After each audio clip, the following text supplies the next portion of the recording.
like I feel it for the first time. Been thinking about you all night. I've been searching for this all my life. You're just my type. I've been looking for a boy who can treat me right. Your dark hair with those eyes so bright, they look into my soul and it sparks my life. Can I take you there? Like it was the first time, do you remember? Can I take you there? Back to when we felt like this was forever. Can I take you there? Like it was the first time, do you remember? Can I take you there? You're all I need. Can I take you there? Can I take you there?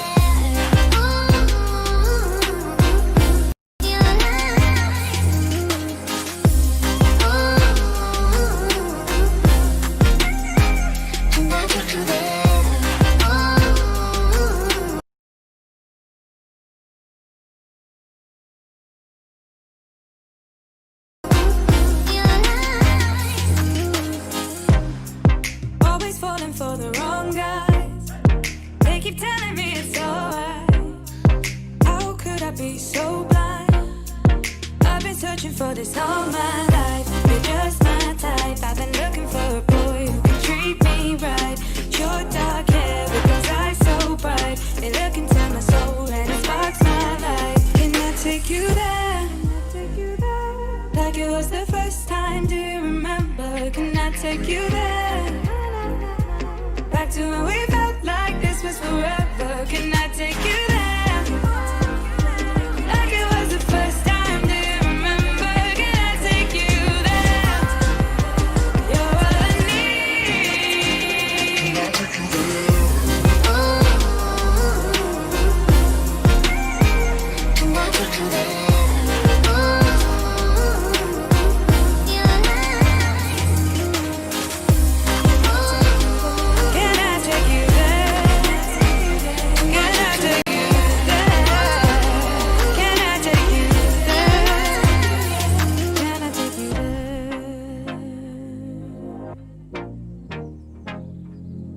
Take you there.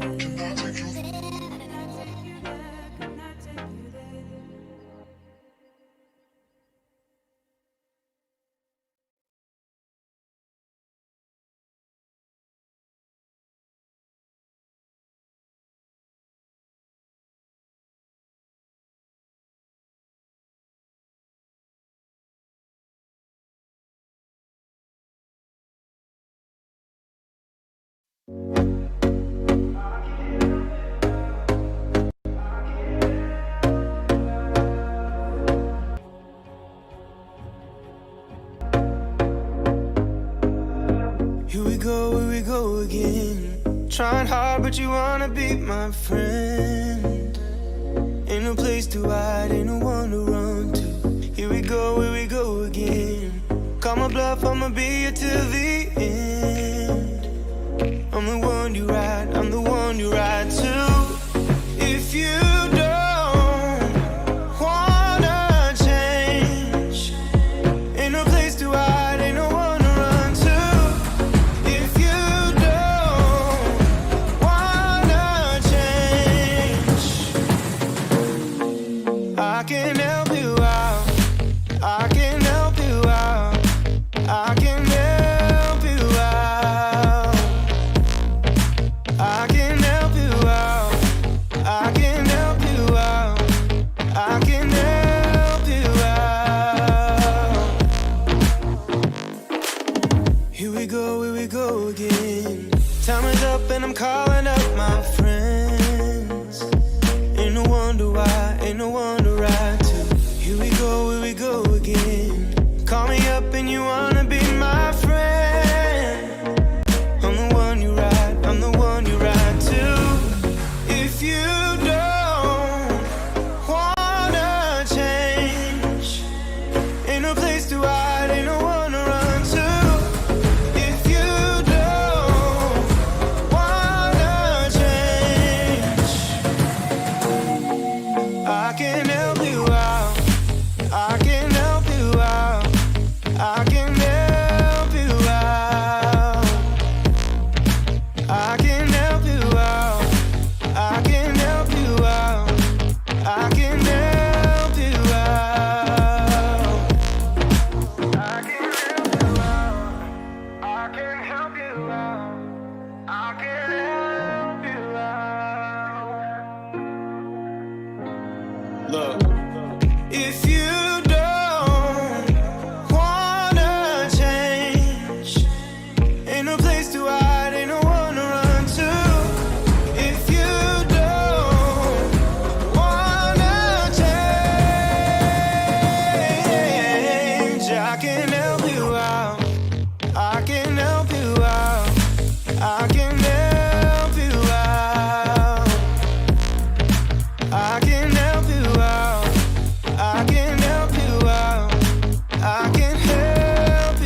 5 seconds remaining.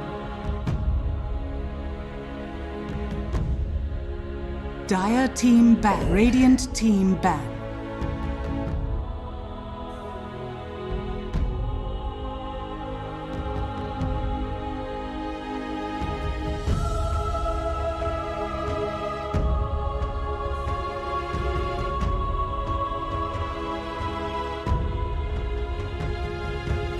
Dire team back. Good afternoon, everybody, and welcome here to the BTS Pro Series for Southeast Asia. We've got another wonderful day here of SEA DOTA, and I'm Fluke for the first time here on BTS, and I'm joined by my wonderful friend from Down Under. I'm also from Down Under as well. Danog, mate, how you going today?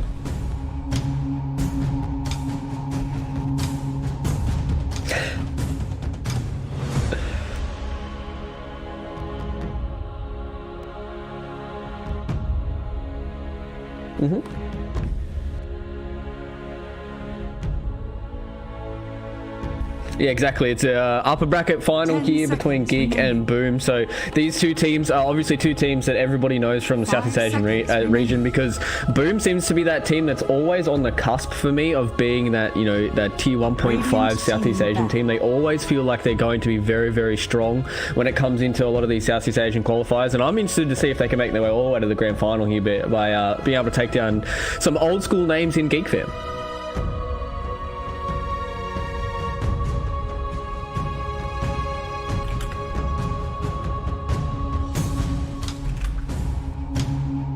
Seconds remaining. Dire team back.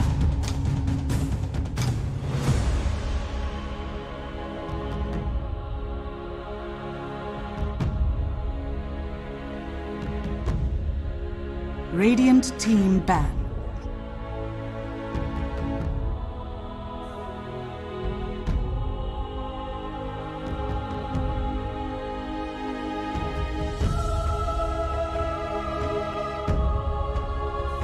Mm-hmm.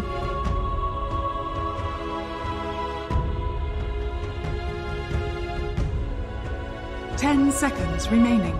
Yeah, I'm super hyped to get into some Southeast Asian Dota because, you know, as you said, Matt, this is the first time that we've cast in a decent amount of time. This is the first time we've cast Southeast Asian Dota in a long time. I believe last time was one of the minor qualifiers was a while ago. So I'm interested to see what our brothers across the ditch can do here on Dota 2, because, you know, all the Dota that we've really been able to watch has been inter-region Dota, and especially us coming from Australia, all we really get to see in our domestic scene is just Australians. You know, we can't even really play in a lot of these C qualifiers because the ping is too hard for us. So I'm interested to see how Southeast Asian Dota has changed a little bit over these passing times, but we'll see how it does go. Which Doctor is the first pick here coming out from Boom Esports?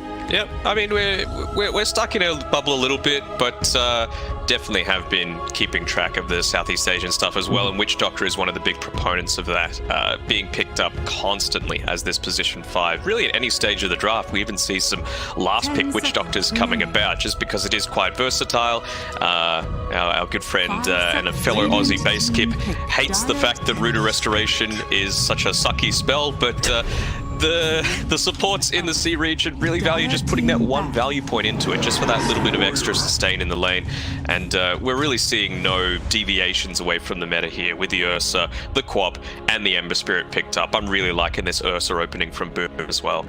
Yeah, Queen of Pain seems to be one of those heroes that's just... I see this time and time again when you see a lot of these very fast-paced, flexy, intelligent spellcasters, is they can really be used in quite a lot of roles as well. You know, we've seen Queen of Pain in 3s, 4s, mids, even a carry Queen of Pain every so often. So being able to pick up this hero super early, and the fact that this hero can snowball so strong, she can, you know, scale a little bit here with a few right-click items as well, just makes it such an insane hero to play. And same with the Ember Spirit as well, right? It's just a hero that's so versatile, so strong, can, you know, once it starts getting a lead, it can be very, very hard to try and deal with. And that's why I feel like a lot of these heroes really start to come back into the meta. And, you know, Queen of Pain, Ember Spirit, I think they're going to be sticking around for a long time unless they get, you know, a few massive tweaks coming their way. Oh, I feel like we might have them coming soon. Not in, what, a week and a half? I think that's item changes Something and the like like that, yeah. coming through, but hero changes to follow after that. The way that Geek Fem have done this as well, with going for the Ember Spirit and the Quap to start with, they typically like to put the flashy style of hero onto Cuckoo, just because of the way that he used to play, both in the other carry roles, both mid and safe lane, and he really just hasn't taken that playstyle out of his arsenal, so they try and give it to him. But these are both flashy heroes, so you don't really know who's going to be laning up against what. But I feel like the Ursa is a really good way to counter that. The Enrage, fantastic way to stop the slow coming through from the Queen of Pain, as well as the Searing Chains from the Ember Spirit. It makes you a lot less kiteable, but I'm going to look out from Boom to get a bit more instant initiation coming through right now, because the Witch Doctor, that cast travels fairly slow, and Geek Fam, they're good enough to be able to get out of it with these slippery heroes. Yeah, that is true. They do have a lot of mobility on their line. Beastmaster picked up here from Geek Fam as well. So, I mean, does this force the Queen of Pain to be the position 4 with the Beastmaster being picked up, or do you still see it as like a mid coupled with that Ember Spirit to try and go up against the Ursa? It really depends what they follow up with the rest of this draft, right? There's still the Chen in the some potential for some fast push. There's even a Dazzle left available. And we've seen that teams aren't just saying, right, Beastmaster, it's only an offlane hero. We've seen it tossed into mid lane. We've seen it tossed to carry if they really want to up the tempo a little bit more. So I think the rest of the draft will tell the story. A little bit confusing, and maybe perhaps even suggesting that the Beastmaster is not going to be run in this traditional 3 role, given that Witch Doctor casks, if you toss that onto the board, they're stunned up for 5 seconds, and that's a good way to farm up some valuable golden experience for non-Boom. Also, with the good right clicks coming out from the Witch Doctor as well, the Purple Man's got some strong hands to start throwing down onto those boards, so you shouldn't have too many troubles with that Beastmaster in the lane. Also, you know, with the Ursa as well in that lane, that provides them with a decent amount of kill power with the Maledict on top. So, you know, the Beastmaster gets stuck between some boards and maybe some creeps as well. He's going to get chains done, and then, you know, that Maledict on top will be able to give Boom Esports a nice little bit of kill threat in their safe lane. I just want to see if they're going to shore up the rest of their lanes, or what they're going to really run with this Ursa, because usually Ursa's not really your end or be or carry, right? When you pick an Ursa, you want to try and play a little bit faster than you want to try and get a few of those Roshan kills underneath your belt. You want to make sure once he gets, you know, something like a Vlad's Basher or Blink Basher or something like that, that's when you start really amping up the fight. But I just want to see what they're going to run with the Ursa, whether or not they're going to have a lot more fast tempoed kind of calls as well. You know, things in the offlane that really want to play fast, you know, a tempo setting mid as well to try and put the pressure on the Geek Fam here. 5 seconds. I don't think you can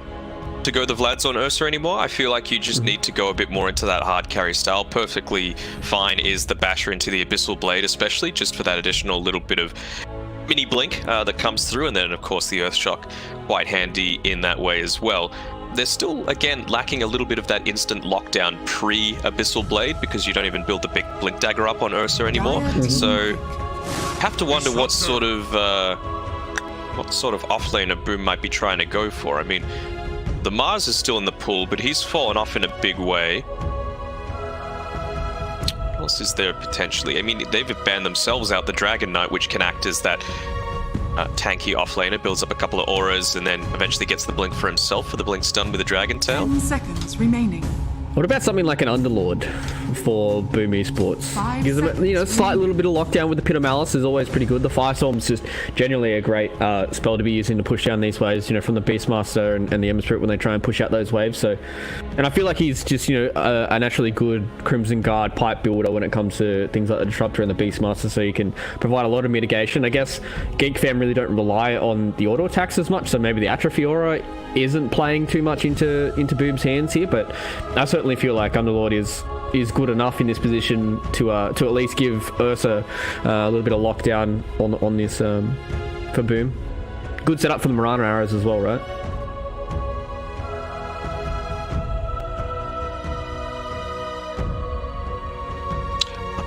About something like a Pango, you know. Mm-hmm. Tide Hunter, actually. So something a little tankier. The only thing I was worried about the Underlord, yes, it's good with the Pit of Malice. Yes, it's good to be able to push out the Beastmaster. But when it comes down to this, you know, upper bracket final, Geek Fam versus Boom, when it goes on to the grand final, they haven't played it at all on this patch, and they've only banned it once, so it's really just not being considered at all by them at this stage. Tide Hunter, 10 seconds remaining. we see him have his up and down games, right? Like, you don't really want to be smack bang in the middle of these team fights, because you're just going to be cut around a fair amount. I suppose the Kraken Shell is able to shrug off a lot of that slow, a lot of those stuns that might be coming through for him, but it's still going to be a tough ask to try and lock them down with that initial stun coming through from. Yeah, especially with Kinetic Field Static Storm, you can't really you can't crack and shell off that silence. So if Tide Hunter ever gets caught in that and gets bursted down as well, it's going to be quite hard for them to utilize this Tide Hunter. I mean, I like it with the AoE team fights. Really good Vlad's builder as well for the Ursa and the Mirana, you know, who do like throwing out those auto attacks. So it does allow them to have a decent aura builder, but 10 seconds remaining. I don't know. I feel like he's, as you said, he's probably going to get carted around by this Ember Spirit and this Queen of Pain quite easily in a lot of these team fights. And same with the Boar slow. Like, the Beastmaster can just throw a Boar onto the Tide Hunter. If he doesn't go for that Blink Dagger build, then he's going to be trying to run around, try and get himself a good Ravage where he can't really get much off. So, boom, they get rid of the Slark to just try and make sure the Tide Hunter has a better lane. But I feel like I need a little bit more damage coming out from Boom to try and round out their draft a little bit here. It doesn't necessarily need to be direct damage, it just needs to enable the rest of the team. They've gotten rid of the Void Spirit on Geek Fam, which I like. They don't have a fantastic win rate on it, something like 50% or so. I feel like the Pock's a good pick here. You can push out the Beastmaster waves quite well. You can avoid being glimpsed back a fair amount with all of your utility. You're going to be building into something like a Yule Scepter, so even if you get Static Storms, you're pretty fine. Oh, they go for a Necro though, so just wanting to stand in the middle of those fights and maybe make them choose between the Tide and the Necro.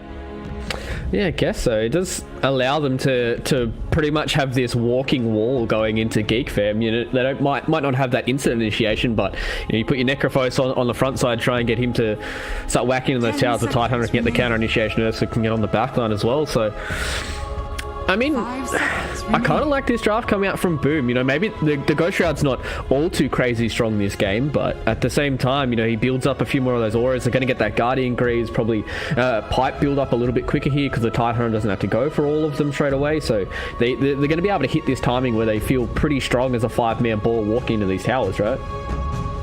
Yeah, it's going to be rough for them. Got this draft for Geek Fam. Still left it so open how they want to be able to combat this. Spirit Vessel Carrier could really be Queen of Pain or the Ember Spirit. You would think it's the Ember.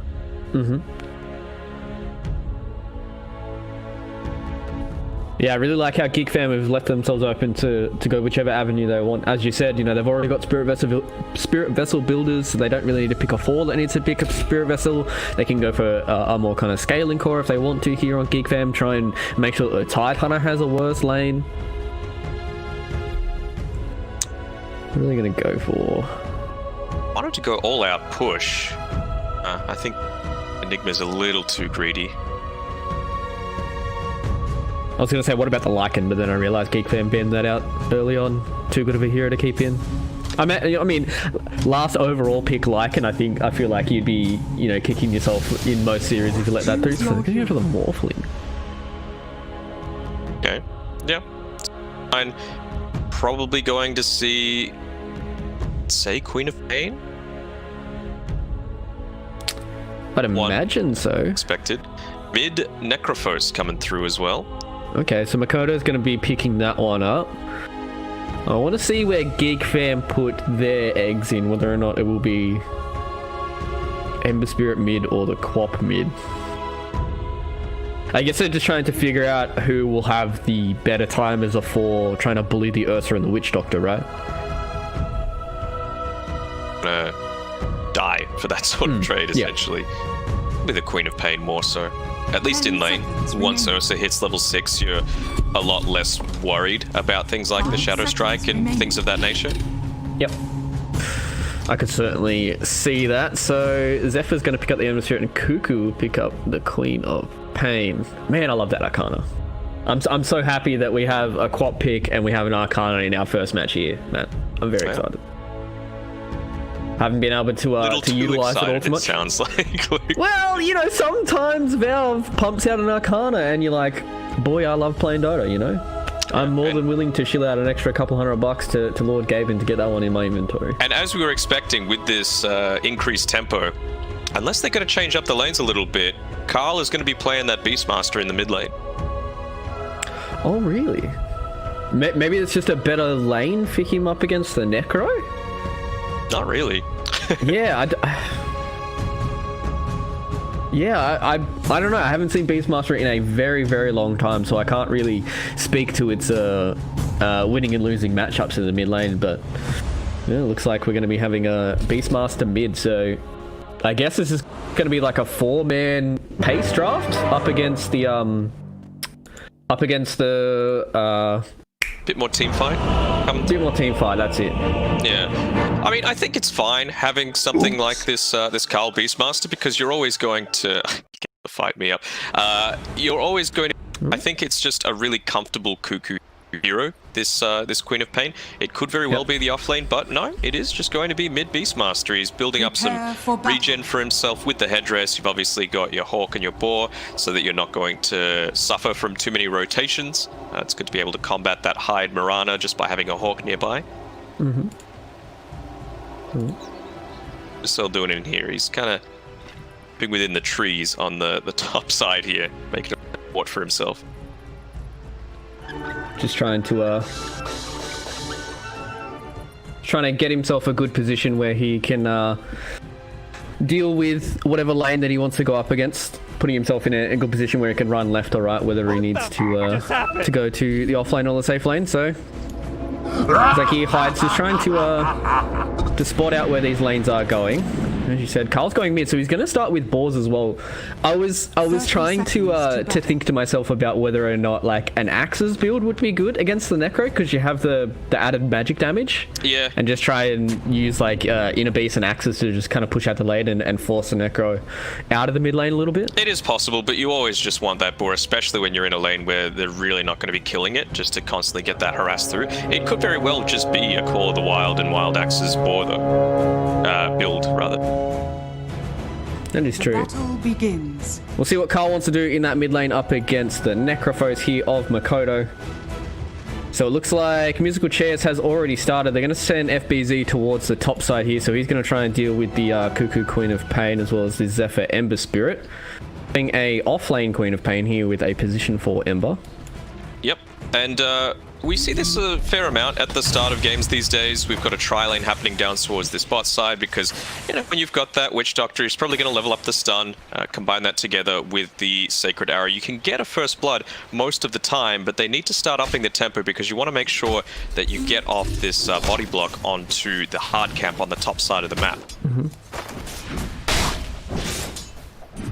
Well, FBZ is copping a decent amount of damage here from Zephyr and Cuckoo, so he's gone for the Kraken Shell level 1 here to try and deal with those Shadow Strikes, but unfortunately enough for him, he has not got the proc on the first one, so he's going to cop an entire one there from Cuckoo.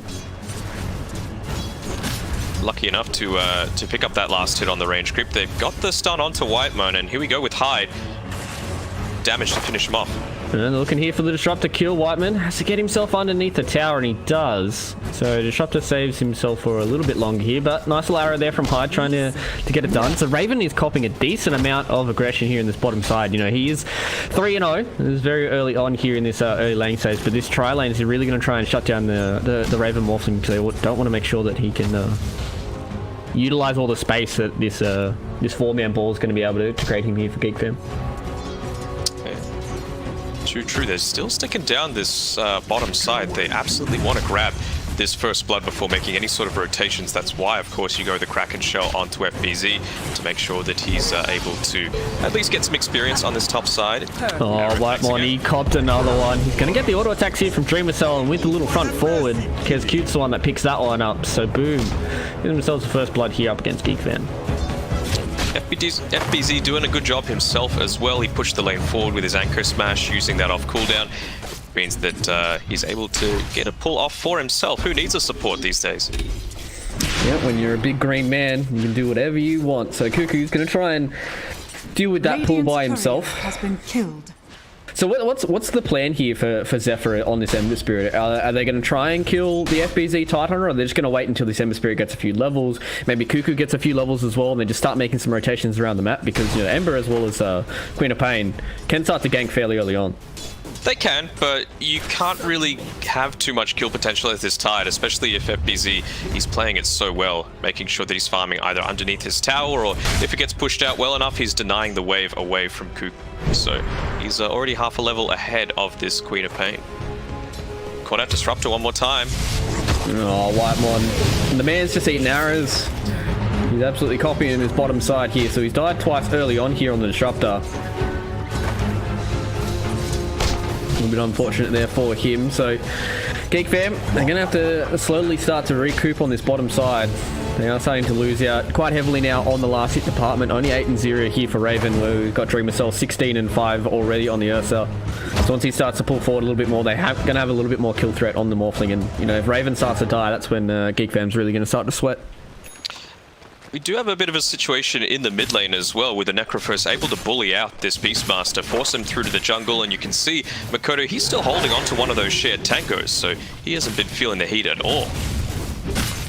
Yeah, Makoto seems to do pretty well here in the mid lane. This is where I was, when you told me that Carl was taking the Beastmaster towards the mid lane, I was a little bit concerned, because I was like, I don't think Beastmaster really does, you know, all too well against the Necrophos, and, you know, Makoto's really starting to make it known that Carl was not having a good time in this mid lane, where he's, you know, just cleared himself up a double stack, so he's okay with that. So he's starting to recoup a little bit here, but the fact that Makoto's just been able to sit in this mid lane nice and freely, he's going to have a nicely timed level 6, and once the rotations start coming out here from Hyde as well as the Witch Doctor, we should be pretty fine here for Boom to start finding more kills across the map. Yeah, I mean, speaking of Hyde, he's just gone on a bit of a smoke boarding mission. Try and find out Beastmaster is farming, because yeah, he doesn't have too much of a game, but if you're able to get a kill off with your support on top of that, it's even bigger deal. They throw out the arrows to try and get onto Whitemon, but not the case.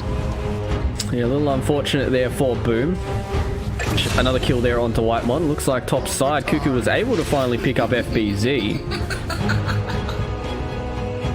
with the help of Zephyr as well, so it looks like they were probably just trying to whittle him down there on the Tidehunter, and they just caught him out with a little bit of low HP and just jumped on top of him. And Raven, nice job. He's just gone, alright boys. No, as you said, mid. There's a bit of way to go. Hyde's copping a lot from this tower. Whitemon causing these rotations across the map. Makoto now with that level 6, wanted to push behind the tier 2 tower. He's going to try and look for Carl. If he catches him, could be a pretty free kill with the Reaper's Scythe, but doesn't get the vision for it. It's the benefit of having that Hawk, right? Like, he's already been pushed back to be playing so defensively, already sitting 1.5 levels behind Necrophos, but realized that, look, I can push forward a little bit, I can play somewhat aggressively with this farm, and might mean that you can split up a lot more of this experience with Whitemon, perhaps getting a early level 6 compared to this Witch Doctor. Radiant structures are Yeah, Kezcute's only sitting at level 3 here because he has just pretty much stuck in lane with Dreamer Cell the entire time. They've put Cuckoo on this bottom side as well, so realizing that the Queen of Pain has a decent amount of escape up against this combination of the Witch Doctor and the Mirana, so hopefully Cuckoo can get a few more levels and just try and stop the pre-farm coming out from Dreamer Cell.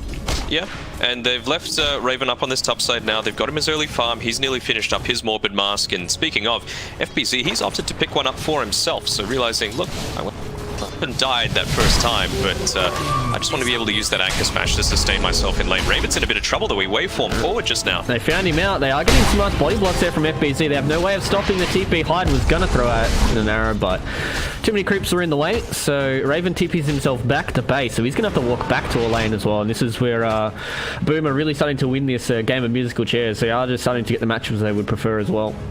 Yeah. Forces the TP down to bot lane from FBZ though, with the Ursa as well as Hyde having to move up towards the top side, so maybe not 100% ideal for them, but I think it's a necessary move. Looks like they're looking for Whitemon again. Makoto's just going to start diving the tier 1 tower. The arrow gets pump faked again here from Hyde. They do throw out the kinetic field to try and top him out, but it doesn't matter because they've got the Reaper's Scythe. They don't get the Reaper kill, but they get the kill nonetheless. Radiant's middle tower is under attack. That's fine. I think at this stage of the game that you're just happy to use it once, get the guaranteed kill, bot it on cooldown. Next time you probably want to use it is around that 10-minute mark when you're going to be contesting for the outposts, so good timing for Makoto to use it. Cuckoo as well as Zephyr, they're going to try and get a kill here on FBZ. He did crack and shell off one of those Shadow Strikes, and not enough mana there for Cuckoo to use the Sonic Wave. Who isn't able to level up his Arcana this time around. Oh, okay. And Makoto as well. He's in a little bit of trouble. Yeah, unfortunately, Makoto is a little bit too far in that mid lane. Raven's made his rotation as well, and they take out Kezcute. That's a double kill there for Raven. That's a big rotation coming out from the Morphling. Just picking up out the Morbid Mask, getting himself a double kill. Nice little bit of experience into the pocket here of Raven. So it looks like Geek Fam starting to come back a little bit here in this first game. They are. And it's a little surprising because Boom should really know all of their positioning. Look at all this deep warding that's going on right now from Boom.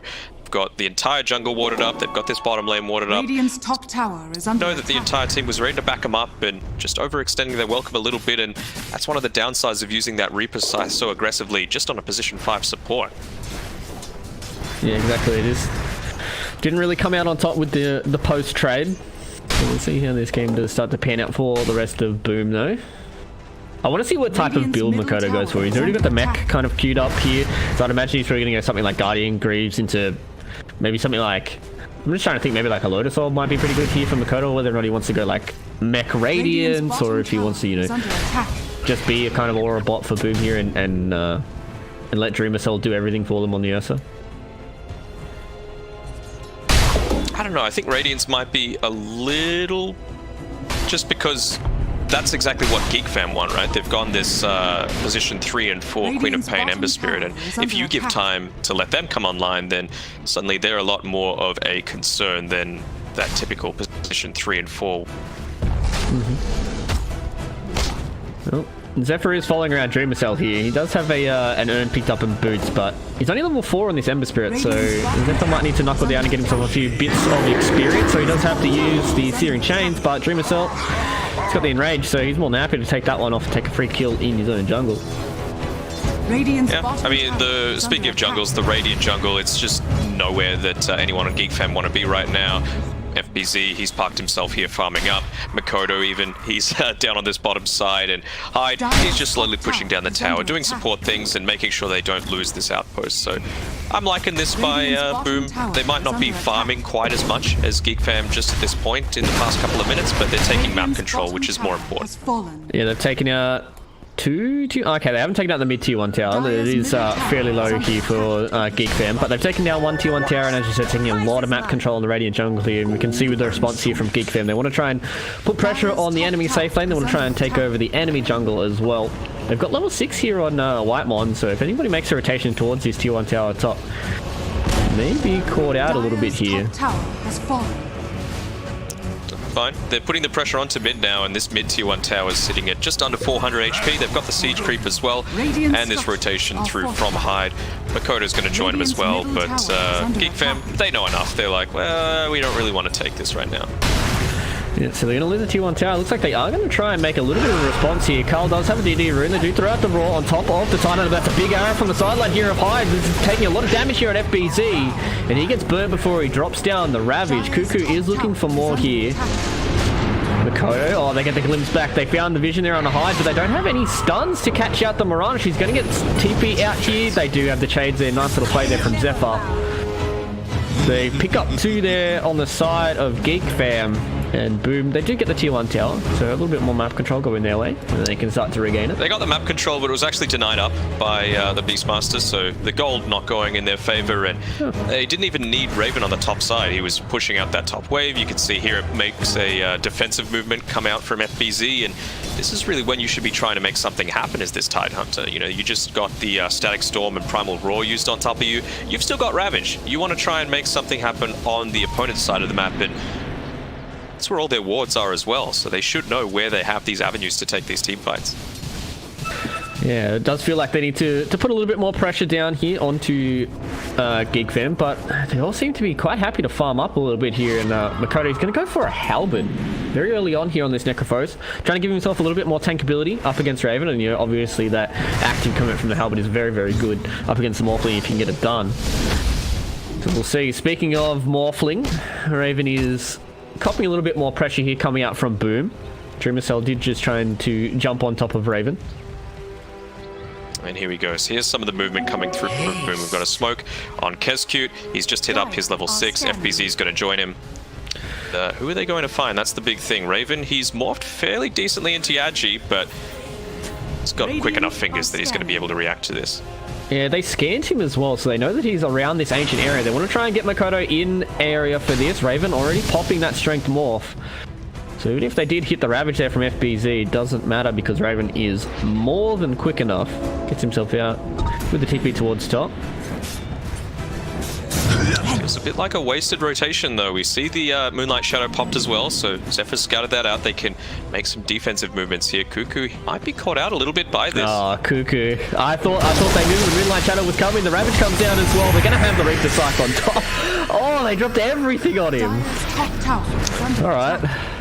You don't want to waste the movement, but perhaps not quite needing the Death Ward for that one. Kezcube was like, alright boys, I'm just going to drop the pink one on top of this guy, and I mean, he died fast, but with the Reaper Scythe it doesn't really matter, because Mikado's always going to get the last hit on that one.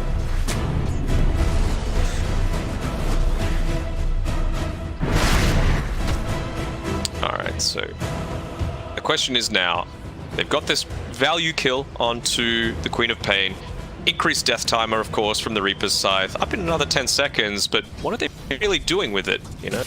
She's opted to go for the +8 strength, so being a little bit more tanky in these team fights, wanting to be able to zip in and out, have some guerrilla warfare going on. They use the ultimates up onto Tide again. FBZ, he's taking a lot of damage and he's so squishy inside of that Static Storm. They do get the glimpse all the way back there onto Makoto, so he can't even respond. That's probably a blessing in disguise, to be fair, there for Makoto, but either way, he doesn't get to defend his Tidehunter and goes down yet again here on FBZ. Radiant's bottom tower is under attack.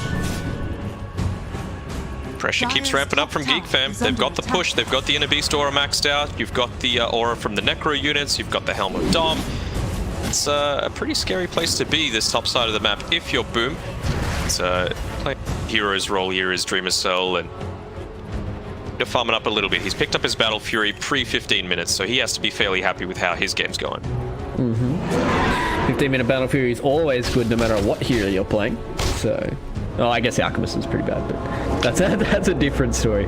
But yeah, Dreamer's not picking up that Battle Fury now. He can start to scale a little bit more, start to farm a little bit more as well. They're looking for Zephyr on the top side. He used 2 of his remnants. I thought he used all 3 of his remnants, but luckily enough for him, he's getting closer and closer to that Spirit Vessel as well on this Ember Spirit, so they're going to have a lot of kill potential onto Makoto once that does come up. They don't really have a good purge for it right now. Makoto doesn't have any way of purging it off, and they don't have a Lotus coming anywhere soon either, so this Lotus Orb, I mean, this Spirit Vessel should do quite a lot of work here against Makoto, especially once, you know, Geek Fam decide to just start shoving into these towers. They've already taken a decent amount of damage on this tier 2 tower, and they want to try and take this tier 1 tower in the mid lane as well. They're making it go for mid, and FBZ, he doesn't have TP for 30 seconds, so if he wants to join this, he just needs to run his body down that jungle, and right now they don't have the vision that they previously had, so it's a little bit of a scarier prospect. The 3-man from Geek Fam, they're trying to scout him out one more time. Yeah, they're looking to try and collect onto this Tidehunter so they can make this tier 1 push a little bit easier, but they've already used the Moonlight Shadow here for the side of Boom. So Hyde's going to walk forward. They don't run into anybody just yet. They saw it. They've got the defensive movement going on. That's the benefit of the Beastmaster Hawk just sitting on this high ground in the Dire Tri-Camp. So just going for the safety of their Tri-Camp area, warding up a little bit, and again, that's another ultimate wasted for Boom. Yeah, it really does feel like Boom are kind of getting outmaneuvered here on the map here by Geek Fam. Not really getting much from either side, but Geek Fam dodging that one out. It's a much more even contribution coming out here from the Geek Fam side, right? Tidehunter's sitting a fair way behind. He's essentially just sitting around. Ravage maybe pushing out the waves in a... Oh, are they going to go for something here onto Whiteman? Oh, he almost died to that last tick in the fountain. FBZ tried to get on top of him there, so they've used the Maldic from Kezcube. They're going to try and look for the Zephyr kill. Nice pump fake of the Ravage there by FBZ, forcing a really defensive Remnant back.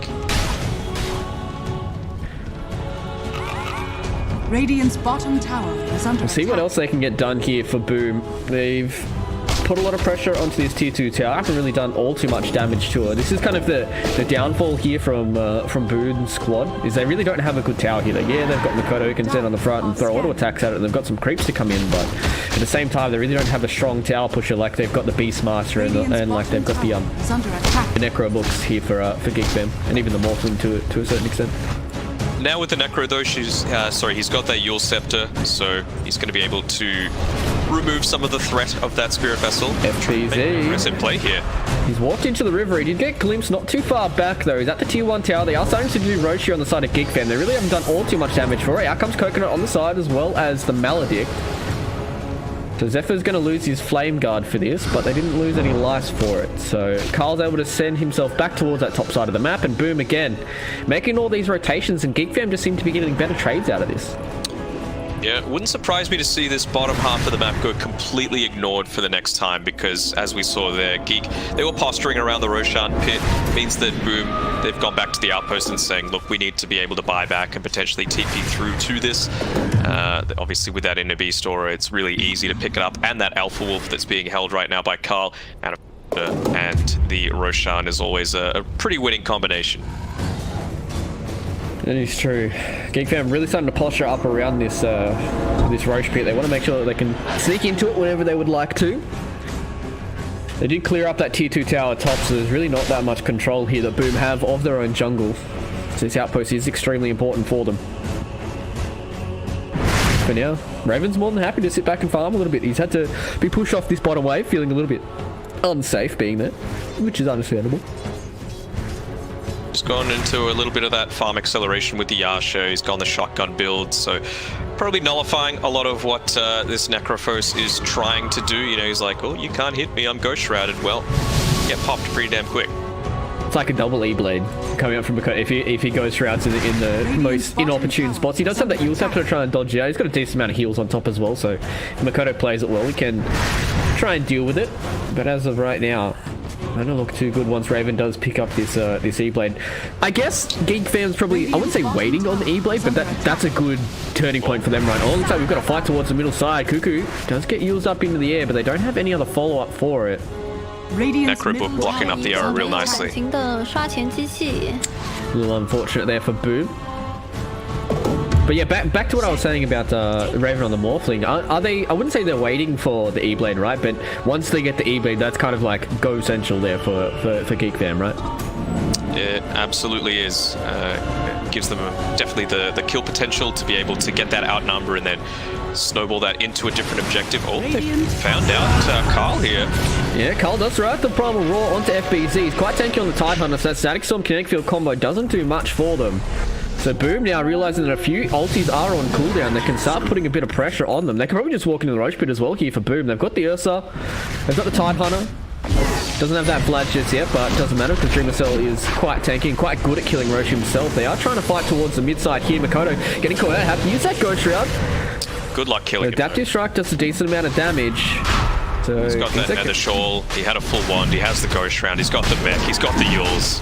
There's no way that they can run through him. He just needs to position himself on these front lines here and tank up any damage that might be coming through. So Boom picked themselves up, the Aegis of the Immortal. I do hear another glimpse coming back here onto FBZ. So the Tidehunter having to fall himself back into the river. And that was just a little bit unfortunate there coming out from GeekFam. They used the ultis in misopportune times, they used the Roar, they used the Static Storm, so they couldn't really fight into this Roche pit, and we just saw how quickly Dreamcell was able to clean up that Roche. Yeah, it's one of those things that typically you could punish a Tidehunter draft about, is that you can use that Ravage and then suddenly you can't contest for the next 2.5 minutes, you know, whether it be a tower, whether it be Roshan, but he's done a really good job at holding off and making sure that he's got it available for the next team fight, or even, it's like the black hole, right? It's the threat of the black hole. It's not always just black hole itself. Yeah, exactly. Radiant's bottom tower is under attack. Patience through to bot side. They should be able to clean up this tier 2 tower.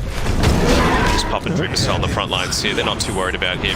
Oh, they're looking for Zephyr in the mid side though. They do have the clumsy net, but unfortunately Hyde did not have the cooldowns long enough for Makoto to come in with that Reaper scythe. He did have the flame gun up as well, so Zephyr was most likely going to be fine. FBZ finds himself a DD rune. Cuckoo wanted to try and take that away from him. Radiant's middle tower is under attack. I'm liking this from Dreamcell. Now that they've taken the bottom tier 2 tower, they've got the outpost. There's no real way for them to easily just run into him and disrupt his farm, and wisely he's also taking the Ancients away from GeekFam. That Battle Fury, he can farm them up really quickly, nice and efficient. Of course, when it's neutral item time, he'll pick them up quicker for his team. But for now, he's just happy to be a bit more efficient on the map. Yeah, just trying to increase that network here for Dreamcell. He's going to go for a BKB next. Yep. Just a casual Sange, I guess. All right. I think it's fine for now. He wants to start building up that status resistance. Most importantly, they've got a decent amount right now on Geek Fam, so he wants to hold on to that Aegis for as long as he can. They realize that their fighting time is now. That BKB coming out to our Ursa. Well, with the Aegis still having 2.5 minutes left on it, they want to try and make a gameplay now. Yeah, it looks like Geek Fam are just going to sit back and farm for a little bit. They've got the E-Blade now onto Raven, so they've got a decent amount of burst damage, so they can try and take down some of these heroes who do get locked down. Halberd as well on this Necrophos, so again, how do you kill it? Radiant's top tower is under attack. Yeah, it really does feel like Makoto is going to be one of those unkillable gods this game. He's only 1-1-1, so he's only been involved in 2 kills out of the 5 for his team, so not all too bad for Makoto. They're going to look towards Raven in the top side. Morphling has showed himself on this top lane. They don't really have the lockdown for it because FBZ is still in that mid lane. So Raven does feel quite confident just pushing up this lane. FBZ is looking for more though under the shroud of the smoke. Nah, he's not going to find anything. So hitting into the tier 1 tower is Boom. They want to try and get this down and then want to start to take a little bit more map control here from Geek Fam, who are trying to trade this mid tier 1. They've glimpsed back Makoto here. So FBZ, he's getting caught out here. They do throw the wall down, but with the Kraken Shell, they're going to be able to get rid of that Shadow Strike. So Hyde does catch out Carl here on the side, using the Earth down as well. So FBZ quite tanky on the front side here. They're looking for more of the Stake on kinetic field combo. Doesn't hit straight away. He throws out the Ravage beforehand, but Raven takes him down. It's already using the Strength Walk here onto the Morphling, so he's going to be quite tanky when he gets out of this. He has to turn into the runner, turn himself back into the Morphling and jump down the other side. FBZ bites back into this fight, and they want to get the Morphling kill. The big arrow comes down from the Yule, then the Reaper Scythe on top. Raven sent to the bin for 80 seconds. With that buyback from FBZ, doesn't have the Ravage in hand, but it looks like Geek Fam really don't want to fight here. Zep's just going to try and cut the crit wave, but Boom certainly coming out on top on that one. Fantastic heads-up play from FBZ there, realizing the enormity of the Ravage range and saying, well, I could just use it on the other side of the Static Storm and still be fine. Will they catch out the Ember Spirit? Oh, they found Zephyr. It's a decent amount of stun there with the Coconut on top. And they've caught out another one here. FBZ getting a buyback, getting himself another kill. So you're feeling pretty good into the Tidehunter right now. Boom. I feel like they're really just starting to take a big lead in these team fights, and you can just see how much emphasis they're putting on killing FBZ, but they're utilizing a lot and they're still not really getting that much out of it. He seems to be getting the Ravage off 9 times out of 10. Yeah. Radiant's middle I think got 15 seconds left on this Aegis timing, so he was considering joining up on this top side of the map, helping out Makoto a little bit, but just saying, look, I just want to be able to have the threat of pushing down this tier 3 tower. He's going to go back now, he's going to get the Aegis regeneration, pop his Wraith Band back in, and it's time again.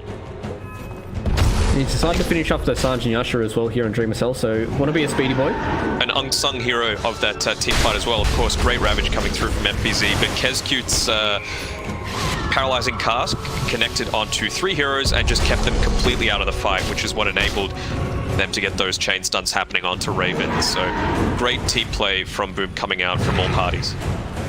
Yeah, so Geek Fam now, they do get the smoke up. Cuckoo drops down his Necro book, so he wants to try and push out this lane. They do realise the Dreamer Cell does not have his Aegis Immortal, but he does have a BKB. Oh, that's a lot of damage going in onto the Ursa. Hasn't used his BKB yet. He turns around with his own BKB. Doesn't take that much damage because he has the Enrage up.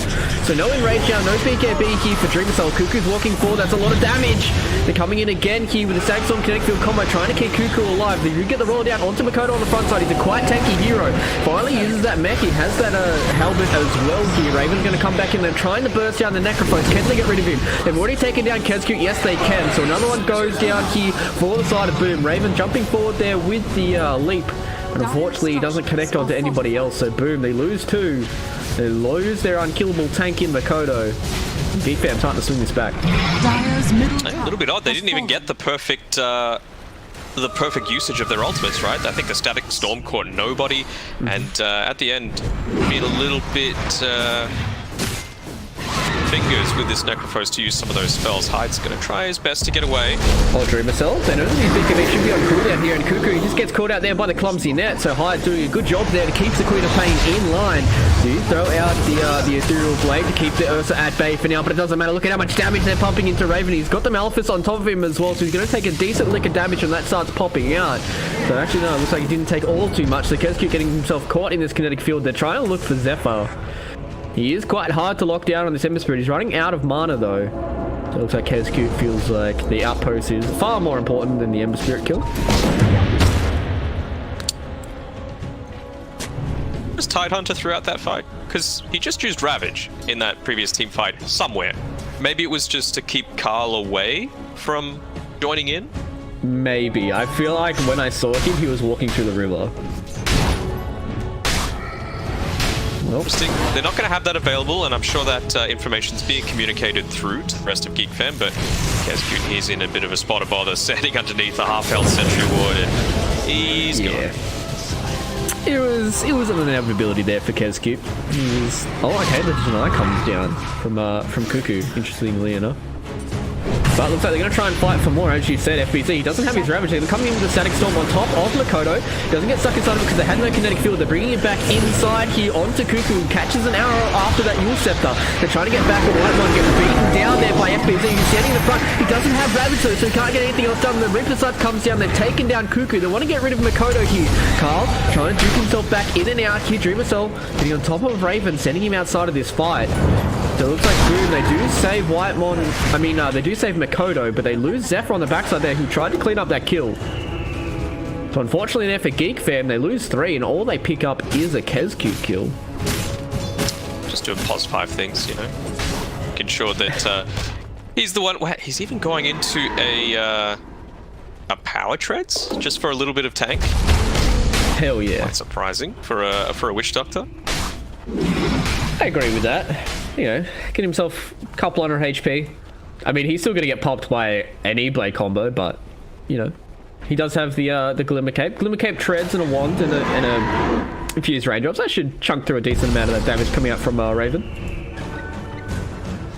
So we'll see what Boom can get done now. They do have Ravage coming off cooldown in a couple of seconds. They don't have mana for it, so they're going to look for Carl. He is extremely fast with his Boots of Travel. God damn it, he is fast. Sure is. He's got that Solar Crest as well for the additional movement speed. Raven. Bar of it. He's caught in the trees here. The rest of Boom are making their way over here. He does wave form himself all the way up, but he doesn't have mana for a TP or that arrow. They spotted out where he is, so they know exactly where this Morphling is going to be, and he's going to get caught out, and I'm sure Raven certainly will die here. He's going to get the Strike Morphed out, but it doesn't matter. Boom surround him. Boom take him down, and that's 60 seconds without their Morphling now. And this is how all the previous encounters between these two teams have gone. You know, maybe not an absolute kill fest, but back and forth throughout the entire game. It's on a knife's edge, even though it is Boom favored for now. But, I mean, that's what happens when you try and bring a game back into things. Play a little bit more aggressively, you can get caught out. Some good scouting being done by Boom, and they don't want to stop. They pop the Moonlight Shadow. They're trying to find another priority kill. There's too many people out of position right now. Carl wisely tippies back towards the mid lane. Yeah, they do throw out a scan there, which was on top of Carl's head, so Dreamer Cell's just going to walk himself into the Roach Pit. This will be Aegis and Cheese. Makoto with Cheese is going to feel next to impossible to kill. He was pretty hard to kill in that last fight, but now having Cheese is basically impossible. He came in for something. Zephyr picks up the Aegis.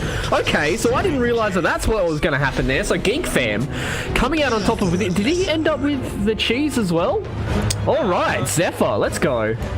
Alright, so they got the cheese on Dreamer Cell, but Aegis and the Roshan kill going to Geek Fam with the use of that Sonic Wave. So nicely done there by Geek Fam to steal some valuable experience away. 2 of Boom's heroes weren't actually with them for that Roche fight. FBZ farming up on that top side, and oh no, it's going to be all for naught if they can catch out Carl here. Yeah, Carl's going to go down. He does throw out the Raw here. He's quite tanky, so he's speeding himself away. The Clumsy Net comes down, keeps him rooted for a little bit longer. Makoto really wants to get down on top of him for the Reaper's Scythe, and they do get the kill there.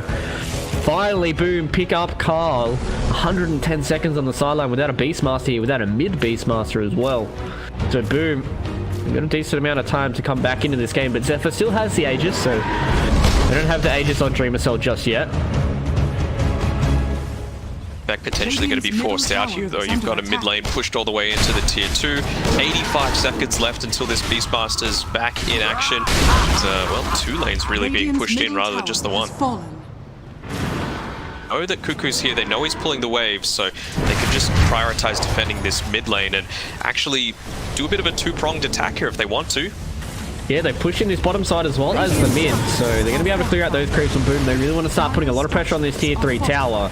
They have the cheese in the pocket here for Dreamer, so they want to make sure they don't get themselves caught out by a big static storm kinetic field combo. Dreamer is going to be the one on the front lines hitting this out, and Ravens is going to stick himself on the top side. And nice timing of that. Nice timing with that fortify by Boom. Oh, they found it. He puts him out. Oh, that's a little bit unfortunate there from Whitemon. He's not really having the greatest of static storm combos this game, but FBZ walking himself out of that. He still has the Ravage in the back pocket. They've taken out the tier 3. They want to get those melee racks on top as well. Dreamsel's walking in with the Abyssal Blade. That's the first life there for the Ember Spirit. Geek Fam coming back in now. They want to try and get a little bit aggressive onto Boom. Dreamercell getting himself stuck inside of the lightning cage. But at what point does it feel like that you're stuck inside the lightning cage with Ursa instead of him being stuck inside there with you? And they do take a full lane of racks there, and Boom are just going to walk themselves out. They didn't use basically anything for that. Well, they're going to come back in here on FBZ, stuck in the middle of a lot of Geek Fam heroes, but they can't do anything without the static storm, so FBZ pump faking that Ravage just makes Geek Fam hit that abort button. And they're going to get out nice and clean.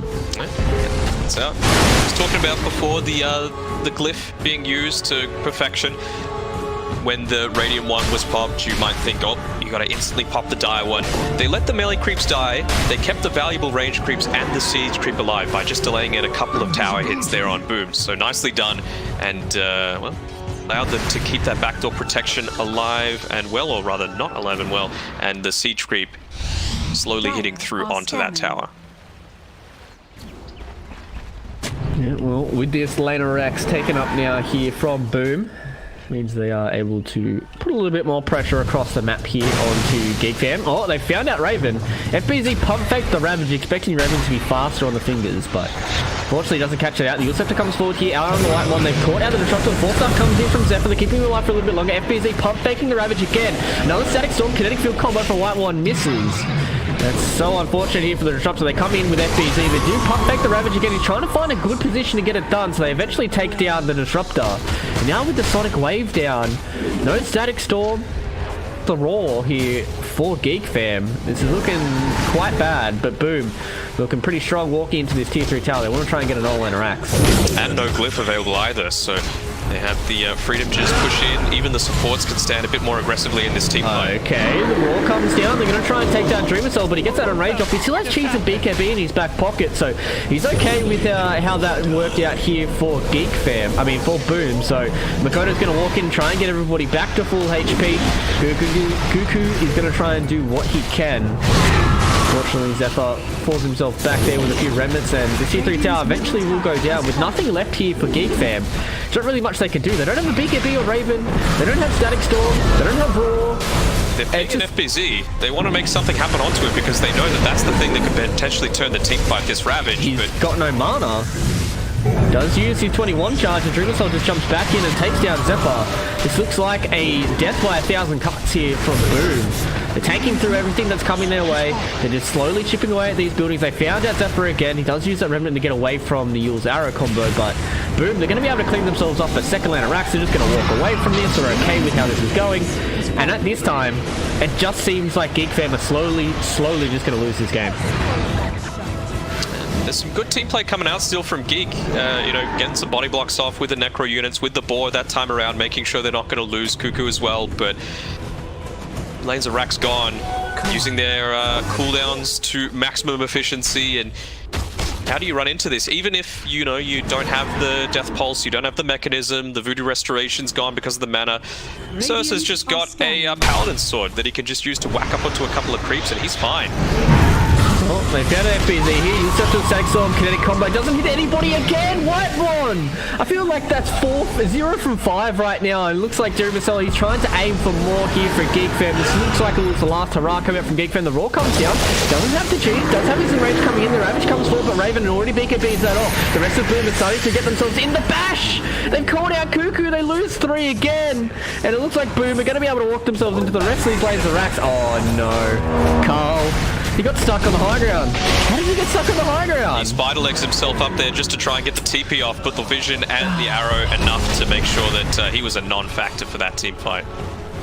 That is very unfortunate there. The GGs have been called, and that's it. Boom are able to take the first game up against Geek Fam here. And that's a good start there for Boom, being able to come in and what felt like a little bit of a...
But mankind won't be destroyed. The fact that you and I are working here today is evidence of that.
Oh, shit. 5 Alright, seconds we're going in. remaining.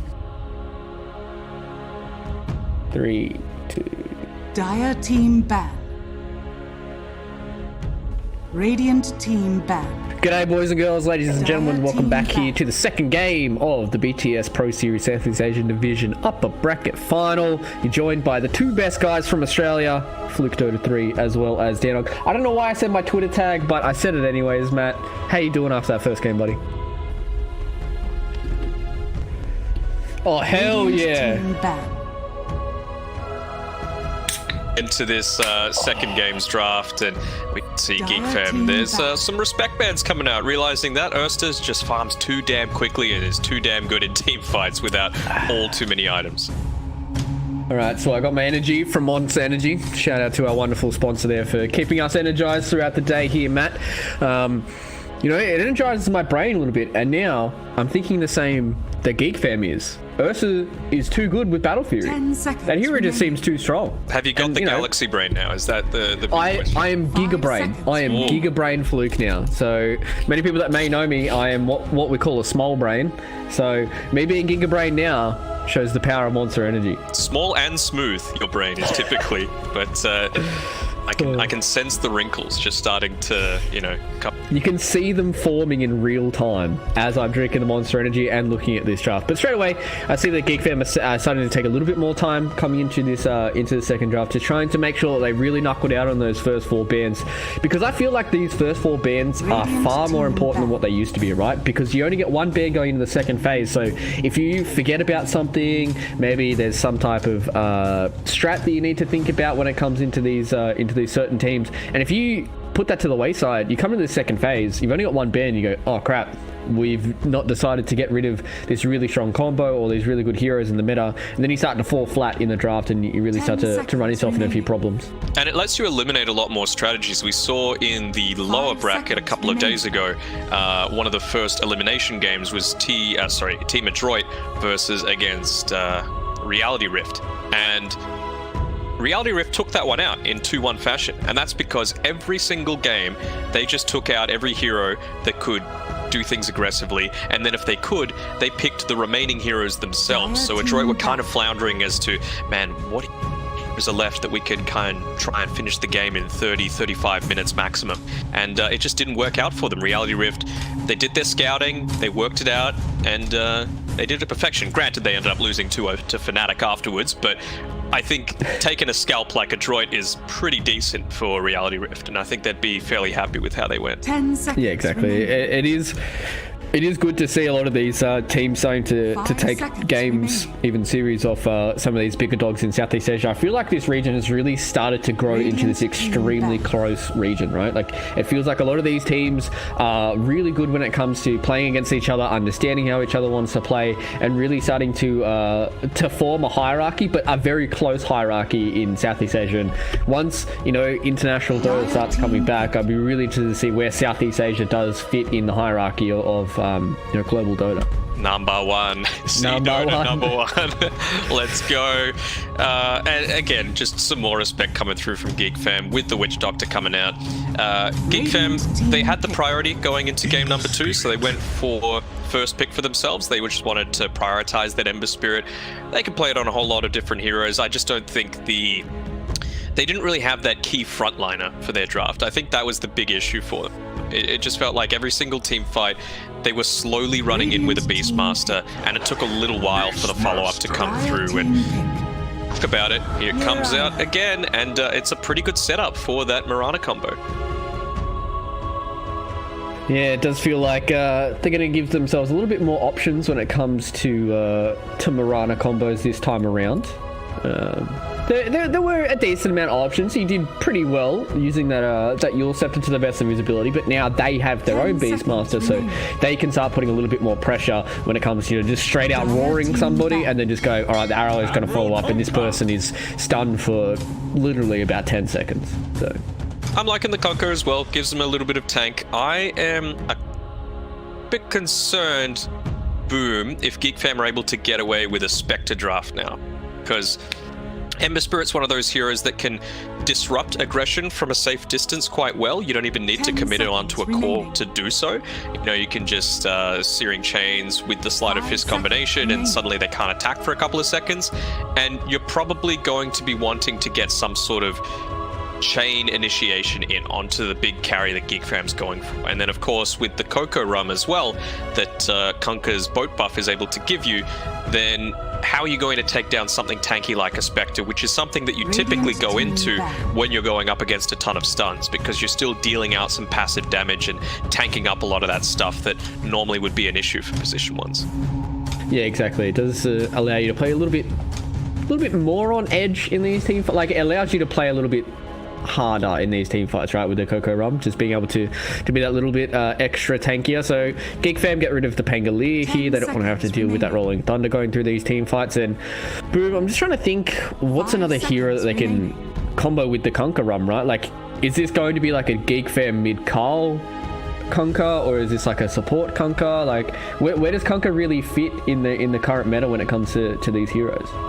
It's heavily dependent on the draft, right? Like, if you need something that's going to be able to push out these lanes quite effectively, then you kind of need to go a bit more aggressive with a Kunkka. You need that right-click damage to be able to cleave up, the Beastmaster waves from a safe distance. But if you're just wanting for a bit of teamfight control, Zephyr can play the Kunkka. He does it fairly well.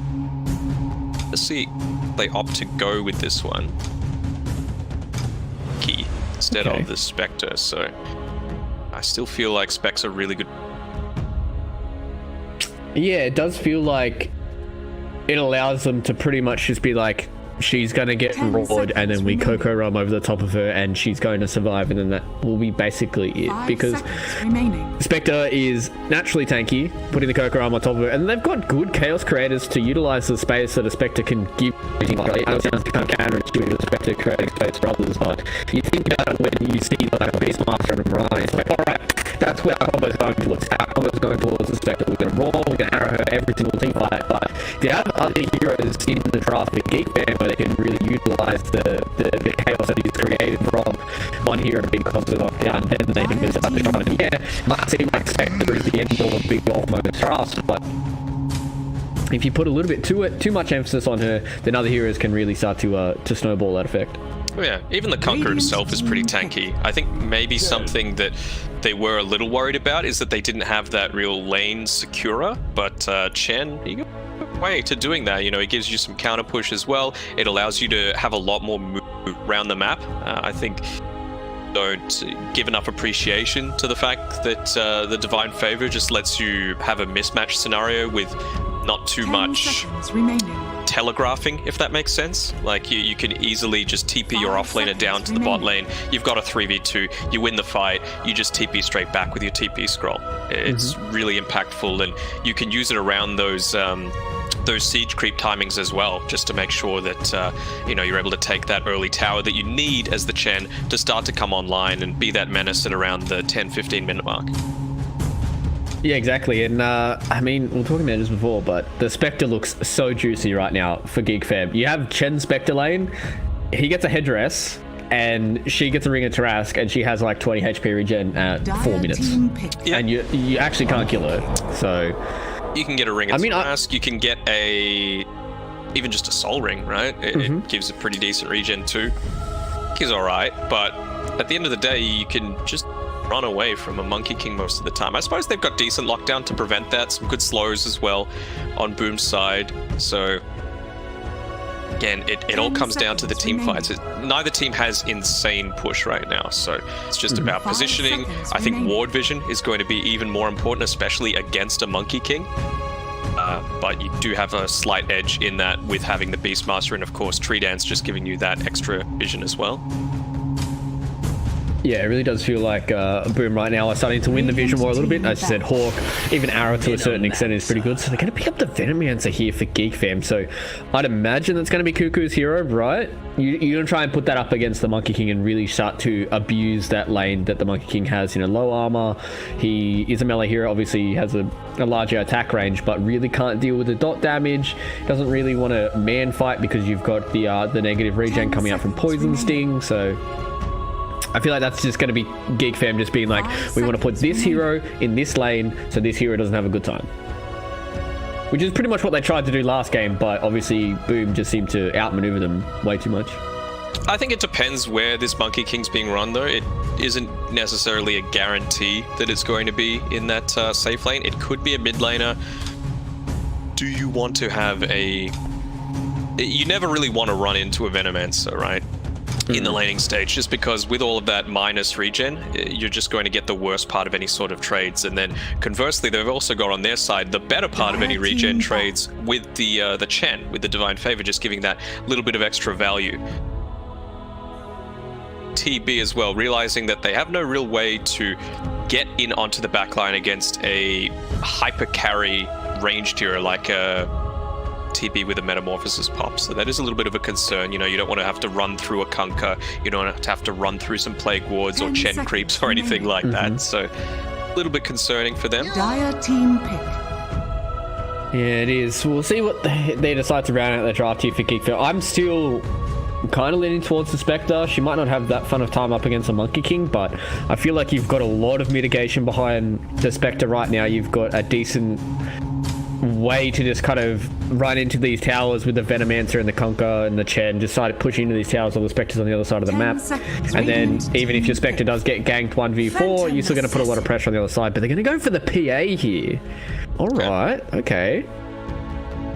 It's a PA style hero, a Raven style hero. You can delete a Mirana and a Lich and even the Monkey King, honestly, if you get a little bit lucky with those crits. Being able to juke around a little bit isn't quite as effective, of course, just with that Hawk Vision that you can potentially get at the start of team fights. So, see how they go with it. I'm very suspicious of PA. I don't want to say suspicious. I'm very dubious when I look at people picking PA with not something like a Magnus or basically just a Magnus. I feel like that hero is not standalone, that you have to put a lot of emphasis on empowering that hero, whether it be Bloodlust, Empower, anything that really just makes that hero turn into an absolute beast, because I feel like you can itemize quite decently at dealing with the hero, and you can also abuse her timings as well, because she's not really that scary at the early stages of the game, and, you know, once her BKB's down, or, you know, pre-BKB, she's not really that much of a scary hero, especially if you've got a lot of physical damage mitigation like the Frost armor that they can have. Regardless, though, I think I'm going to go with Geek Fam this time around. I think they've gone a bit less greedy.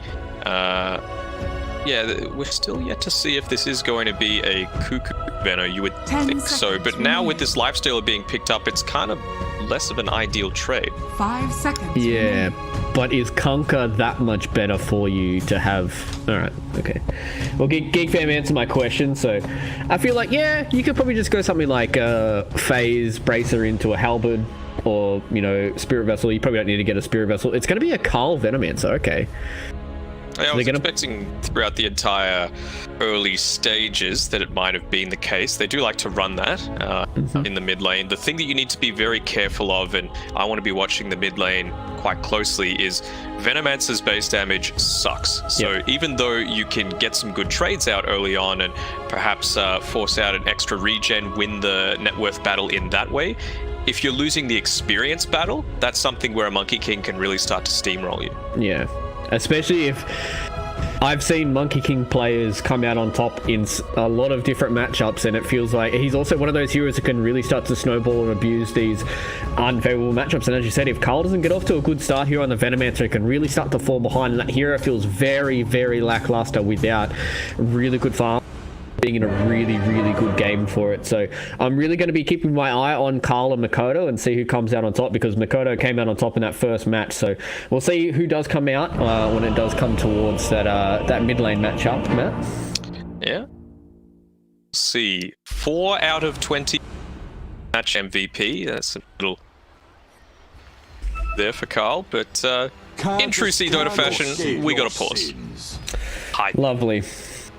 I mean, we're used to Australian matches. We're used to Australian Dota 2, where you come into it and They are pausing at the start of literally every game. Every game. The probability of winning. I think we had the most recent tournament that we did, Matt. I believe it was almost 100% of the time.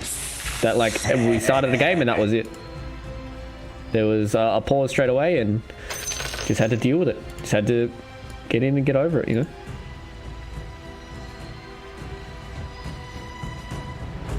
All right, we got a reconnect coming through here from KezCute. So, based off the draft, what do you reckon? Do you think Boom are going to be able to take this one out 2-0, or will Geek Fam come back into it?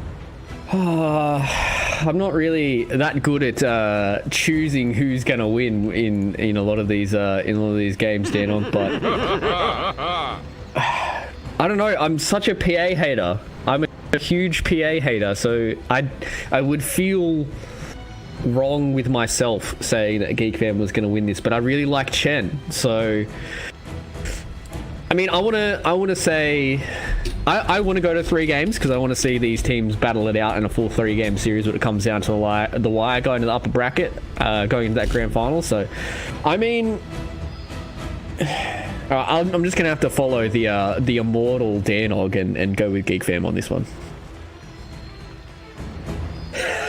I've been a contrarian before, and it tends to usually bite me in the butt. So this time I'm just gonna deal with it, and we're gonna go with Danog and see how it goes.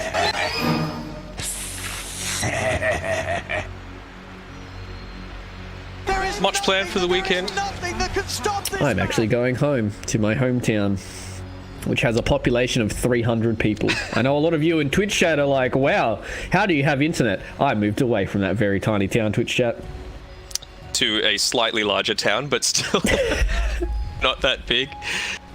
I mean, yeah, I guess so. Yeah, it's slightly larger, a couple of more 1,000 people, but I mean, yeah, I'm going home, just chilling out, just gonna go see some old friends and go pump some money into the local economy. What about you, Denon? What are you doing? It is my birthday on Monday, so I'm doing a little bit of celebrating going on. I'm casting again tomorrow, actually, the grand finals and the losers bracket finals. Be a bit hype, but I've got a small break on Sunday. No, actually, no. I think I'm casting on Sunday as well. So Monday night is my break night. My actual birthday is my break day. So lots of casting for me now. So you're not a birthday week person where you plan out your entire week where it's like, I'm doing this, I'm doing that, I'm relaxing, I'm not going to work, all this and that. You're just more of a practical, I want to be doing stuff on my birthday. I am a male, so I do not do these sorts of things. Just happened. Oops. True. Well, that's fair. Well, happy birthday for Monday. Hopefully we get some Phil's birthday mans in chat for you right now, Danog, because you're getting pretty old, mate. I know you turn into a boomer soon, so you might want to check your receding hairline on Monday, mate. You might want to pull the fringe up a little bit and see, measure it, get the tape measure out. We'll see if the hairline's starting to go back a little bit, because Look, I don't want to hear anything about looks from someone that looks like Sid from Toy Story, all right? Oh, that's a burn that I don't think I'll ever get over. So, thanks, mate. I'm glad our friendship has now devolved into us likening each other to Disney characters. Or Toy Story, yeah. Alright, we're back into things. 10 seconds until these bounty routes spawn. Like, a little bit more aggressive than it was last time around. It was just a 2-for-2 trade, simply, well, like being the same, but encroach on the enemy territory on both sides of the map. Yeah, so we go for the classic 2-for-2 trade here on the bounty runes, so both teams are going to be happy with how that does end up. I wonder how this lifesteal is going to deal in this game. I wonder how Dreamer Cell is going to overcome the fact that his position 1 versus position 1 matchup is not going to be all too strong for him. Whether he goes for like an early MKB, or if he just tries to utilize the rest of his teammates to try and deal with the Phantom Assassin in these team fights. You can see the harass already starting to come out from KezCute. He's following up onto Kuku, spamming out that Frost Blast as much as he can, getting maximum value out of his mana regen, and already in a little bit. Yeah, Kuku and KezCute are going to have a little bit of a man mode fight here in the jungle. Just going to throw the auto attacks out, but Kezcute, as you said, come to lane with quite a lot of mana regen, so he wants to throw out those spells as quickly as he possibly can. And we see already Zephyr is starting to double up the wave here for Cuckoo, so he doesn't have to deal with the Lycia and the Lich for him. I was about to say, is he about to triple up the wave with the mid lane? But no, he's tipping away, making sure it's all going to come at an appropriate time. The fact that Cuckoo's been able to still get half a level of XP during all this, I think he'd be pretty happy. It basically almost will be a triple wave, because the next wave is going to spawn right about now, and it'll be just far behind, and just not too far behind here for Cuckoo. So he's got a decent amount of experience coming his way here, and Zephyr's just trying to do his best to try and make sure that Cuckoo comes out on top in this lane. But towards the mid lane here, we do have Carl going up against Makoto. Makoto starting to lose out a little bit here. He's level 3 already. He's got 2 levels in the Gale, so it seems like this is what Carl's going to try and go for. He's going to try and go for the Gale spam onto the MK, just so he can't come into the crit wave at all. Some aggression here onto Hyde. He's obviously gone the Sacred Arrow to start off the game, but he's taken up a decent amount of harass here from Whiteman, who's already hit up onto his level 2. Really well known on White. A little bit unfortunate there. He threw one auto attack, turned back around. Maybe if he stood out for the career kill, he would have gotten it. But I mean, that's okay. They're starting to put a lot of pressure on this off lane here for Boom. FBZ is really not getting all too much out of this lane. He's 6-2 up against Raven's 13-2, so this PA seems to be doing extremely fine in this top side. Mid lane, we were talking about having to pay a little bit of attention to it. So far, Carl is winning out the CS war right now, slightly ahead of Makoto, kicking, but misses out at that range CS, at least not losing the experience for it. Oh, Carl's getting stuck on the tower here. He's just trying to trade here with Makoto, and Makoto's just trying to do his best, but you know, at this point he's just going to have constant dots on him, so there's no real good time for him to sit back and salve up. And even if he does salve up, you know, he's going to try and do it now in the trees. He's going to come back in, he's going to cop another Gale, he's going to cop a couple of auto attacks, so going to be able to... Oh, he does. No, actually, no, he did get hit by it as he jumped over the top, so Carl will be able to put that on top of him. He does have the Boundless Strike, but he's going to try and turn back around here. Oh, no, the Duke Lifter creeps. Makoto, he wants to try and get the Boundless Strike. He gets a lot of HP back from that. Now he's going to start going back in onto Carl. Doesn't have the boots to keep on top of him, and Hyde was able to take out Whitemon's career from the top side. Great play from Makoto there, being able to pump fake the Boundless Strike, not wanting to get caught out with the... oh, is he diving in onto Carl? He is. He's going to try and do it with the Primal Spring here. He's got 1 stack, 2 stack, 3 stacks, 4. He's looking for the last auto attack, and he gets it done. And Makoto gets the first blood and the first kill there, and they do get a return on the bottom side. So they take out Kezcute, but the big one there is the fact that Makoto was able to get a solo kill onto Carl. Well, that's going to bring things back a little bit more in his favor. He's now half a level ahead of this Venomancer. He's still got a few charges of the Jingu Mastery, but Radiant's middle be able to get back fast enough to get the full regen off from it. And he's going to try. He does have a Boundless Strike. There's a full crit wave here as well. They throw out the Gale on top. Makoto's looking for another kill on Carl. The arrow comes forward from Hyde. They don't get it done. Finally, the Boundless Strike comes down, and with the Frost Blast on top, Kezcute cleans that one up. Zephyr gets himself a solo kill on Hyde. No, he's starting to streak forward here, and this is what I was talking about with this Venomancer versus the Monkey King. Sometimes MK just gets on top, dude. I don't understand this hero. I mean, it takes ballsy plays like that, right? He used the tree dance twice to dive past him underneath a tower, and it's paid off for him. Granted, he got a little bit of help from the supports that time around, but the fact that Venomancer has to walk all the way back to lane, even pops a Smoke of Deceit for the extra movement speed. Yeah, a little bit unfortunate for him. Cuckoo's going to start fighting here. Hyde on towards the T2 tower. Is Hyde going to throw the arrow? Ooh. Not unfortunate for him. Zephyr's been able to farm himself up a decent amount of gold as well, sitting on 1,000 for himself, so we'll see what he opts to go for. I'd imagine it's going to be the same build as what he did last time, right? Just going boots into the Spirit Vessel. Spirit Vessel is very good against Monkey King. Like, yeah, you do have a Venomancer, but I'd imagine your mid-Venom wants to try and go for something a little different, maybe a Halberd first here, but Makoto's going to start throwing those auto attacks. Zephyr and Hyde just doing the old pause for jiggle in the middle lane. I think Veno's fine to go the Spirit Vessel, honestly. It gives him a lot of the survivability that he needs to live for a bit longer. It means that all of your minus regen is on one hero, so like Boom have to focus him down now, with especially it being that aura. throughout the Spirit Vessel as well as the active, is that you just can't ignore him anymore. Exactly. Well, we'll see what they do decide to go for him. We've got a decent amount of heroes towards this mid lane. Zephyr, they're going to try and fight over this regen rune. We did eventually get the click on it before the arrow came through, so nice for them. But both safe laners are like, okay guys, you guys can all goof and gaff around in the middle lane. I'm just going to start hitting creeps here, and Raven more than happy to do that. Same with Dreamercell on the bottom side, 48 and 11 against the 47 and 9. So both pretty similar in last hits here. Dire's bottom tower doing is quite under well. attack. It's going to be one of those games that it feels like it's pretty much the supporting cast for both of these carries. Zephyr might be getting caught out here, though. Speaking of supporting cast, Zephyr trying to waste a bit of time here from Boom, but he's going to take a lot of damage and probably lose his life as well. Zephyr doesn't have anything else to play around, and that will be another kill going the way of Boom. Had the TP, but you just can't pop it when you've got that Sinister Gaze available with Kescute. Yeah, that is true. See a couple of stacks being formed up here by Whitemon here in the Dire jungle, but greatest potential to take it out just yet. You know, go on the Battle Fury on Raven, but he wants to leave them sitting in there in the jungle for that long. Yeah, especially with somebody like Makoto, who's quite easily able to jump in there with that max out Primal Spring and come in and deal with those stacks very early on. So Dreamercell having to use the rage there to get the last auto attack on the T1 tower. So Boom already taking down that offlane tower is good enough for them. Doesn't really open up too much for them, but does mean that now the Ancients are a lot less secure here for Geekfam.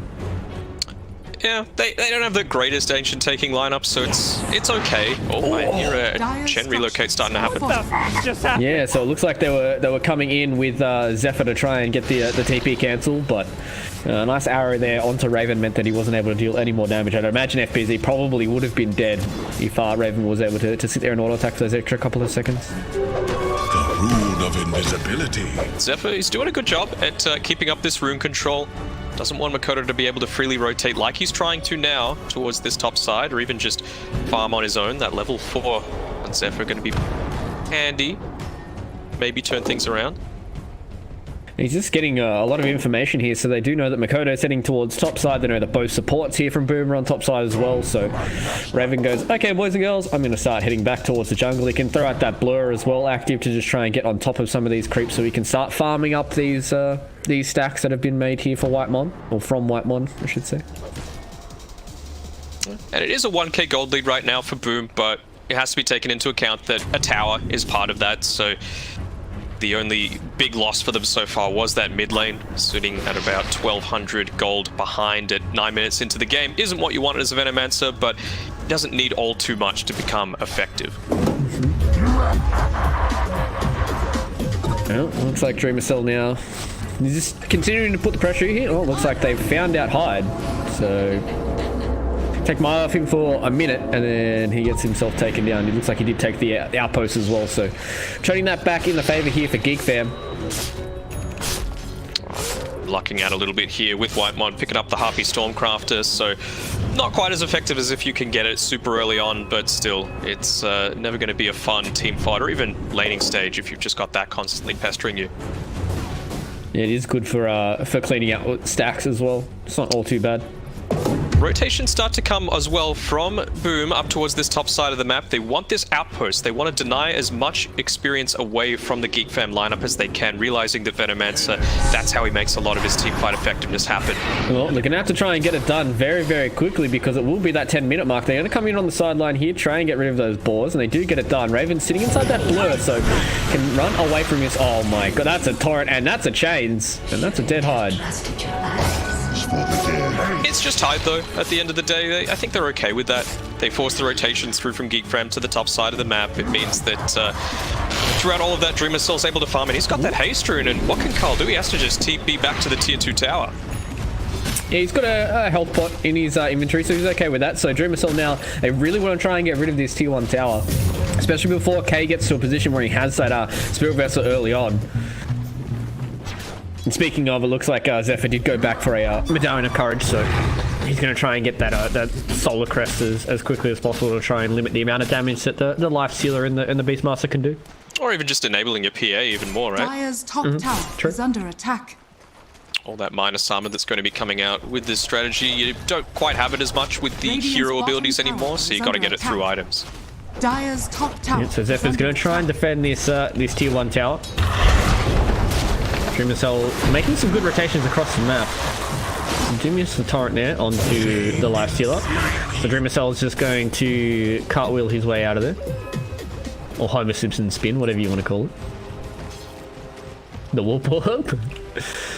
One is walking at him pretty aggressively, but you know, with the rage still a cooldown here, it means that Life Stealer should be more than fine at dealing with anything that's going to come his way. The only thing they really are going to have to stop that TP out later on will be the PA once she gets a basher. Probably lock out with a few creeps as well, right? Pick up a Dark Troll Summoner. Yeah, something like that. Maybe. Does that still go through BKB? Oh no, not anymore. Sorry, I thought you just meant in general. Oh, they found Kescu. Yeah, they're looking for him here in the river. You know, Frost Armor does a decent amount of work there, but you know, if you're against 2 cores coming out here from Geek Fam, you're probably dead. Yeah. And you can tell the way that Boomer wanting to play this. I think perhaps based on how that mid lane went favorably for the Monkey King, opting to go into this armlet build on the Lifestealer. A bit more aggressive, realizing that with the Venomancer hindered somewhat, you're able to take advantage of the early team fights a lot more effectively right now on Boo. It looks like Dream Cells is going to move himself straight into a MKB as well. Why not? Got your early team fight potential. You just want to be doing the damage right now because you've got plenty of farming capability with this Monkey King, especially once he hits up onto that level 20. You can just start primal springing waves out. Harassing down Geek Fam a whole lot easier than a Lifestealer can.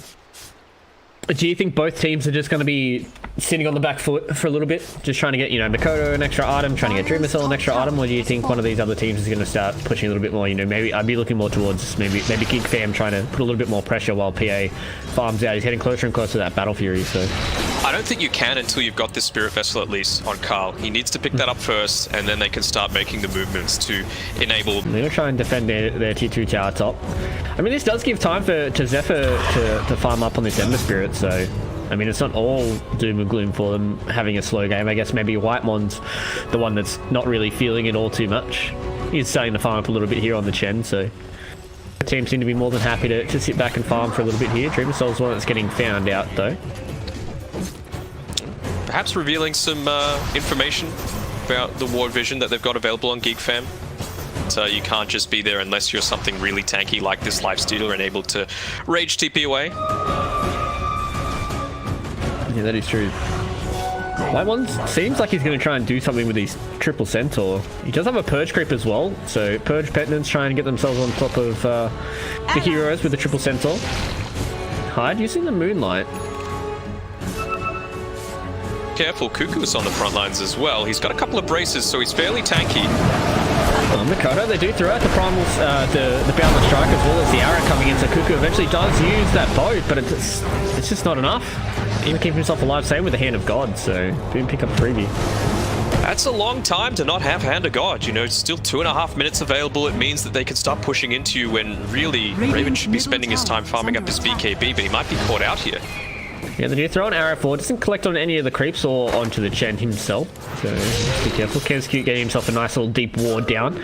TP out as well. So it looks like Geek Fam, they're starting to fall behind a little bit. They are farming up, but at the same time, they're starting to lose net worth leads here and there. FBZ comes forward with the Raw, comes down. Spirit Vessel on top of the Beastmaster. So no heals for him. They're trying to get the triple centaur in for the cool triple stop, but it doesn't look like they're going to be able to get there in time. Eventually, no. It does lose its life, but Raven making his way over does get himself looking for another one here with the X. Doesn't collect it, so Geek Fam get themselves an FBZ kill. Slowly ticking down on Whitemon, and he's just going to straight die. That's okay. A little bit greedy. A little unfortunate there for Whitemon. Hyde's getting caught out. They have a Centaur Storm coming out in a couple seconds, but Hyde loses his life, not having any of those leaps available. Makoto almost caught out by a torrent. Yeah, went for the blind one. Nice presence of mind to be able to dodge it. It probably wouldn't have made too much of a difference, but Wymon's still holding that buckler in his backpack instead of the seat. Losing out on a little bit of extra armor for himself. SMH Raven. Cuckoo was trying to stack the Ancients for him with Torrent, and Raven jumped in there anyways. Carry players. Can't with them. Can't win with them. Can't with them, can't without them. That's the quote of the day right there. Yeah. I don't know, I think my Toy Story Sid one was pretty good. Yeah, I don't give you the good ones, Matt, alright? I give you the ones where you make a mistake, okay? Because then it makes me feel better about myself. Can't have that. I don't know if Carl's going to be able to do all too much here against Dreamercell. You know, he didn't even have to pop the Rage there with the Venomous Gale missing. And, well, did they even grab all of the neutral items that are available on both teams? They did, but we've got a new set coming out now. So Dreamercell could just try and stack it up a little bit. But again, oh, there we go. About to say the carry player mindset of just see creep, hit creep. He's going to be able to back off and probably... Oh, they found someone bottom. Well, they found Zephyr, and he does go down. Carl tried to make a rotation towards that, but he was already dead. Shaw coming out already. Not great. Oh, these items. You can see as well here with Raven with his Battle Fury. Take out these camps a whole lot more faster, and his net worth should look to spike up a lot quickly than the rest of his team. He's picked up the Aquila for himself as well, so even in team fights, they're going to catch out here. White Money's walking past. He's got the Hand of God available, but I don't think he can pop it. He's just dead. He gets feared anyway, so he doesn't even get the Hand of God off. Makoto did dump the Wukongs for that, so it's okay. It's okay, but at the end of the day, they got the mid tower anyway, so 2 objectives achieved, right? Slowing down the Chen pressure. I think he cleaned up one of the Chen creeps as well, and the tower, and that opens up Roshan, and they've also got the Medallion of Courage on this Beastmaster, so it should be dying relatively quickly. MKB completely completed now for Dreamercell. Should get an Aegis into his own... Wait, did I just hear... Kezcute just chain frosted a set of creeps, right? Bottom tower is under attack. Sure. Fair enough. Why not? Finally now, Dreamercell does get that open wounds out, so he can start healing himself up with the MKB. Proxy does a decent amount of damage. Geek Fam, they're a little bit too late as a party here. They do throw out a torrent, but it doesn't matter because Dreamercell already has the Aegis in his pocket. Raven cleans up a tower as well. They're going to get the X-Marks torrent combo onto FBZ. They're trying to take him down, getting fairly tanky here, but on the backside, Raven's jumped into probably the worst situation that he could have gone in. Dreamercell trying to stick on top of him, but doesn't get any more lockdown. So with the Spirit Vessel back down here, they're starting to kite around the Life Stealer, and yeah, you might have Raid, but as soon as that's off cooldown, you have to be very, very careful. With the armor toggles coming back in, FBZ hits that buyback button again. He went and died to a neutral creep.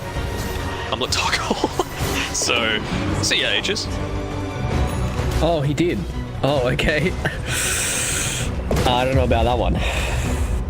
I suppose you denied away from Raven, which is pretty important. Like, they can take this relatively quickly themselves, so it's not the worst, but you've certainly given up a big part of your advantage. Yeah, especially because we saw in that last fight, Dreamercell, he doesn't want to use his Rage in inopportune times just to get rid of these slows coming out from the Venomancer. So, you know, yeah, even though Carl didn't have the greatest of laning stages, he can still kite around this Life Stealer pretty handily. And some aggressive movements coming out from Geek Fam, and it's going to work this time. They're going to grab both outposts for themselves, so some of that valuable experience away from Boom. Oh, FBZ. They found him out again. He bought back for this, so he has to be very, very careful. Whitemon gets pushed himself over to the other side of the crystals. They're turning around onto the board, but Moonlight Shadow, they keep FBZ safe for now. Zephyr's on the front line. Have to be careful, they have no raw. Fired, coming back in. Oh, the board dodge there. There's a nice little play there from Whitemon. Keeping Zephyr alive for a little bit longer, but oh, he missed his Remnant, but he gets it down to the low ground now, so he's baiting out a little bit more abilities. Zephyr's going to try and TP away to there, but stopping the TP, no! Looks like he gets himself away of Makoto inside of his Wukong's command. Dodges away from Carl as well as Cuckoo. Real nice plays coming out there from Geek Fam. They got everything that they would have wanted, right? A couple of ultimates used. They got the outpost, they got the experience, and lose nobody for it. Yeah, exactly. Yeah, we're coming out on top of that one. But Geek Fam still have a decent way to go. They are 4,000 gold behind. We have seen this meta time and time again. You start to fall behind indefinitely. But, you know, you have a PA on your team. This is where I'm not as much of a PA hater, where you get your 3 items or 4 items or whatever that hero needs, and you just start to delete people. But you have to be very, very careful with how you do play around not having a BKB. Your Scepter comes forward here from... Oh! He was halfway through a jump, I believe. Phantom Assassin, you're allowed to do that. You have an attack range. But they're looking for Dreamer Cell as well. Well, it looks like they're looking for Makoto on the backside, but Zephyr's the one that pays the price for it. Kezcute, very liberal with that chain box. That's a big torrent coming in onto 2 people. Makoto's got his own BKB. He's turning back around onto the rest of Geek Fam. Carl's going to lose his life first, and they're trying to get onto Whitemon. FBZ's just chasing away Cuckoo, so they're going to be able to catch out onto the Chen. Do their way of stopping the TP? They don't need it because they've got the damage. And they're looking for another one. FBZ, he roared Cuckoo, but Cuckoo took literally no damage. He's got a Phantom +1 armor buff recently. They're literally unkillable +1 armor. Thank you, Ice Frog.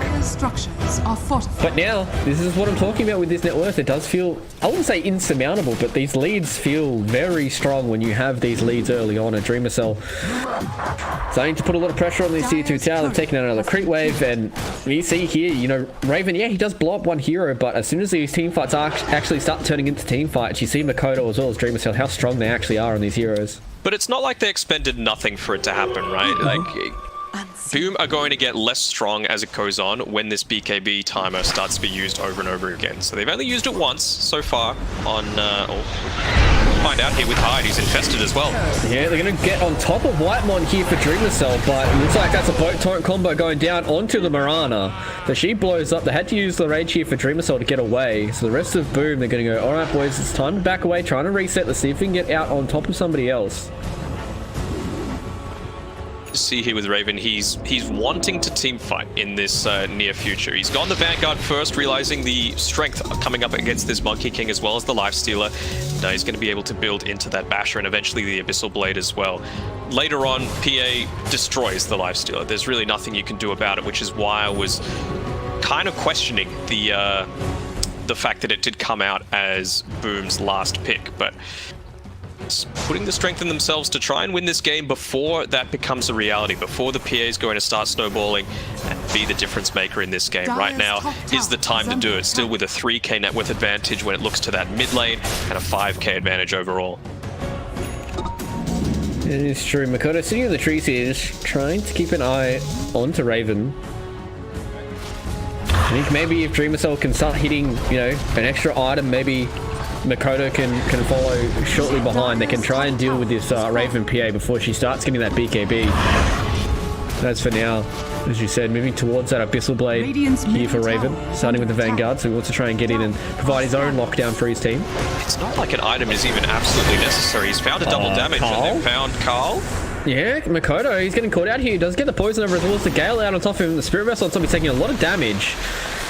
BD Rune here onto Dreamer Cell. He's going to have to pop a BKB. He has to pop a BKB charge, and we're trying to catch a few more heroes coming into this. So the BKB used, and this is the disengage here. 5 heroes getting stacked up here. If the PA can get on top of this, could be a lot of clean damage coming in. The torrent comes down, but it doesn't matter. FBZ turns around for the roar, but he dies before it.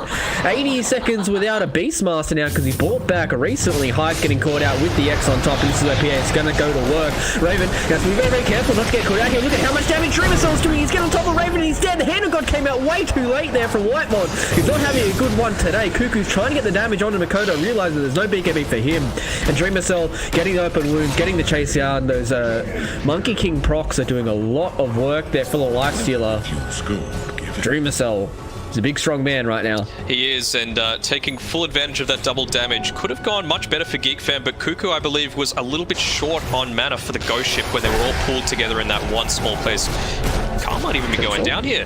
Oh, how close was that? Nice cosplay, bro. I actually, when I was casting with Toby, I did that and he cringed at me, so I was very tentative to try and do it again, but... You know I won't let you Toby, get away with these things. Yeah, exactly. So hopefully, Toby, if you're out there listening to this, hopefully I did you proud on that one, but either way, Hyde, you get caught out by Zephyr. Makoto's looking for a return though. Didn't find a tree close enough. Or actually, he has found one now. Here comes the Primal Spring. Zephyr's getting very low on the mana front. Very low on the HP front as well. So Makoto cleaning up a return kill there. Just get the sense that they need to start taking a little bit. Look at this. Makoto, they're playing aggressively. They've realized that they need to start pushing into these towers. They've taken the top one, which is very important. Roshan could potentially respawn in 20 seconds. You get the sense that that's the next key timing that we were waiting for. You've also got, like we were talking about before, the level 20 coming up shortly on Makoto. So he's just going to be able to push out these waves so much more easily and pressure where you might not be expecting it. Yeah, they are starting to look for Raven now. Makoto as well as Dreamer Cell. Got the two-man Uber. They're coming in. They're looking for Raven. See if they can catch him out. But wisely enough, tip is away. Radiant are scanning. It's a lot of wasted time, though. This works out for Geek Fam. Yeah, they have to be very, very careful and make sure that these next couple of team fights do start going in their way. I really feel like they need to start enabling Raven to just chomp through everybody. They need to make sure that this lifesteal is chunked down. They need to make sure that Makoto misuses a lot of his spells and abilities. So, you know, maybe Raven doesn't have to fight in the Wukong's command, because trying to fight a Monkey King inside of Wukong's command is 9 times out of 10 going to end up in your death. Yes. Shadow and a smoke. Really quick Roshan as well, but there's going to be a team fight before it. They're going to come in here. They do throw out the boat as well, so trying FBC is getting on top of Kunkka. They'll throw out the Roar, but he's caught between 3 heroes on the side of Geek Fam, and he's going to die. Dreamer Soul and Makoto trying to get rid of the backlines. They're trying to get rid of the rest of Geek Fam here, but they can't get on top of these heroes. X-Mark comes in on Makoto, using that BKB, stops himself for now. Nice balance strike, keeping a few heroes at bay, but this BKB is going to start to wear off. Yeah, you might have an Assault Cuirass, but I don't think it really matters. They're going to come in. Can they focus down the Monkey King? No, he can't. He's turning around. He's killing everybody. It looks like Dreamer Cell trying to get on this front side, get rid of some of these heroes, but Raven, he jumped in. He jumped into the rest of Boom ID. Can they get rid of him? No, they can't. The 4 stars keeps him alive, and this is where Dreamer Cell starts to run into a few issues. He's getting kited around the 4 stars as well as the Venomancer is doing a lot of work. Raven chunks down another, and they get rid of 4. I thought maybe Makoto was able to stand and fight, and they've called out Kezcute as well. Nice healer getting brought back here with the X marks the spot from Kuku. They're going to try and get on top of him. They found him out with the Torrent and the Syrian Chains, and that's 5 for nothing there. Geek Fam, that was the team fight they really needed. I mean, normally I would agree with you with being able to stand and fight as this Monkey King, but they've taken the fights well enough on Geek Fam that they can just say, look, you know what? We're able to just sit back a little bit. We want to make sure that you use those BKBs. It was down to 8 seconds, now it's sitting at 7, and it wasn't even Raven that did the majority of the damage. It was just that prolonged team fight, and having the Venomancer, having the Aura with the Chen, really effective, and then of course the Coco Rum doing a lot of work as well for this Kunkka. So things are starting to go more and more in Geek Fam's favor, and if you have a look at the win probability, it's taken a sharp dive towards the dire side. Am I a win probability user? I am. I've figured it out. I'm a Dota Plus user now, Matt. I remember you scolded me last time. Your offering has been accepted.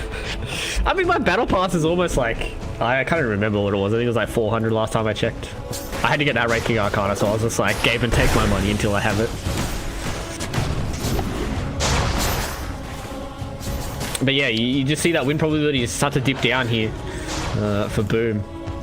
Couple of team fights, and this is pre-BKB for Raven. He seems to be playing these fights really well, and I think the biggest concern here from Boom is every single time Makoto is going to have to use that BKB at an inopportune time. You know, he gets Galed, he gets Poison Stung, and then he gets a Spirit Vessel on top of him.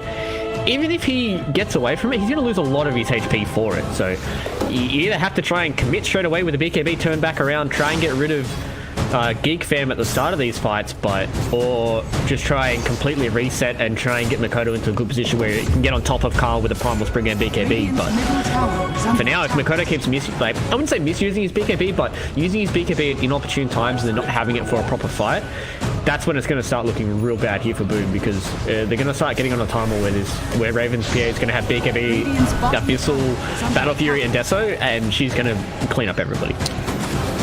Boom, though, they're reaching a little mini timing for themselves too. You've just picked up a telescope on our Mirana, so that's going to be really handy both for getting the Yule Scepter off on a couple of these heroes, as well as it enables the Lich, who's got the Keen Optic backpacked with that telescope aura, providing a lot of benefits there, and even just the Ghost Scepter.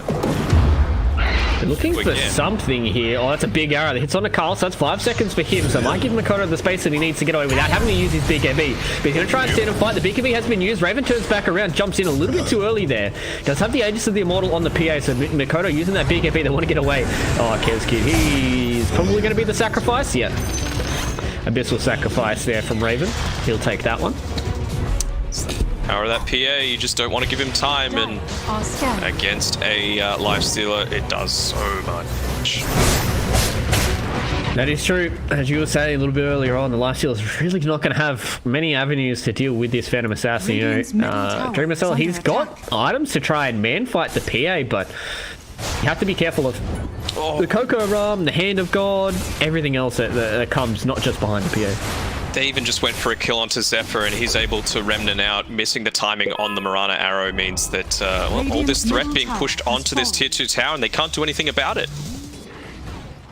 Just take all the outer towers, why not?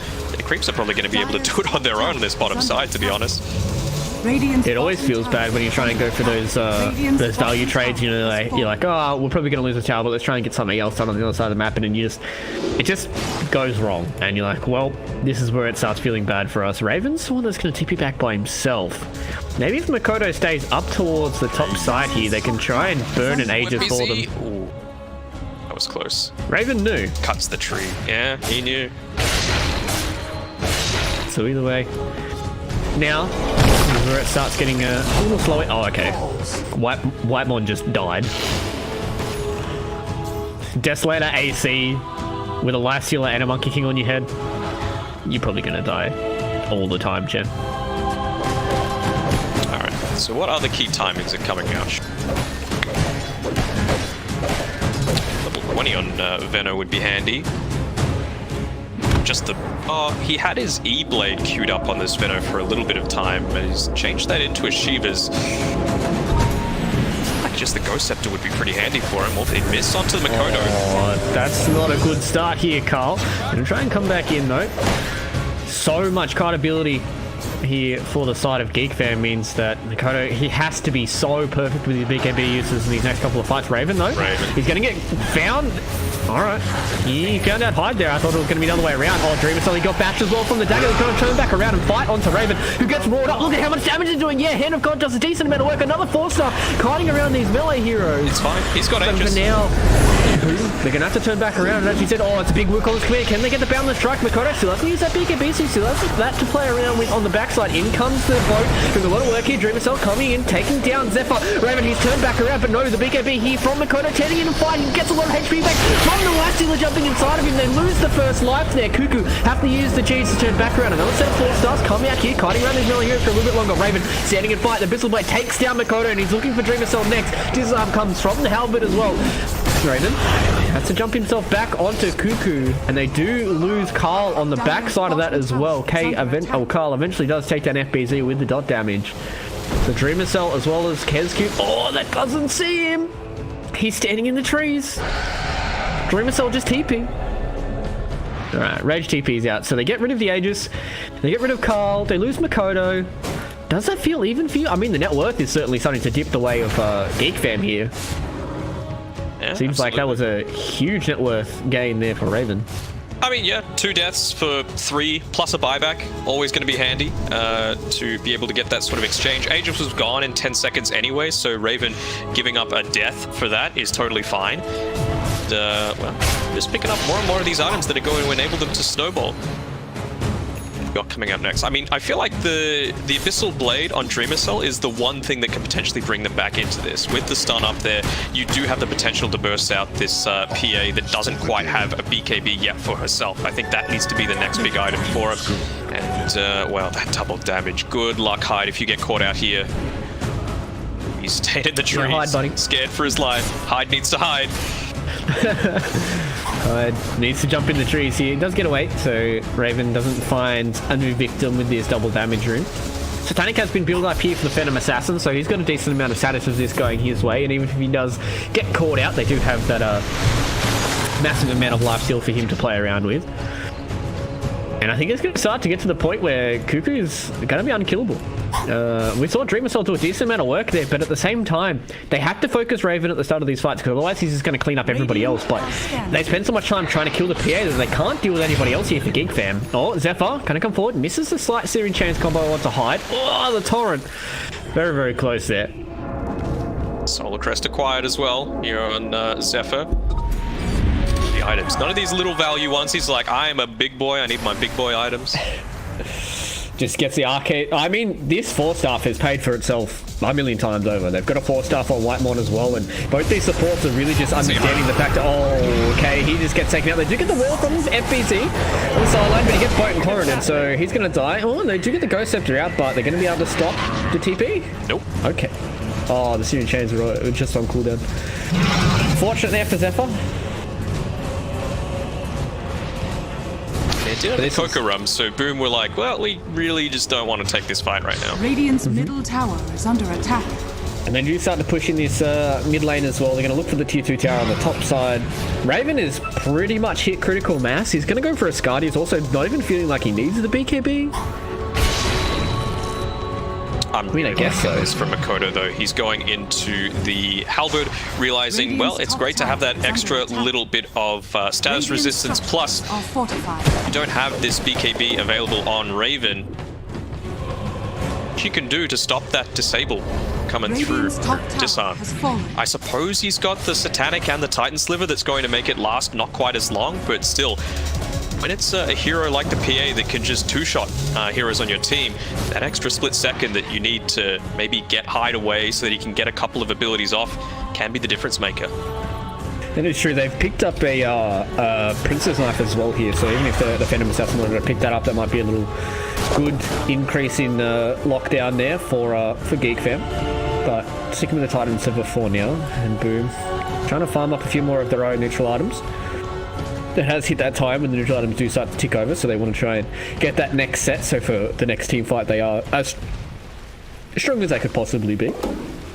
Is up in 5 seconds. You can see that Geek Fam, they're trying to play around it. Wisely actually gets rid of this Hawk, so I'm going to have the vision around the pit just for now. Oh, FBZ. Went here there with the Princess Knife. They're going to turn back around. You get the roll onto Whitemon, so there's no Hand of God for them in this fight. Dreamer Cell, they're going to try and come forward. They're still having some BKB. They want to try and get as much damage done as they possibly can without having to pop all these cooldowns. Makoto trying to stick on top of Cuckoo here. Jumps himself into the trees. 4-staffs up to the high ground. So they get away from the Monkey King.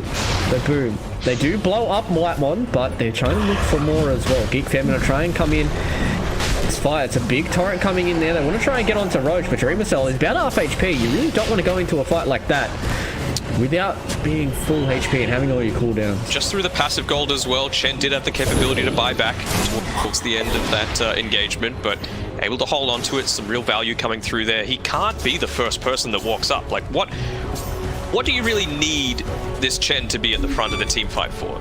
Nothing, right? It's not like he's got a Yules, it's not like he's got anything. He's got a 4-staff to save himself, and you can see now he's building into a Glimmer Cape, but he needs to stop putting himself in such precarious positions. He's got the Shaco now, though. Ooh. He can use, like, Hand of God and 2 abilities. That's how little mana he actually has now on Whitemon, so maybe expecting a Roach fight here is Geek Fam. They walk into it themselves. There is a Courier as well as a Hawk spotting this out. PA's 25 as well. They're going to come in. They do get rid of that Hawk. A big arrow comes down onto Zephyr as well. Missiles infested in Makoto. Going to see if they can get themselves into a good position here. If Makoto can get on the trees towards the Roach pit, could be a good fight for them. Raven is doing a lot of damage here to Roach, and this is an Axe Blessing as well. They're wanting to go for the steal. Both carries. Oh, they try to go on the back, but no, they get rid of the tree! Makoto, he's done, he's stunned, he's dead!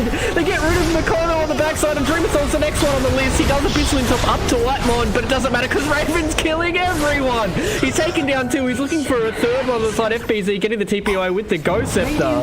So they lose their Monkey King and their Lip. Zephyr's looking for another one. Actually, no, he just wants a bounty rune. So Hyde, with that Ghost Scepter, gets himself away for a little bit longer. They're going to try and keep on top of this Morana. Eventually, Raven takes down the Roche, and he gets the Aegis, he gets the cheese, and I'd imagine who's got the Axe Blessing for this one. Probably just going to give it to the Veno. Stage. Yeah, pretty handy on the Veno, you'd say. Picks it up.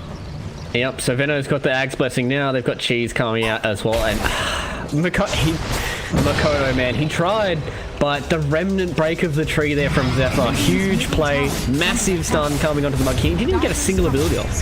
Didn't get big KP, he didn't get nothing out. And unfortunately for him, that meant that he died extremely fast, and then Raven just tearing everybody to bits. So looks like Boom now. They're going to try and defend for a little bit longer. The PA jumps a little bit too far into the base, but she's so tanky. Almost 4,000 health and an Aegis. I don't think you're killing Raven twice, let alone once. And a cheese. And a satanic. Yeah, she's going to... And a Minotaur Horn. So... free... stun getting rid of. Just drop the cheese on the ground. Anymore, that's for sure. They've given the cheese over to Cuckoo, so just wanting him to perhaps be a bit more of a front liner, make Raven the one that's going to be taking down these racks.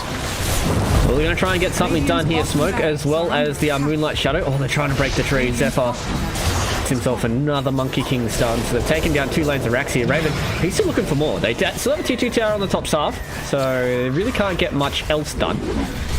And right now, Geek Fam, they want to try and stay inside of the base, but they realize they can't get Megas just yet. They can't complete the game, so they're going to be like, alright boys and girls, let's go to get the T2 tower. Let's get this done. It's fine. Wave's pushing in.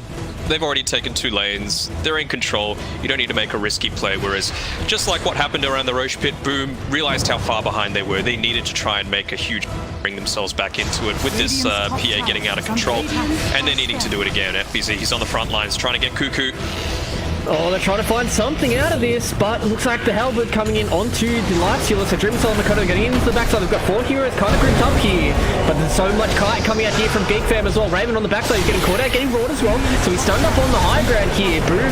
They're trying to get much done on the bottom side, but Raven is doing a lot of work. He's getting stunned up quite a lot, but this massive amount of status of this is doing a lot of work for him. Oh, Makoto gets half his HP chunked down. Yeah, it doesn't matter if you get the Boundless strike down, because you're just going to go down. He's dead for 100 seconds.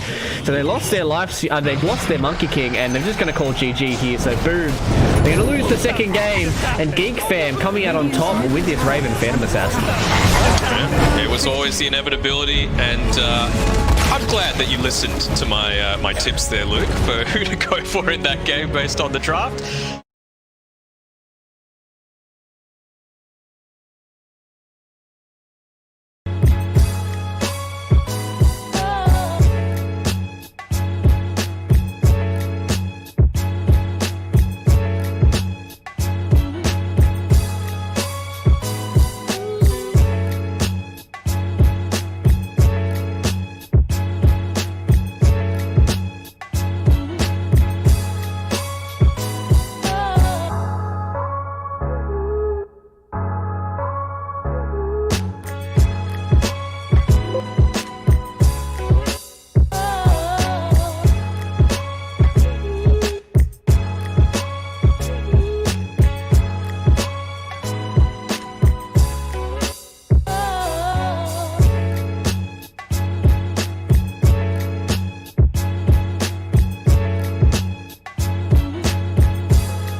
you're back.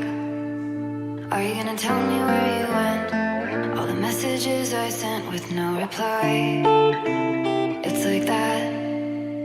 You're just gonna walk into my room. I hate how you assume I'll take the pleasure and the pain, the sorrows in your brain. 'Cause I know you're on the run. I'll take the pleasure and the pain, your secrets to my grave. 'Cause you are the only one. 'Cause you are the only one. The only one. 'Cause you are the only one.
5 seconds remaining. Radiant team ban. G'day boys and girls, ladies and gentlemen, Twitch chatters and Twitch memers. It is Fluke, joined again by Danog here for the third game of the BTS Pro Series Southeast Asia Upper Bracket Final. Winner of this goes into the grand final. Loser drops down to the winner of FNATIC versus Neon Esports a little bit later on in the day. But Matt, Geek Fam, they proved me wrong as a PA hater.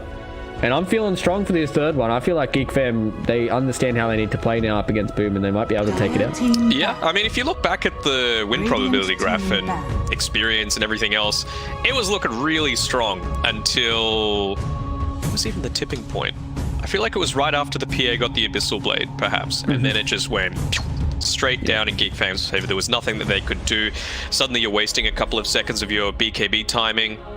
And it just felt like an inevitability after teamfights started going Geek Fam's way. So we'll see what they choose to pick and ban out this time around. Boom won the coin flip this time and opted to pick first. And Geek Fam actually chose the Radiant side, which means that perhaps they're going for something that's a bit more farm oriented again. You know, they want to have that ancient control. They want something that's going to build into a Battle Fury. And I think it's very wise that they've gotten rid of this Ursa, because it's the sort of hero that Boom, I think, would first pick if given the option. That is true. Well, they get rid of it now, so Geek Fam seems like they're sticking to their guns from what they did in that second match where they were able to pull out the W. So we'll see how it turns out here for Geek Fam and Boom, whether or not Boom are going to stick to the same guns of picking this. What are they open with? The Morana and... no, that's Geek Fam that's been picking the Ember. What? It was Morana +1. Beastmaster? Beastmaster, that was it. I felt like FBZ really didn't have that much crazy impact on the Beastmaster. Yeah, the Hawks are obviously good for vision, but it really didn't feel like they were able to combine that raw and arrow combo. So I don't know, maybe FBZ needs to go back to a little bit of something different. They're getting some good success out of this Ember Spirit throughout the day, so go back to it again. It's just that versatility. You don't want to be opening up with something that's all too obvious about where it wants to go. I feel like with Boom though, it's much more oriented towards a core and the support role. 10 seconds remaining. Yeah, it is true. We'll see if they want to, go for like their classic Coddle Ember Spirit to try and really abuse this core Ember Spirit, or whether or not they're going to do what Geek Fam have been doing and just running it as a 4 with Zephyr and just trying to get, like Spirit Vessel, Arcane Boots, 4 stuff and just try and run around the map, be really annoying. But Geek Fam, they respond with the Queen of Pain here, so a hero that is in the same vein as Ember Spirit, where they can flexy to whatever role they would like to, and are very, very strong core roles as well. So I would like to see a mid Queen of Pain. I really enjoy watching that hero come out of mid. Yeah, Cuckoo did decently well on the Queen of Pain in that first match, but I want to see a little bit more from this Queen of Pain. I want to see why this hero feels so broken and so strong in a lot of these games. I want to see them pick the Pos 5 right now. I want to see something like a Bane come out from Geek Fam. Just something that's going to win the lane. It's good lockdown if they do choose to put this Ember Spirit into a core role. The Fiend's Grip is fantastic for being able to deal with it. Ogre Magi is fine as well. You can stick him in on the front lines, and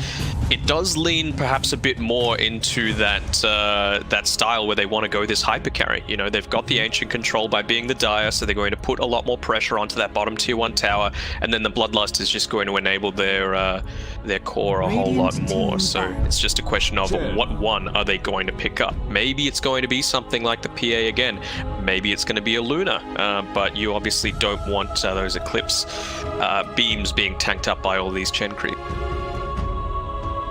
Yeah, I don't think you really... I mean, Luna's still pretty good at dealing with the Chen creeps, right? Because of the bouncing glaives. Like, moon glaives are decent well, but as you said, if you pop out that Eclipse, there's a bit of a feels bad, man, when you see 3 of these Chen creeps soaking up 90% of the beams. You're like, well, that was a bit of a waste, but we'll see what they want to go for. I like seeing heroes like Juggernaut and stuff like that with the Ogre Magi. I feel like that would be fairly strong against something like a Chen. I guess it's kind of in the same vein as the as not the against Luna, the right? Chen, not against the Ember Spirit.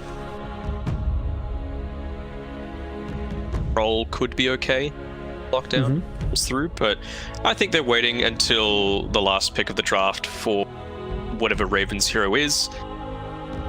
It's just one of those things where, again, they've got the last pick the entire time. I think they're very happy with how the draft has gone so far. They've got their support buffer, basically, and Queen of Pain just a solid hero in 3 different roles that it can potentially go for. Yeah, that is true. You can run this over pretty much wherever. Same with the Queen. So we'll see how they want to switch it up here. So the Slark ban coming out from Boom. So that leads me to think that FBZ is going to be picking something like Tide or Underlord or what's another hero that really gets beaten by Slark? Pretty much any melee offlaner, but it really does feel like that they're trying to utilize FBZ to have something like the Tide Hunter or like the Underlord up in this safe lane where he can pretty much just be on the front line and tank everything, and it doesn't matter if he doesn't really get all too many spells off, because that's how they won the first game. And it was kind of the same vein in the second one where FBZ was getting a lot of spells dumped on his head, but he's a Beastmaster. He needs to stay alive for that aura, he needs to stay alive for the Roar and to use the balls as well. So maybe they're just moving into more of the Tide Hunter and the Underlords of the world. It could be that, but I also feel like we're missing a hero that's been banned out a fair amount in the Batrider, and there it is, coming through. So I was thinking that Boom might have picked it up for themselves, just because with the Slark, obviously, if you're quick enough with the fingers, suddenly that lasso isn't all that impactful with Dark Pact. It is one of those heroes as well that they've got a really high win rate on, but not going to be this time around, at least for them. It puts a whole lot more pressure on the Boom side of the map as well to perhaps go a support that's able to push out waves a bit more strongly than the Chen, because Chen's going to be roaming around, backing up the carries a little bit more whilst trying to stay out of experience range. So we'll see what they're able to do. I do think they need to go a little bit greedy now on the Boom support, or it could just be a Hide Ember Spirit, which is the definition of a greedy support, but we'll see how they opt to go. I mean, yeah, I could certainly see them moving in towards something like that, even if they want to go for the Mirana again and make her build a little greedier. Yulsep is not really all too greedy for the Mirana, but I can understand not being able to super greed out on something like a Mirana, because you don't need to sit and farm out. What about something like an Enigma? I guess you kind of still have to deal with the Batrider with the lasso to break the BKB black hole. So it's a concern, and yeah, I was about to say they need a basic dispel. They got rid of the PL already, so you can't just pick this carry that's going to be able to use Doppelganger to get rid of the sticky napalm. And that also leads me to believe that they're going to go for a bit of a lane swap here. They want to make sure that the Legion Commander is going into this Batrider so that when the musical chairs happen, they're not at disadvantage of being the one to TP first. Having picked the Chen as well means the Oracle's kind of out of the equation. Abaddon, also a possibility, but I think with a Legion Commander, it's good against the Batrider, as well as the Queen of Pain, just for that additional layer of lockdown. Yeah, I think that's probably what would have pushed them over for the Legion Commander, just being able to lock down the Queen of Pain and deal with her very easily. The Pangolier has been a response here from Geek Fam, so I don't know who's going where. I'm going to say it is a Cuckoo Batrider, a mid Queen of Pain, and a position 4 Pangolier. All right. That sounds fun. Could be a mid bat, actually. 10 seconds. That is true. I guess if they are going for this tempo style, right? Like you need to get the experience early on. You need to get that early Boots of Travels, that early level 7. And, you're really going to lane a Legion Commander into a Batrider all that easily. If it is going into the mid, it feels like it suffocates a lot of what Boom's trying to do, and you'll just be able to create a lot of that space by having the, again, just to go back to the hyper carry that I feel like Geek Fam are going to try and do with this last pick of the draft. Ooh. Something a little different. Lone Druid is a hero that really does feel like it's extremely strong, especially if you pick it this late in the draft. I feel like Boom have a good idea of how they want to play it. This is, I'd imagine, going to be the Batrider lane matchup. It's not all too bad for the Lone Druid, right? Because you have to deal with the bear the entire time, and the Batrider really can't abuse the bear as much as he can abuse some other carries. So I really like this as kind of a self-sustaining position 1, because as you were saying with the Chen, most of the time you kind of want to leave them to their own devices as a Chen. You give them a little bit in the early game, you get a couple levels, and you go do Chen things a little bit later on in the jungle. So I really like this Lone Druid pick up here from Boom. It does allow them to kind of have a hero that they can just constantly buff up. The Legion Commander can always sit behind the Lone Druid if the bear ever gets lassoed, the bear ever gets dealt with in whatever way. They can always press the attack it. Same with the Ember Spirit. He can just sit in the back and cause, chaos for the Lone Druid to just throw that bear into good positions for them. So I really like this pick up here from Boom, but I feel like Geek need to have a decent response for their own, as you were saying, a kind of hyper carry that can deal with this Lone Druid, or at least match up well with the Lone Druid. 10 seconds remaining. Honestly, PA's not the worst. Again, pretty good against the Lone Druid. I guess you're kind of screwed if you get rooted up, but I don't mind the PA once more coming out for Geek Fam. It worked for them this time around, and again, they've got the space to enable Raven to carry the game. Yeah, that is true. They don't have the big damage mitigations like they had in the last one with the Conquer, so you might be a little bit more wearisome. I do feel like PA could be quite good for them. I feel like Ember Spirit, obviously until a certain point in the game, deals with it quite well, has a lot of magic damage to deal with her, but once she starts getting a little bit higher level, you can really burst through that Ember Spirit easily, especially if he's locked down by a lasso. So I just want to see maybe what about Spectre for Geek Fam? Is that too greedy? 5 seconds remaining. I think it is, and I think you need... PA really wants to be that aggressive early on, but I feel like you're going to need to aggress I speak for the trees. that, especially with this Nature's Prophet coming out as well. It's clear that they want to up the tempo right now. 3 clear damage-taking heroes right now on Boom, and they're probably going to want to save the press the attack on Legion for obviously interrupting stuns and lassos and everything else that's coming through from Geek Fam. But if you ever do get a spare moment, let's say you pick off that Bat Rider, just use it on the Lone Druid Bear and those towers melt. Yeah, that is true. It does mean that as soon as they start getting a little bit of air to breathe, they will be able to chunk through these buildings. But I'm just trying to think of the response here from Geek Fam.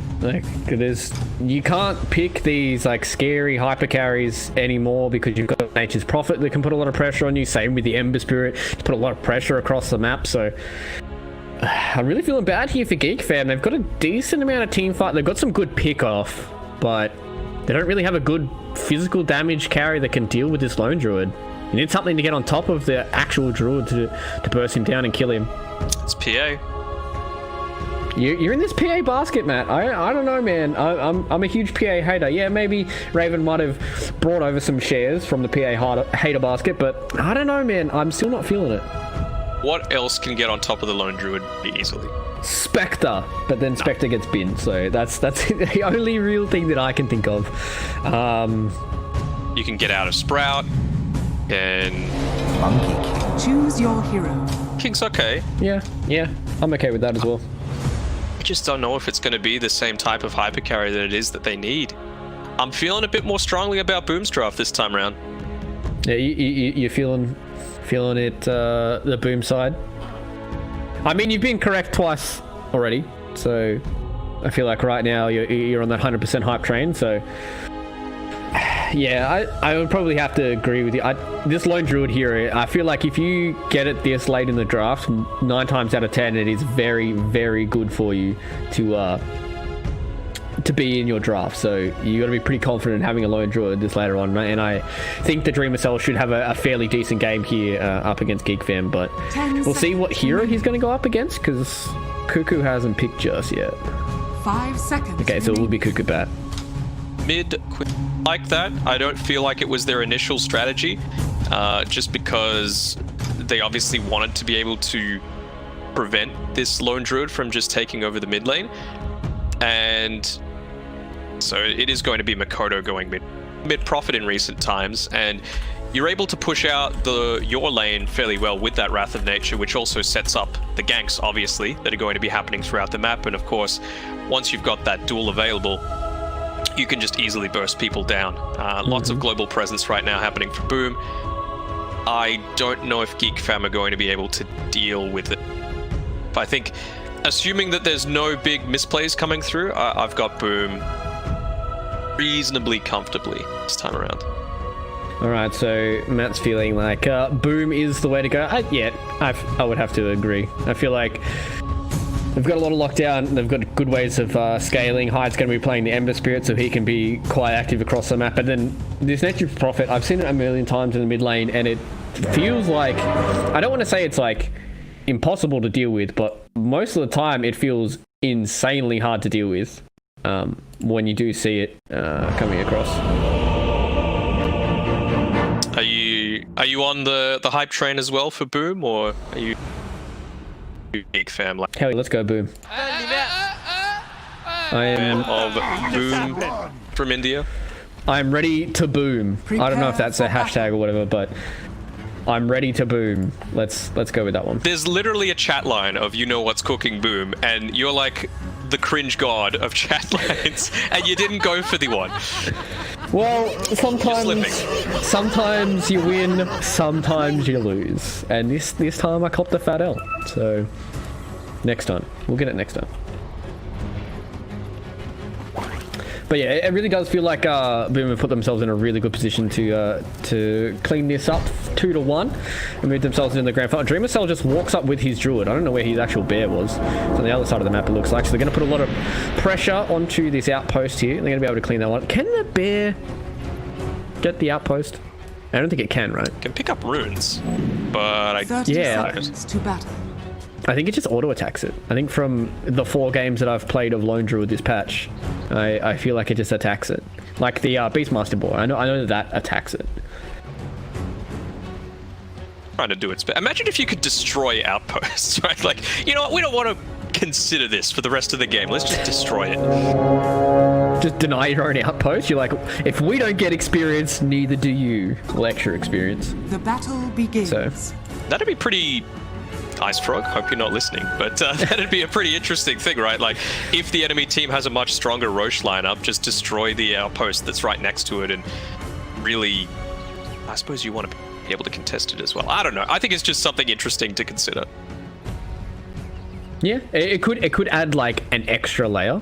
You know, like an extra layer to the game where it's like we have to toss up whether or not it's worth us taking care of this outpost, or should we just kick back and leave it to try and get the experience, or do we really need to get rid of this extra building to get all that map control? What the f just happened? What the f just happened? We got to pause. Hotkey issues for Coop. How do people still have I mean, I guess I have hotkey issues too sometimes. Sometimes they just unbind themselves, I swear. Like, I'll play a hero that I haven't played in a long time, and then it'll just be like, I'm trying to cast a spell, and I'm like, my hotkey is just not working. And then I check it, and it's unbound. So, I don't know. Whatever helps you sleep at night. It's real issues, Matt, alright? It's real issues. I'm struggling with real issues here in my Dota 2 pubs. Dreamer Cell losing out on the range creep in that first wave. The harass from Cuckoo, it's starting to take effect. Already 4 stacks up on the Druid himself, and that's one of the things that happens when Kez Cutie has to walk back and deal with this outpost, take it back into his control. Yep. That is true. He got the move speed creep. Yep. Kobold Foreman. I'll mate with the speed aura. 12% is actually a lot. It's a shame they don't have the Bat Rider, because, I mean, Rider just like Sanic. Yeah. We'll see if this lane does start to work out here for Dreamer Cell, or whether or not Cuckoo can start getting on top here with the Bat Rider. Speaking of lanes going well, Makoto's having a great time in mid, 9-3 up against the 3-0 from Carl. So that Blightstone putting a lot of pressure on, and he's opted to go for the Gloves of Haste as well, just to get that frequent pass out onto him, causing him to expend a lot more net worth on just getting some regen for himself. I mean, he doesn't even have enough for another set of tangos. It really does feel like every time I've seen this Nature's Prophet hero, he bins everybody. Like, actually bins every hero. He's such a strong laner and has really strong auto attacks, and he's like, if I remember this correctly, I think he's like top number 5 or number 6 highest agi gain in the game. It's pretty nice. Which is nuts for a hero that has a lot of damage as well, and then can get free damage from his ulti. Radiant's courier has been killed. Back up a little bit here from the harass coming through. Zephyr, he's gone for a bit of a back lane, and can this Banisher get in range for the Purge to come off onto him? He's his best. Yeah, he's pretty slow there is the Banisher, and he does have a swash up now, is Zephyr, so he can swash all the way away if he needs to. But this Purge is doing a decent amount of work here. Zephyr's taking a lot of damage, does get the disarm, so it's nice there that the creeps won't follow him. He pops his healing salve. He's only got enough for the TP in another 5 mana, so try and stack this up or snipe this courier, but quite yet. Let's stuff up the creep equilibrium though, with sitting underneath this one. Yeah, maybe. They do have... Makoto does have his own creep, so even if it does like push a little too hard or whatever, he can deal with it himself. Manipulated. 25 gold away until that bottle's going to be available for Carl, so it just feels like he's have to be happy with soaking up some experience for now. Dire's top tower is under. It does feel like Carl's on the back foot here on the Queen of Pain. Interested to see where he makes his first rotation, whether or not he goes towards one of these side lanes to try and get a little bit more back into the game, or whether or not he's gonna just try and stick it out mid so Makoto just doesn't delete his tower and then just take over his jungle. Forced to pop the blink as well to run, so a little surprised Makoto didn't go for a bit more aggression onto him. Makoto, he's getting rotated on though. Yep, smartly enough, gets the TP away, and once he gets all the way back to his base, he can just use his teleportation to come back in the lane, and then that's all he has to worry about. Cuckoo? He's caught in here a little bit, but should be able to get away. Yep, had enough there for a TP. Early on, a lot of these heroes really don't have good ways of dealing with TPs, so but now we'll be seeing a lot of TPs in front of people's faces. So he gets everything delivered onto him, he gives everything over to the boar, so now that his courier's been able to survive, he should be able to put a bit more pressure onto this tower. Creep wave nearly being denied underneath it as Cuckoo went to grab up that double damage rune, making sure that Nature's Prophet didn't. Yeah, this is where it starts getting scary here for Cuckoo. If he tries to stick in this lane for a little bit too long, Dreamer Soul can get on top of him with a few lucky roots here and there. Can do a lot of work against the Bat Rider and can do a lot of damage as well. So he has to be very, very careful. Looks like we've got to fly towards the bounty route on the top Radiant side. Zephyr gets a nice little swash all the way through here on FBZ. He's getting chased down as well. Whitemon getting on top of it. Raven finally, with the Boundless Strike, cleans that one up. Whitemon doing the homie move and leaving that for his carry. Very handy for himself, and so he's having an alright time down the bottom side. It's still looking a little bit rough, especially sitting at only 1,500 gold, 600 net worth behind his enemy offlaner, and just not feeling like he's getting the same level of impact as he would like against this lone druid. Yeah, you would really like to at least get a kill on the druid. I mean, 5 minutes might be a little bit too ambitious, but you need to make sure that you're putting a lot of pressure on this druid, because it's going to get to a point where he's going to get level 5, he's going to get level 6, he's going to have 3 levels in his bear form, he's going to have 3 levels in the spirit link, and even, you know, maybe he might want to go for the true form, and that's when it starts getting really hard to try and deal with this lone druid, because he's going to fall back into the jungle, he's going to farm up, probably going to go for like Master Commander's Deso build or something along those lines, and just be able to do whatever he wants. Zephyr though swashed himself up onto a high ground here. There is a mud golem, they don't have the vision though, so he can't cancel the TP. Again, it just feels like it's going to have to be the Raven show for Geek Fam to be able to come back into this. It's not like they've even created a ton of space with this soul, right? They're trying to chase down Dreamer Soul as much as they can, but you've got the net worth advantage, you've got the XP advantage. Cuckoo's having to play quite defensively. Yeah, you almost got hit there by the Wrath of Nature top side, though. Ravens was able to take out high. They want to try and turn it back around onto the Monkey King. Does not have a Boundless Strike to get a nice little bit of regen. He tried to get the jump onto the tree, but it looks like Whitemon ate the tree that he was going to jump onto. So, Raven getting back away. Finally gets away from the rest of Boom. Good on him to be able to long enough to be able to get away, not giving up his life in the process. Makoto's rotation, of course, happening at the same time. Oh, rotation through here onto the Nature's Prophet. He might go down if he gets a bit too ambitious. They did miss out on a few of their spells there. Fortunately, the Ignite a bit later than what they would like to, and Zephyr missed the swashbuckle as well, so can't get on top of the Nature's Prophet. Carl made his way all the way over with an invis. He's going to see if he can take down Hyde though, doing a lot of damage here. The chains does catch out onto the Queen of Pain, so Carl unfortunately loses a little bit there to RNG. Slowly clawing it back right now, Geek Fam.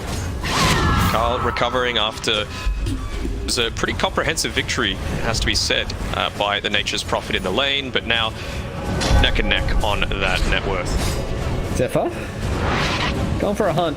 He's been a thorn in the side here for Boom. I really feel like after watching this series here between Boom and Geek, it's like just watching the way that Hyde as well as Zephyr move around the map as his position for it. It reminds me of times of old where you used to have like an Earth Spirit rolling around just being a nuisance to people, you know, being level 2, level 3 for majority of the game, but still getting a lot of work done on that position for it. And I really feel like Hyde as well as Zephyr channel that type of energy into whatever hero they're playing, whether it be Pangolier, Ember Spirit, or your typical pods forwards, you know. On for a little bit of a cheeky dual play there with FBZ, but playing close enough to the tower was Raven to get the initial damage, the additional damage through from Hyde, and a bit unconventional here with Kezcute. He's already level 4.5, Hyde not yet level 3, so a lot of farm over to the hard support on Boom, and it's not the worst idea, right? You want to be able to consistently run, you want to prevent this Monkey King from carrying as it gets later on. This TP's coming through will halt that. It looks like there's going to be a big fight here between Boom and Geek. Makoto was making his way towards top as well. FBZ takes a lot of damage for that one. Trying to get the duel underneath the tower with Whitemon, but that was a rotation there from Carl, so they keep him alive for a little longer. Dire's middle tower is under attack. Things going well for Geek Fam, it has to be said. Able to take full advantage of that stronger early game that they had. Dreamercell, he's always going to be this pressure down towards the bottom side of the map. He wants to be able to take out this tower, secure a bit more of the Ancients for themselves, make it so that Monkey King, obviously it doesn't look like he's going into a heavy farm build, just the Echo Saber to start the game. Yeah, it seems like that is the stock standard for a lot of these Monkey Kings, especially both that we've seen today, so just going to go for that aggressive build here, and Dreamercell's just starting to get his farm on right now, heading closer and closer to that 4.5k net worth. He's moving towards that Mask of Madness, already has phase boots on the bear, so he can start putting a little bit of pressure on when he would like to. Makoto's pushing this mid tower, and they want to try and get the outpost here. FBZ cops a fire blast. They have another stun as well, so nice play there from Whitemon. And Carl. Alright, Cuckoo made the rotation there with the lasso. We were able to take down Makoto. That's a big play for them. That's a huge play for them. Being able to get all of that experience now. We can see Cuckoo, he's hit onto his level 8, so he's just going to be able to accelerate his farm even more. He's got a bottle, picks it up at the perfect time. He's going to grab this one on the bottom side as well and get closer and closer to those boots of travel. He's going to be a speedy boy once that does come up. I really do like seeing this type of build coming out from Batriders. You know, just go for this speed build rather than rushing a Blink Dagger. Most of the time you can get on top of a lot of these heroes. You know, maybe the Ember Spirit might be the only one you can't really deal with, but at that time he's only in position 4 anyways, so Zephyr's not really priority number 1. I read this from Boom. I think it's something that they needed to do. They used the press the attack onto the siege creep, realizing that they just need to create a whole lot more pressure on this top side of the map, deny a lot away from Geek Fam, but FBZ might go down again. Oh, FBZ. It seems to be the story of this series. Unfortunately for him, he keeps getting caught out time and time again. A big play there from Geek Fam being able to take down the Legion Commander. They take down the Tier 1 tower as well.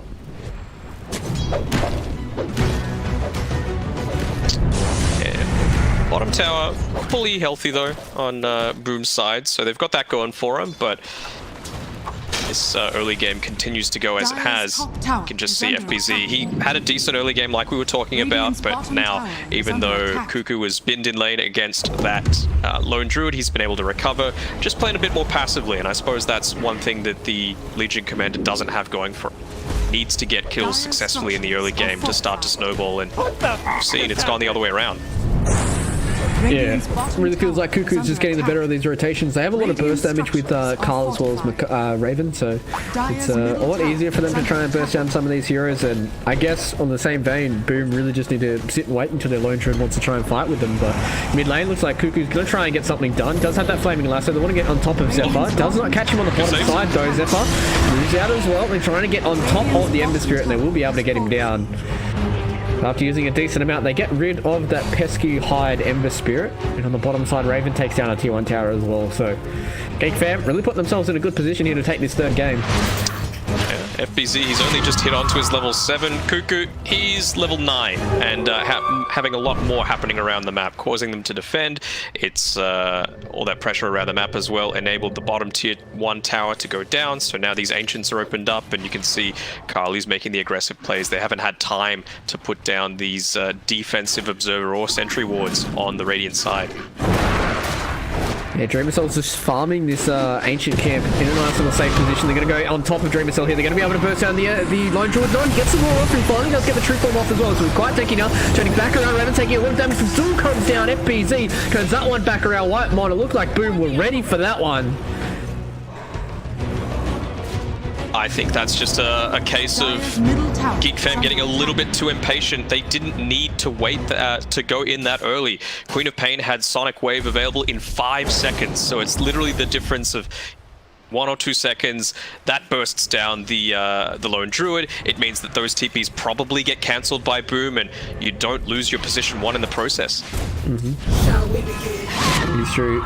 The big play there from Boom. Saving Dreamer Cell, turning it back around to get 2 kills. They're able to get FBZ the dual win as well. So 10 damage going into his back pocket.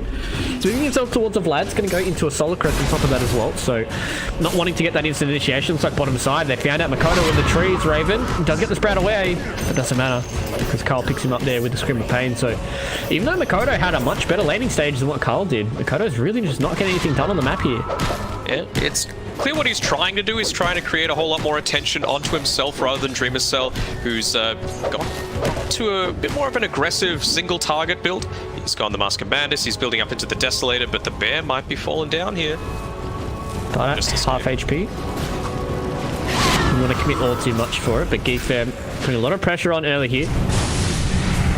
It really does feel like they're just starting to fall behind a little bit here on Boom. As you said, Dreamer Cell going for that Mask Commander is going for that Desolator build, so he's going to be very much a threat to these buildings and a lot of these heroes if they do get locked down. But at the same time, Makoto is really starting to fall a little bit behind. He's almost got his Orchid though, so I guess he's not too far behind. He's actually still ahead of Carl, so... Actually, no, Carl is 300 ahead of him. I thought Makoto was a little bit higher on the net worth there. These lanes pushed out, wanting it to dissuade any sort of contest happening over these bounty runes, and still, even with that, they're only able to pick up 2, but I think for the stage that it's at right now, Boomer relatively okay with that. They've gone a bit more of this, again, buff up the Lone Druid style build. Helm of the Dominator now up on Kezcute, just having the chainmail as well as the headdress, so building into the mechanism, and yeah, we've seen before with the Solar Crest and the Medallion being queued up by the LC. On into this hero play for Dreamer Cell's Bear. Has he named it? That's the key thing. No, it's just Spirit Bear. Feels bad, man. It's not Alfredo. Not real Alfredo. Feels bad, man. But Zephyr's going to try and do what he can. He does get the Rolling Thunder all the way through here. He doesn't stop the True Form transform, so he's going to have to be careful. He's going to start the TP out here, though, and he will be able to get away, so... Zephyr being the thorn in the side here for Boom ID doesn't clean up the entire creep wave, so they will have creeps to come into this T2 tower. They're going to smoke up as well, so Boom's going to try and look for a kill. I think they were in range for that for vision when they used that smoke, so look, get away. He's already got the Firefly popped, he's got the Faded Brooch, the Boots of Travel, and the Windlace. Good luck catching 500 move speed. Oh, that is so much damage coming out there onto Hyde. He has to throw a Raven all the way up, but he has no mana left on the other side, so they're going to be able to take down Kezcute. No, the Hand of God keeps him still alive for a little bit longer. They miss the Swashbuckle, but it doesn't matter, because Raven's here as well on the Monkey King. So the rest of Geek Fam are turning back around. This is a haste rune onto Carl as well, so they're going to be able to take down Hyde. He tries to use the Sleight of Fist to dodge a little bit of the damage, but it doesn't matter, because Geek Fam pick up yet another 2 kills. I think they're okay with that on Boom. It forced a heavy rotation out of Geek Fam. It means that Dreamer Cell is able to go down to this tier 2 tower that was completely pushed in and just start farming away. You've got the next lot of neutral items coming through as well. So going to be able to pop one of those onto his Bear. A lot more damage for him in that way. They were trying to get a bit of a stack going off there with the Chen, but traditional carry fashion, he's just like, me take creep now. I need to hit creep, bro. Sorry. Radiant. They're looking for more Defensive here. Positioning. Geek Fam, they know Dream Cell's around here somewhere. They can't find him just yet. He's moved himself up and out. The rest of Geek Fam didn't get on top of him, so the Druid lives to sing another day. They saw that TP coming out from FBZ as well, because he started to channel it and then cancelled. So be able to join this next fight, and it might cause some additional aggression coming through from Geek Fam. But there's one of the first key items that are coming through side. Desolator built up. These towers are going to melt a whole lot quicker. Still 3 minutes 20 seconds until the next glyph is available. Press the attack. Going to be used a whole lot more aggressively. Might need to be used defensively though. Okay. So there was a little bit of ring around the rosy there for FBZ. They do blink forward here. They have the Flaming Lasso out onto Legion Commander Carl. Going forward, they want to try and take down this Legion Commander at the start. They do. So they lose one, but they lost Zephyr on the backside as well to Dream Cell in the mid lane. Do they have a way of stopping this TP? No, they don't. Carl didn't have the Sonic Wave to commit to that one, so Whitemon gets away with his life. Hyde eventually comes up to the top side, but sure what for. Again, we've got more TPs coming down towards this bottom area. Makoto, he's going to farm that up. He's going the BKBs, so it's clear that it's just about space, space, space. We need to fight right now. We need to take these towers, and it's not a huge net worth differential, it has to be said. Yeah, that is true. It is less than 1,000 gold already, right now here between Geek Fam and Boom. Makoto is moving himself towards the BKB, so he's going to start team fighting when he wants to. But for now, I really feel like Boom needs to try and get a few more kills with their lone druid bear. As you said, they've got Mask of Madness, they've got Deso. I feel like they should try and smoke up and just try and collect one of these heroes. You know, maybe even just an Ogre here, which they found out Whitemon. They get the Orchid, get the Sprout on top. Makoto's just trying to get the body blocks down onto the Ogre Magi. FBZ. Oh, duel. But Carl says no. No, I silence you. No. No free damage for you today, sir. Absolutely not. Dream Cell, he's up onto his level 15 and he's gone the Savage Roar cooldown, basically just realizing, look, I'm the one that's going to be able to win this game for my team, and I need to make sure I've got all the saves at my disposal. 3-minute mark coming up, so they're going for this top outpost, making sure they take that, grab a couple of bounty runes, probably put a bit more pressure on this tower while the glyph is still disabled for the next minute 20, and then go into the Roshan, you would think. But, firstly, smoke coming up from Geek Fam. They want to make something happen now. Yeah, Carl did jump up to the high ground there, so maybe a little pretty Easy easy again. So they're going to be going, oh, FBZ, just in the wrong spot at the wrong time. They're going to be able to take him down. A big Flaming Lasso comes down onto the lone druid. He doesn't get the roar out properly. Dreamer, so he's going to be able to get his true form off, but I don't think it matters because he's going to die either way. Cuckoo picks that up with a double kill. It's not good. Poor positioning.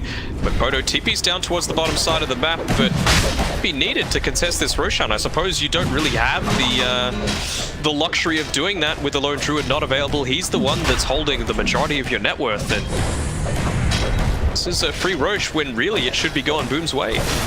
Oh no, they're going to kill well. Just get away. Yeah, it seems like Makoto does just live in the fountain, so That might be a big mistake now. though. Roshan, it's takeable right now for Boom. They've used a lot of cooldowns. Yeah, they're coming back in. Hyde's on the front line as well. Now comes the Ignite, doing a lot of damage. Hand of God, keeping everybody a little bit more healthy. Hyde has to be careful. They've got Dreamer Soul respawning as well. Not all too much HP left here onto the Roshan. FBZ is coming forward. He wants to throw out the duel onto Whitemon. Looks like he isn't able to get it here, and they do so much damage. They take down FBZ. So yeah, you might have Dreamer Soul coming back into this, but you don't have your Legion Commander.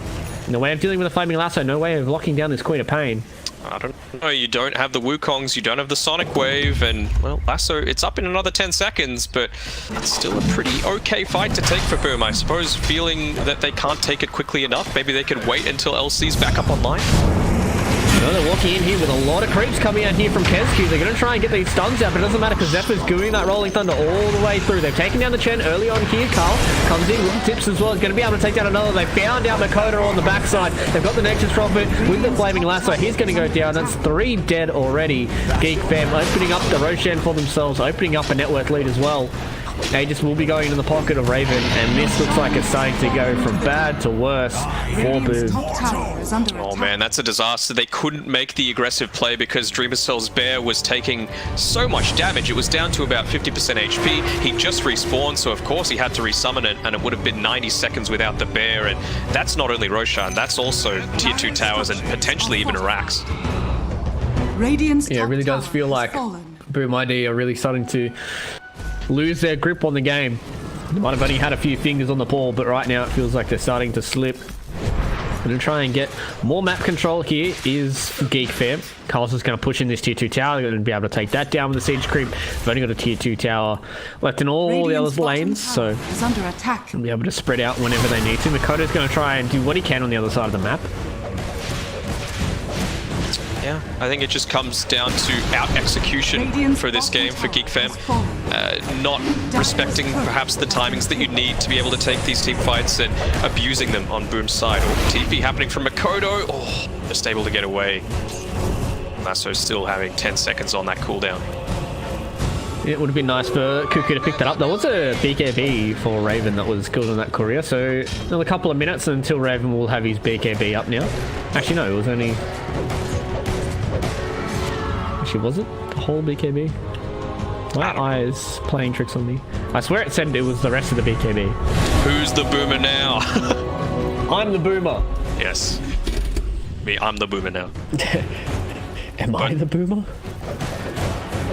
But yeah, we can see here, Makoto, he was kind of forced into, I don't want to say desperation, but farming anywhere that he can to try and take attention away from his team. Geek Fam have been running at Boom this entire game. Good reason, it's been working out really well for them. That's one way to lock down the Lone Druid, is don't give him time to come online. And still about 600 gold away from finishing up his Basher. Impact in team fights. Legion Commander going again into that Solar Crest, about 1,500 or so away. And as well, this Nature's Prophet. He's picked up the BKB for himself, so that's a nice little bonus, but will it be enough to save them in this team fight? Probably not, you would think. Well, they found out the Chen here. KezQ, he's going to lose his life down to Raven. BKB or not, doesn't matter. Carl's coming forward. I did try and dodge the dagger, but unfortunately he didn't. Carl's just going to go onto the high ground here, feeling quite confident with his Queen of Pain. They do get the Orchid coming out as well, the Sonic Wave, and the Screams coming in as well. The inside of the base. Geek Fam say, we don't care where we are. We want to fight you, and we want to send Boom down to the lower bracket, and that looks like that's what they're doing right now. Dreamercell, he's going to lose his life. He's going to lose his base as well. He does have buyout, but I don't think it matters. Let's have his bear off cooldown as well. They're going to try and get rid of Makoto, who has to TP back into his fountain. And Geek Fam, they just hit the go button, and they just say, see you later, Boom. The only thing they're able to salvage out of that fight is that the Lone Druid didn't have to buy back, but still huge losses for them. They're even going to be able to secure 3 at least out of the 4 bounty runes. A lot more timers delayed for them, even popping that first 10-second BKB. It means with the LC buying back, suddenly that Solar Crest probably not going to be a reality for the next few team fights that are coming up. And, well, you would think that Geek Fam, they probably have one more team fight that they want to take before this Aegis expires. Probably not going to have the Monkey King ultimate for it, but, you know, who really cares? You're able to pop it perhaps on the second life, and, yeah, they're keen to go. Yeah, they are doing a lot of work right now.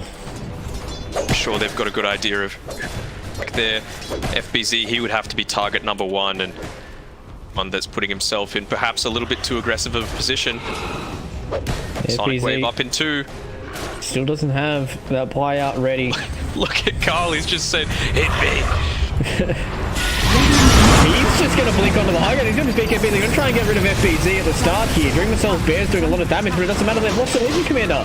80 seconds without a Legion Commander. They're going to lose the bear on top of that. I imagine there's not going to be a resummon for a little while here. Yeah, 82 seconds until Dreamercell's got a bear. Geek Fam say, we're not going to take this anymore, Boom. We want to get this done. We want to have our foot in that grand final. Makoto doing exactly what he needs to do. Some rat DOTA happening. Tier 2 tower taken on the top side, but I think you're going to be able to stop this continued aggression from coming through. They've still got 20 seconds left on this Aegis, so to push in and try and force this TP back from the Nature's Prophet in the meantime. Yeah, they're going to see what they can do here. As you said, Makoto's just trying to put what pressure he can on that top side. But Geek Fam, they're coming in. They're going to be able to take down this tier 3 tower. They still have a little bit left here on the Aegis. Trying to be very, very careful with how much pressure he actually puts onto this tier 3 tower. And as I say, there just does get reclaimed there by Roshan. So Raven doesn't have that second life to play with just now, but they've already taken the tier 3 tower. Another 10 seconds until they have FBZ back up. Still a decent amount of time before they have another bear on Dreamer Cell. So he's just pretty much sitting and waiting in the backside as this range creep that is Lone Druid without his bear. Radiant's middle barracks are under attack. It's absolutely a dangerous position to be in. He's the one holding the Skull Basher right now, and it's gone from bad to worse. Is under attack. Even having to use the Smoke of Deceit while the creep wave is pushing into your base, mid lane as well. Makoto's going to clean it up because, of course, he could just TP into any team fight, but all this aggressive vision, I believe the Observer Ward inside the base, the first place that you check for vision when you go for a defensive smoke like this, and you can see how they're positioned as well on Geek Fam. They're going to pop this smoke immediately as soon as they come up onto this high ground. Yeah, well, they do get the scan there, so Boom understand that there are some heroes waiting on the high ground, but Geek Fam, they're privy to this. They want to have this fight on their terms. Hyde. Well, it's poking his head out a little bit too far there, but fortunately enough, there was no fight, so... You can take a breath, rethink their strategy, but it's starting to slip away from Boom. They're going for these pickoffs. Destruction, which is going to be real nice to have. Nature's Prophet's going to grab it, but for the bear, if you're trying to go all in on one strategy, that's one way to go. I guess he's probably just trying to keep the Vampire Fang so it can just stand and man fight. So Orb of Destruction on the other side here for Geek Fam. So these tier 3 items are really starting to put the stamp on here for Geek Fam. Raven will have that Orb of Destruction himself, so he's going to do a lot of damage with this Deso and Orb. Obviously, the position to be in here for FBZ. Obviously, not wanting your Lone Druid to die again. His resummoned bear is up in 40 seconds, but he doesn't have enough for buyback, so you can't let this Lone Druid die, even if it means you're not going to get enough out of the map as you're doing so. It is true. Well, games has slowed down a little bit here for Boom. That's what they would like. They are 12,000 gold behind. They are behind by 17 kills. Yes, 17 kills. I questioned myself. I should never question myself. I'm the Giga Brain. The Galaxy Brain. See about that one. They're all grouped up, ready. Oh, there's a Craggy coat there. Craggy coat. White Mod picked up a free Craggy coat. Free money. Was it his Craggy coat or was it an enemy Craggy coat? We will see when he sends it back. He stands underneath all of these creeps. Oh, it doesn't matter because they've called out Dreamer Cell. They don't need to worry about extra neutral items because they've got an extra hero kill. That's 60 seconds on the sideline without a Lone Druid and he's dead. Same with FBZ. Kezcute walks himself in and this seems like it's going to be game over. Geek Fam finding the fight that they would like. Dreamer Cell calls it in allied chat, but Kezcute calls it in all chat, and that will be a 2-1 victory here for Geek Fam up against Boom ID. They move themselves into the grand final. Boom move themselves into the lower bracket where they will await either FNATIC or Neon Esports, the winner of our next series. But Matt, that was a good turnaround from Geek Fam. I'm really impressed.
Searching for music for your next...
Looking for the best music for your video?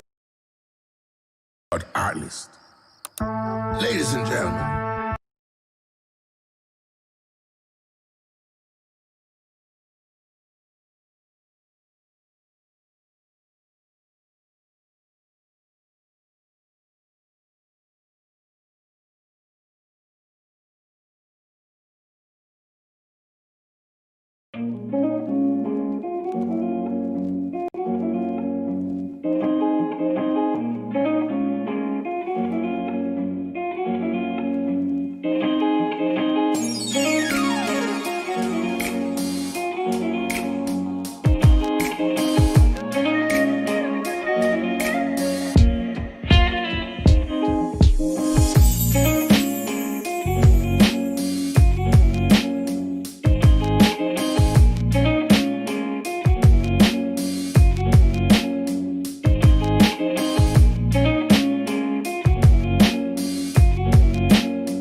Here's what we want everyone to do. Count all the hugs you haven't given, all the hands you haven't held, all the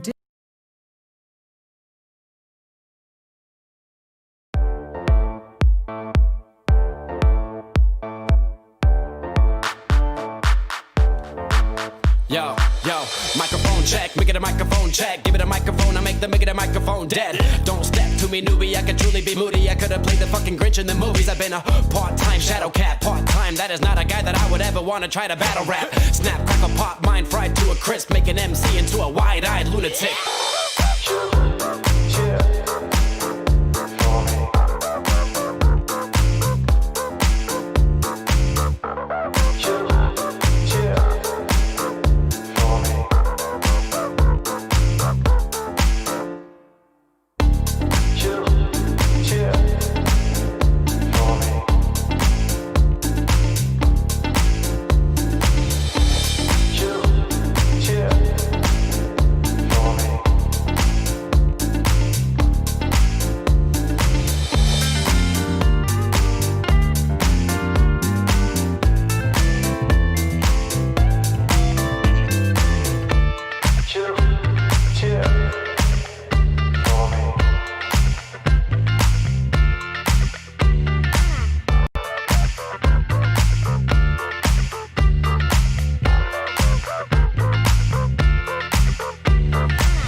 Yo, give it a stage in a minute, I'ma eat you. El profesor is in the house, let me teach you. I could defeat you with two hands tied and have you waking in the hospital like, who am I? And who are you? Who are they? What is this? You wouldn't believe how someone react to this shit. The mind slip, and speaking in tongues. Sly ink, GVA, that's how we get it done. That's how we get it done. That's how we get it done. That's how we get it done.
5 seconds 我 remaining. 是一个没有感情的刷钱机器。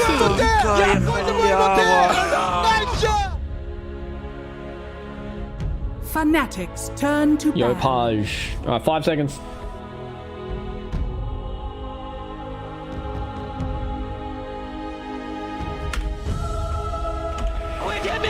G'day blokes and chillers, Twitch chatters, Twitch members, betters, all alike.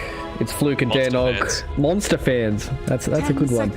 It's Fluke and Danog back again here for the BTS Pro Series Southeast Asia Division. We are now in the lower bracket round 3, where the winner of this will be taking on Boom Esports for last place in the grand finals here for Southeast Asia. Matt, this is an interesting series here between two teams that have...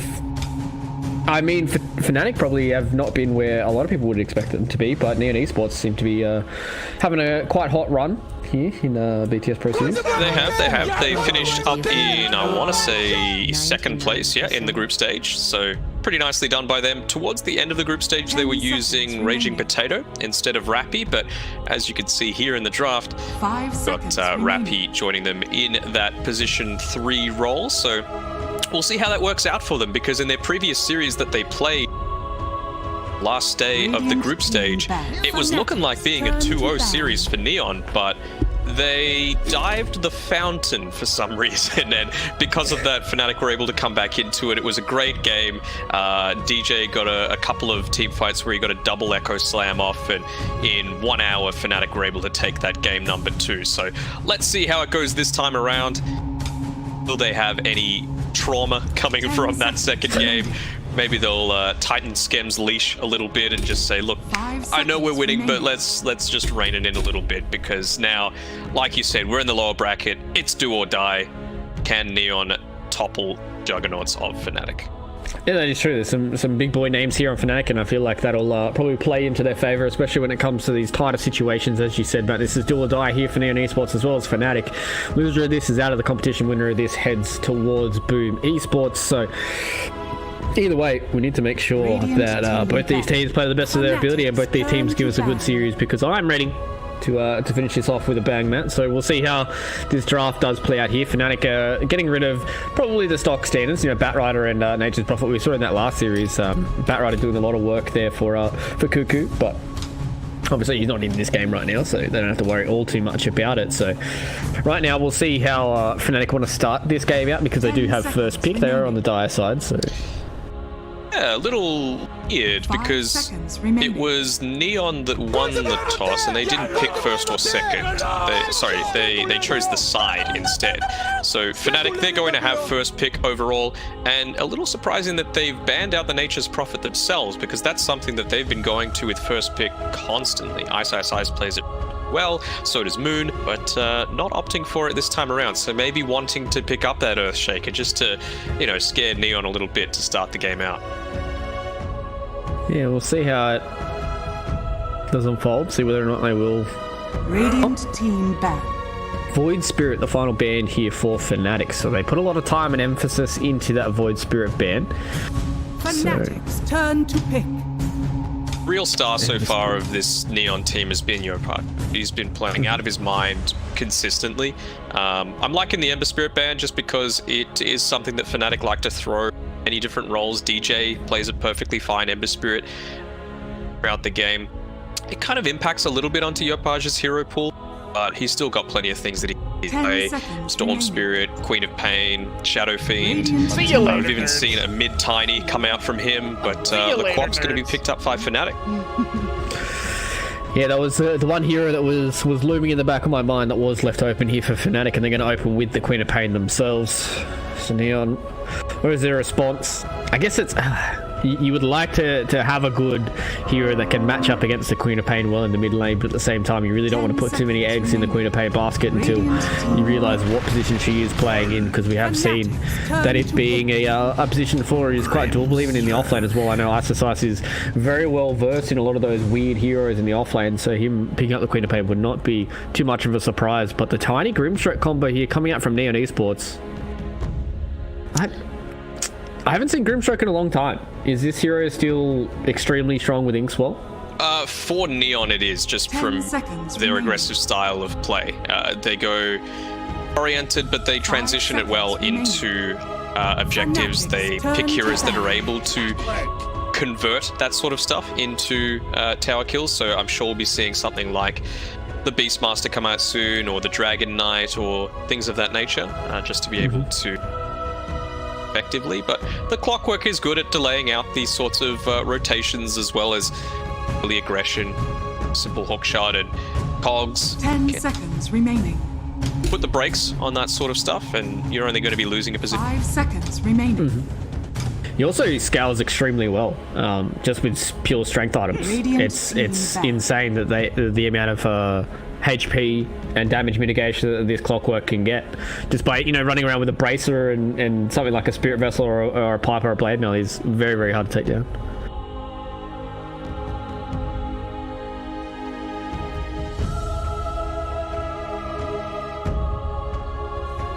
Mm-hmm. 10 seconds remaining. 5 seconds remaining. The rest of your team, you've already...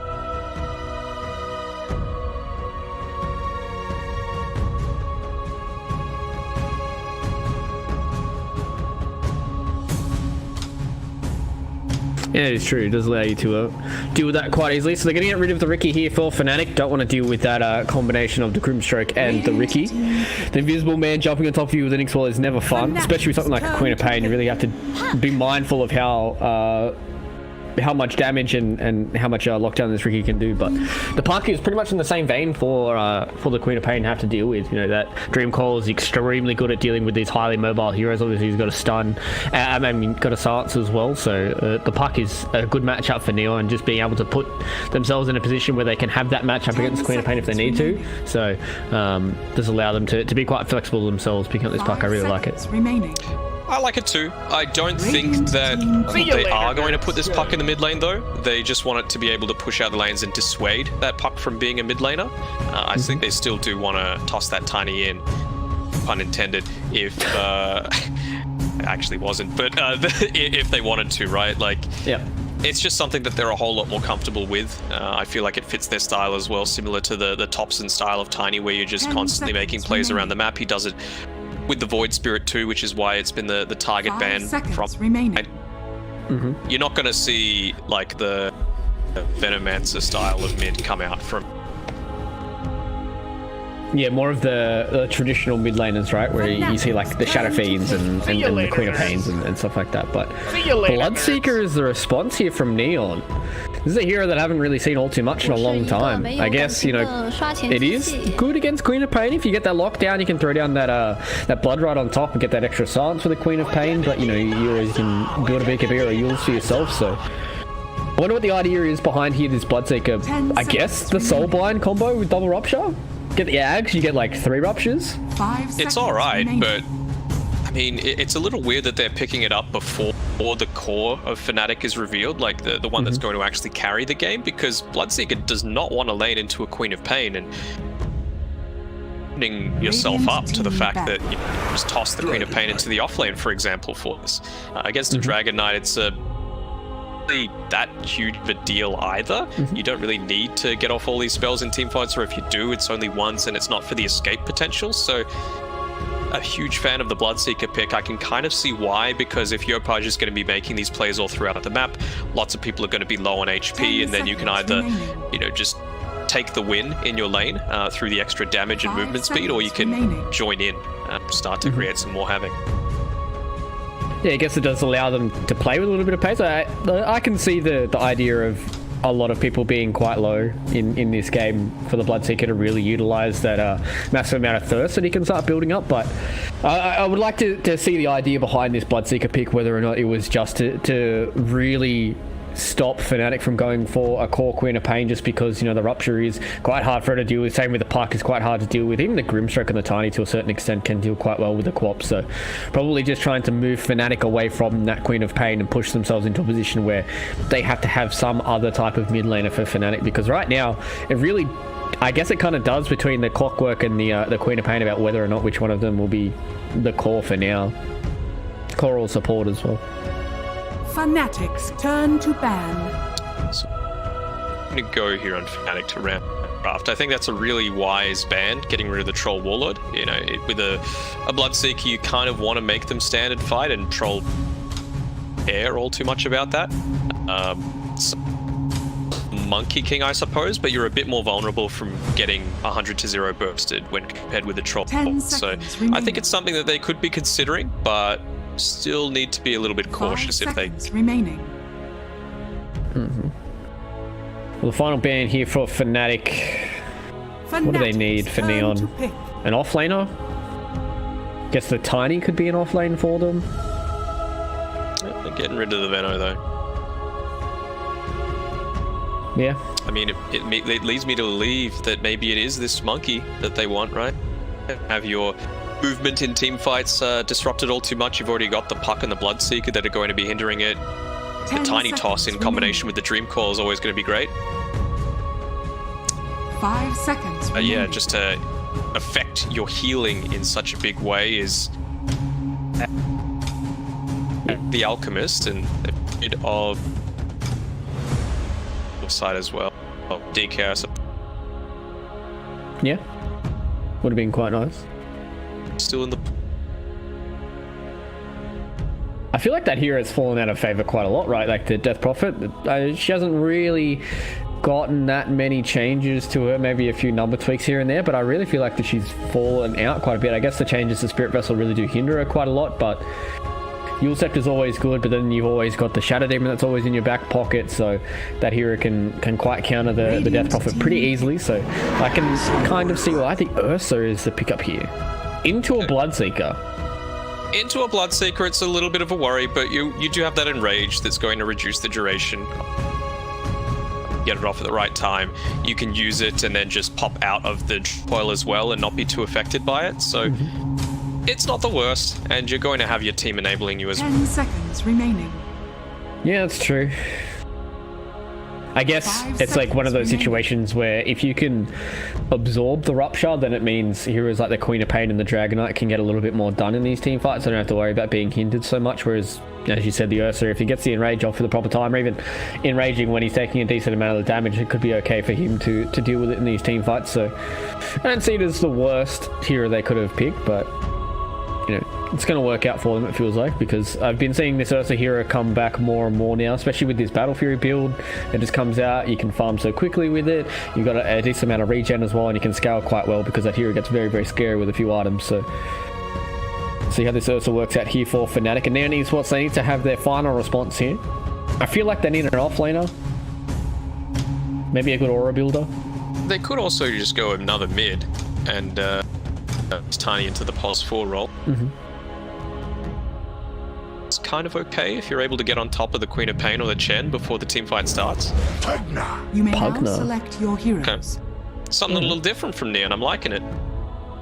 I suppose maybe their drafting style has changed a little bit now that they're playing with Rappy instead of Raging Potato. We'll see how they go. Yeah, they do toss the Tiny on that pos 4 instead. Yopaj is going to be playing Puck. Scan picking up the Bloodseeker as well. Alright, so yeah, we'll be Queen of Pain on Ice. 23 Savage will be picking up that Ursa as usual, and Moon picking up Dragonite. I've been seeing him play that decent amount. We'll see how it works. What's Neon? So Pugna 3? Yeah. Okay. 10 seconds remaining. I guess that allows them to play quite scary. You know, the decrep into Avatar's combo can be quite scary for an Ursa pre-level 6. Even a Chen as well, so Jabs has to be very, very careful to be caught out of position here. I suppose they've got good teamfight initiation. It's annoying to play into this Pugna super early on into the game. Savage going the Ursa build, now that you've got the Earth Shock, you want to be spamming that out a whole lot more, so you can essentially just place the Nether Ward into the trees on the side. Even just one level is fine, and essentially means that his mana regen is disrupted in a fair way. And even if you put a lot of attention to get rid of it, it gives like 20-25 gold, so it's not really worth time investment. It's true. We'll see how it does go here for FNATIC. Who are you picking, Denog? Who are you picking up in this first one? You've been 100% right so far. No, I wasn't right in that last game of the last series. I thought you said Geek Fam for the last one. Nah, I said Boom. I still stand by the fact that Boom's draft was stronger, but Geek Fam just out-executed them. But this time around, just because I haven't seen too much of Rappy playing with Neon in recent times, it's been a lot more with Rage Potato. I just got to go with FNATIC because they're the stable roster.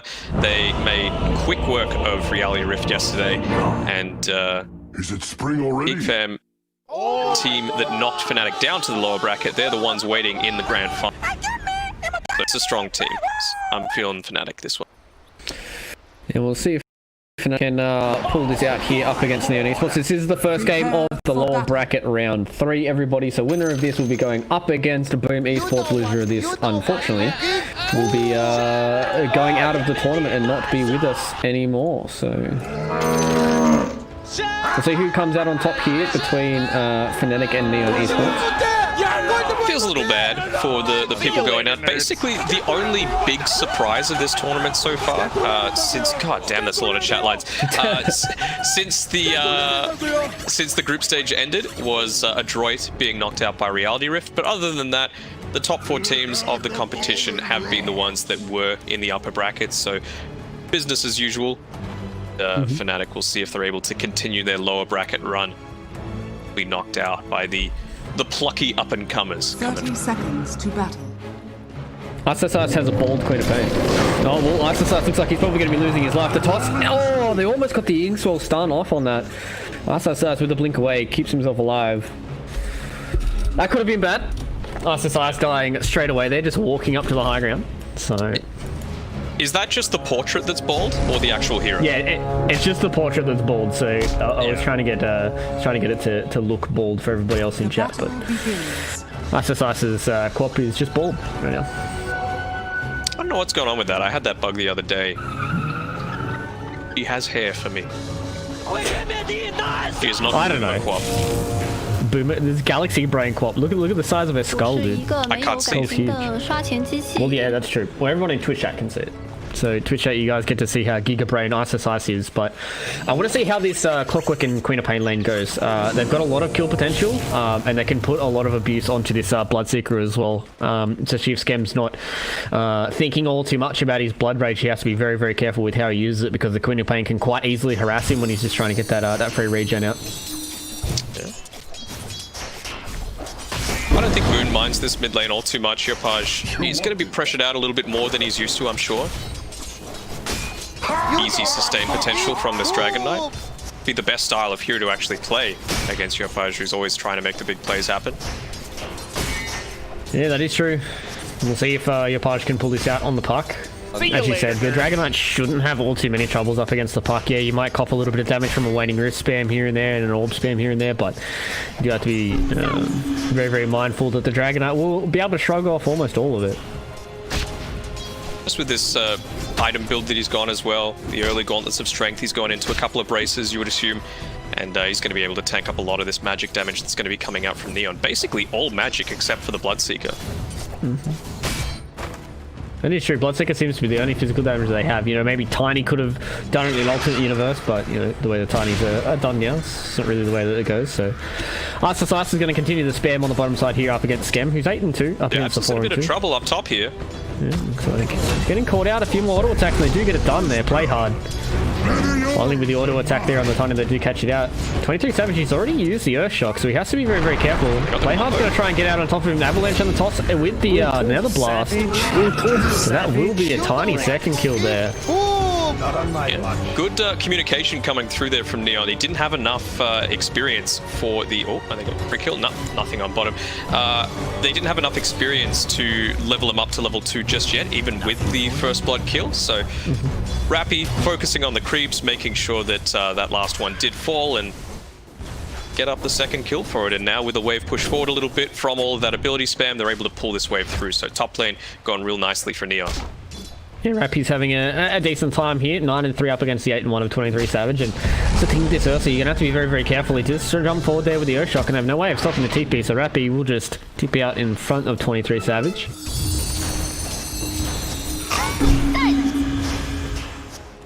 Nice understanding here from Neon as well on this bottom side. You can see DJ is positioning himself with that boost of speed to go for a bit of a courier snipe, but holding it underneath the tier 1. Getting on top of Skem, he does get the battery assault. They do throw out the blood right. They do have Ink Swell on top as well. So DJ just cops a little taps to the booty and just walks away from it.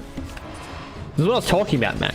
DJ is very strong in this clockwork. This hero is so tanky. He has 800 HP, dude. He's level 2. Why does he have 800 HP? How is that fair? Tro's got 700. Bad. Well, we're going to look for more here. DJ catches out with another Colt as well as the battery assault. Looks like Ice Slice is just going to stand in this nose. He's going to blink to the front side of it. And then we'll be able to get the second kill, or the first kill in this lane for them.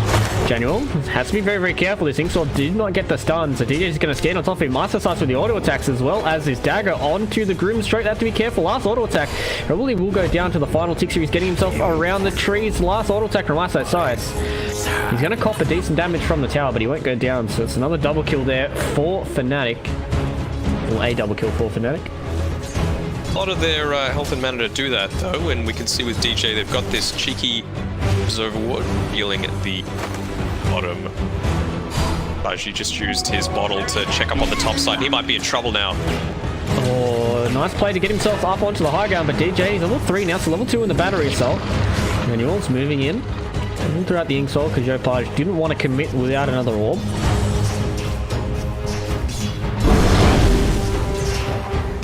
So for now, Moon's just going to continue his Breathe Fire spam onto Yopaj's puck. Doesn't really have to worry about all too much now. He's got the double racer build, 2 levels in the Dragon's Blood. More than happy to stand here and tank whatever Yopaj wants to throw at him. You're going to need a rotation from probably the Pugner as well as the Tiny to try and get a kill onto Moon here. Currently just free farming it out. 28 and 6 up against the 23 and 1. It looks like topside again. Oh, I missed another kill. It's good timing for it, though. The aggression happening around that 5-minute mark. So play hard, pinging out the fact that the bounty rune is going to be uncontested. But Yopaj is just saying, well, let me grab this one inside our tri-camp area, or I've got my bottle. A little advice. Bounty runes. More aggression happening around the bottom side of the map. Yeah, Grimstroke getting caught out again by DJ. Just walks out on top of him. Looks like mid lane. Yeah, Paj was You're doing that deep. trying to do something there. He does not have phase shift. He does have another orb to get himself away from here. But Moon throwing out those auto attacks. The poison attacks doing a decent amount of dot damage. Would really like to get that final Breathe Fire for the solo kill on the puck. But Yopaj plays it just to the edge of his hero. Again, making another rotation onto Savage. Not quite level 6 yet, so can't dodge out the majority of that damage and tosses it back into that's a lot of damage. He's trying to get the TP away. Do they have anything else? No, they don't. Maybe if Rappy was able to have enough mana to use the Decrep and the Nether Blast on top, probably could have picked up the Ursa kill. Just saying, he's got 2 mangoes. Done it. Yeah, but they do bait out a TP. Well, not bait out. Like they get a TP out of 23 Savage. That means he has to walk back. So he's going to spend probably just as much, if not more, time walking back to lane. And now he's going to go all the way to the jungle as well. So 23 Savage, he's had enough of this. He's going to head himself into the jungle and be like, all right, boys, I'm not going to come out until I have a few more items. Especially because he is going for this Battlefield build as well. I'm liking this from ISS as well, realizing the importance of picking up the bottle for himself. Mid lane doesn't need it, so you need someone on your team to be able to contest, and you always want to be fit and healthy when coming up against this Bloodseeker. Speaking of Scam, he used that Blood Rage as a missed opportune time. 23 Savage just being in the right place at the right time. See you later, nerd. So he was able to pick himself up a bounty. If only that helped you in-game. Radiant's bottom tower. Imagine if that was it, like you got an extra XP bonus or something from it. I mean, that just enables... It's like the next Tiny Airlines, right? I don't want anything that can enable griefing even more. Dire's top tower. That's true. Attack. Scam's gonna try and do what he can. That was you know, another idea for Ice Frog out there. I know you're listening, buddy, so... Yeah. We get to the next one. DJ up to this top side, so they're trying to make a play happen up here. Oh, they're trying to get something done here on the 23 Savage. He's getting caught inside of the cogs there. They do take out the Pugner though, and they're trying to take down the Tiny. Play hard. Didn't have enough HP to try and beat out 23 Savage there. So the Ursa picks up another one. He thought he was going to go down. Looks like on the bottom side as well. They're trying to take down Ice. Sonic Wave. tried to pick up a kill, but unfortunately for FNATIC, he wasn't able to get anybody. So he dies. Moon has to TP away with that Dragon Form as well. He's just going to head towards that mid lane and try and take down this T1 tower. I think it's fine. I don't think he even needs to take out the tower, right? You just need to push out, make sure these creeps are getting denied up to the tower, not giving experience over to Yopaj, but he's able to move quickly enough that that's not going to happen. Got a lot of mobility on the puck, so it's, you know, more than okay for him. So Moon's just going to continue to put pressure on this tier 1 tower here, trying to use the dregs of his Dragon Form. Just a breath real handy this early on. A cheeky little heel creep, just standing next to Savage with the Divine Favor aura. Oh, Rappy, he's in trouble. DJ with the Envious Rune gets on top of the Pugner. Yeah, he might be decretched, but they've got the battery assault, so we'll be able to take that down. 23 Savage has to use the Enrage, but he's going to get chased down here by the Bloodseeker, who's trying to get the TP away. Do they have enough damage? No! 23 Savage gets himself away, and Yopaj makes himself known. Oh, I do hear a Dream Call out on the DJ on the backside. He's quite tanky here on the Clockwork. 10-1 charges as well. Don't get him stuck inside of the Blood Right. Oh, that Trick of Fate doesn't hit either. Playhard's trying to get on top of him, but no.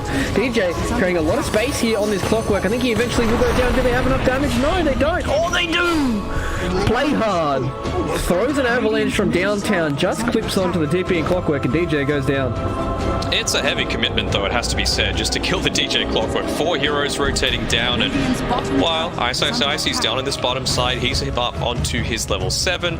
Sure, he's died the one time, but he's been involved in 4 kills. Meanwhile, Pugner having died a couple of extra times, and pressure's starting to ramp up on the bot side of the map. Yeah, Moon's just going to try and use this Dragon Form to get a little bit more damage onto this tier 1 tower. Icy's has no boost, he's going to go straight for a mech on Queen of Pain.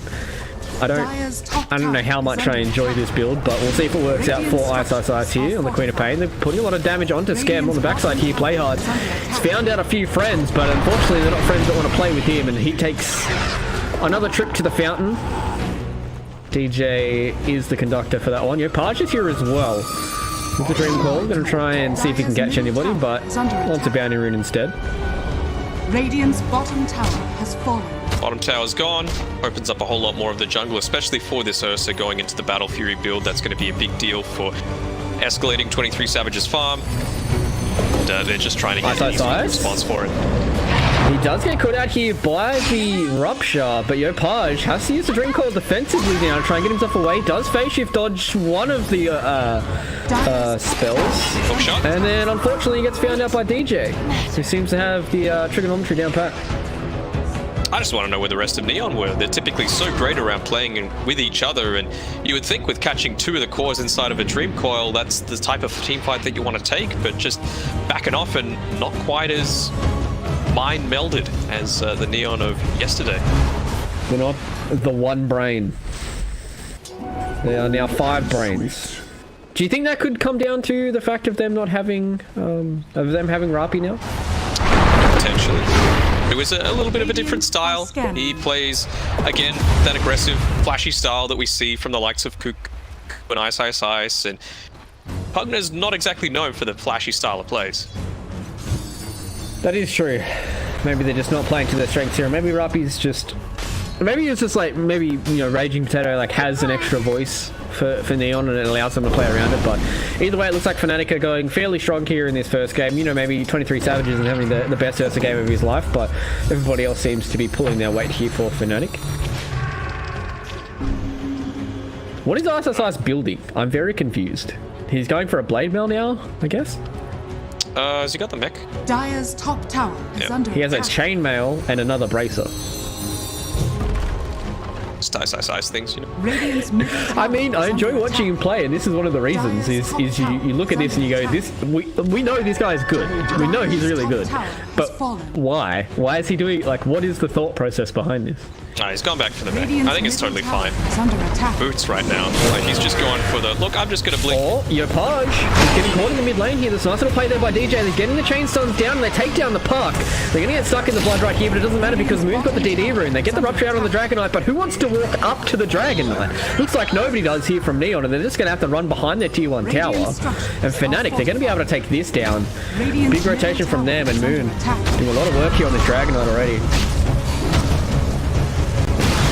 DJ, the Yapsaw of Southeast Asia, is just like, ooh, free farm on the top side of the map. He's very happy to clean that one up there and has the Urn of Shadows available. And with all these rotations that they're making right now on FNATIC, those charges are going to start to stack up real quick.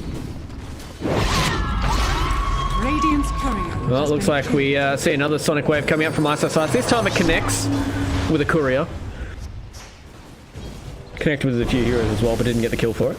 Handy to have. They've even called in DJ here on this clockwork to try and make a play happen. Hook shot available in 5 seconds time, and I think you don't always need to even get a kill there with the ISIS Sonic Wave being used. Sure, it connected onto a courier, but also 2 heroes, so forcing them back, stemming the aggression somewhat for a little bit, and ISIS, he's only 1,000 gold away from picking up his Battle Fury. Well, looks like they're coming into the backside here. DJ comes in with a hook shot. They were trying to aggress onto FNATIC. They come in onto ISIS. He gets burnt down, and same with DJ. So Scam on the backside looked for him. It looks like Rapi's the one that picks up the kills. Jabs is the one that gets ruptured. They don't have a way of stopping his TP. Unless... Yeah, no, they don't. They just don't have a way. Playhard was trying to get close, but there was a lot of creeps in the way. They're not interested in chasing up these Chen creeps either, so they're going to get away. Live to fight another day. A little bit confusing, honestly, for FNATIC to go in. I can see why they wanted to make that play. Just create more attention on them, a little bit less on Savage. Make sure he's able to get the farm he needs to finish up that Battle Fury, which is coming out to him either now or shortly. And, well... surely you can just wait for them to make a move towards where he's farming and then try and counter-initiate with that, but to go in with less tools at their disposal for it. It does feel that way. So 4,000 net worth lead already here for FNATIC. Feels like the tale of a lot of these games is early leads lead to victories. We'll see what can get done here for Neon, whether or not they can start to pull this game back. Paj went towards the top side, just having a little bit of aggression onto ISIS. Misses with the hook shot there on DJ, so Jonuel, he's going to live. Gets the nice D-ward off, so be able to TP through and perhaps catch out with the counter-initiations from Neon. While looking for more. Playhard picks up that Blink Dagger, still 1,800 gold away. Jonuel, if he gets caught out here, they have a Purge and they have a net creep as well. 23 Savage in the area, he can make a connection for them, but Neon put a lot of bodies towards this warding area, so the rest of FNATIC have to walk out. So 5 heroes now. Skem doesn't want to be a part of that smoke. Says, boys, sorry, creeps are in front of me, I better hit them. And that's the thing, right? They've gone this Bloodseeker build which needs kills to be able to stay at the same level of farm, and they just haven't got it yet. So. Oh, 23 Savage. He's getting caught out here. They have the silence and they have the decrypt. They got the Sucky on top. Hand of God's doing a little bit of work, but not enough. So Neon, they get themselves a big kill on 23 Savage, but Moon, he firstly picked up Blink Dagger, so he wants to try and get some more kills with it. He's reached up here as well. ISIS comes in. There's a lot of damage there with the Sonic Wave, but Moon getting very, very low. They have to be careful that they don't lose more cores than they need to here. Skem's finally come in here. Look at how fast he is. Sonic, he's trying to get rid of these heroes. He's going to get rid of one. He's going to get rid of 2, and he's looking for a 3rd. Jabs in the next one on the list here for the Bloodseeker. Yeah, just hide in some trees, buddy. You're certainly going to go down. The Bloodright goes down, and they take that. Paj gets himself a double kill. And we're talking about Scam. Oh, it's alright, I'm going to hit some creeps. He was giga-braiding us, Matt. What he wanted to do was he was waiting until he was so fast that he instantly joined the fight. Yeah, I think he was up to something like 700 movement speed in that team fight. Something ridiculous. And, well, good team play from Neon to be able to catch out. That'll push him a whole lot closer to some of these key timings now. Already got the Aether Lens available on Rapi. He's going into the 4 stuff to be able to protect against this clockwork, and it felt like when they were taking the more favorable team fights, DJ was just standing right on top of him. Went for that engagement in mid. He was stuck away from him, allowed him to get the full life drain, and then again on that top side, just not able to position themselves in time to be able to save 23 Savage. Yeah, it was just a good chain set of CCs there on the 23 Savage, meant that they also really couldn't get anything done, and that's how the fight started off for them. I think ISIS took a lot of damage just from the Pugna Wood. Throughout that Sonic Wave, throughout a Scream of Pain as well, and that was a lot of his HP basically gone just by jumping in there. And then obviously Moon, all he's got is that Blink Dagger, so he wants to be the initiator. He is tanky, but you know, it's starting to get to the point where the damage is starting to scale here for Neon. So they can really put a bit of pressure on this Dragon Knight, especially if he's standing 1v5 some of the time. Yeah, I mean, this Bloodseeker was about 2,000 gold behind these cores on FNATIC's side. Now, it's still about 1,000 or so, but it's not the worst situation to be in. That's a solo? No, they had your Paj was there. But still, handy to keep Ice a little subdued. This, well, selfless build is suffering somewhat. Maybe requiring a bit of that movement speed that comes from boots. Yeah, I guess so. I mean, his mech was on cooldown, so, well, off cooldown, so potentially maybe he didn't use it. I don't know. Either way, he got burst out, didn't really get much say in the way. So, Yopaj finally connecting with one of his cores to be able to get the kill here. Skem's going to move towards a Maelstrom of his own. Looks like FNATIC, they want to try and get something done here with a haste rune. But Moon doesn't find much. Bit of a reversal of fortune. You've got Neon able to be taking additional objectives on the side of the map that they want. You know, pushing in this top side. They're saying, right, well, if you want to make these deep into our jungle, sure, you could probably put a little bit of pressure onto our tier 2 tower, but it's not going to be for no cost. Yeah, they've got their own pushes on the side here of Neon. They're going to be able to take down a outpost. Yopaj is really good at pushing creep waves, and then Pugna's obviously just great at pushing creep waves and towers. So, as you said, doesn't come for free here for FNATIC and Moon. About halfway through here on his level 2 Dragonfall. So if they want to take a fight, they would like to take it now. Smoke's coming. It looks like 23 Savages are more than happy to sit and farm. Neon, you can throw a blanket over these blokes right now. They are so close together, but they want to come forward. It's a big blink coming up from Moon. There's another dream call come down here from Yopaj. DJ with a hook shot into the backside. They get the toss out from Skem, so he gets outside of the cogs. The Sonic Wave is doing a decent amount of work, but Sucky comes in there from Rappy on the backside. They're going to be able to take down DJ. Or Ken, they know it doesn't look like Ken. Skem's picked up one. He's looking for another one. 23 Savage made his way into this fight. Yopaj standing in the front side. We do have Enraged still here on a 23 Savage. Yasha as well as the Battle Fury, so we do a decent amount of damage. Oh, he's going to have to turn back around here to get the other side of the Blood Ride. Doesn't look like he can. They've turned back in. They've taken down Play Hard, and 23 Savage standing in man moding. But he lost that Chad fight. Unfortunately, Moon's going to have to TP himself away for this. And on the other side, Ice gets himself a kill on Januel, but it looks like he's not going to pay the price for it. So, getting boots, not dying. Coincidence? I think not.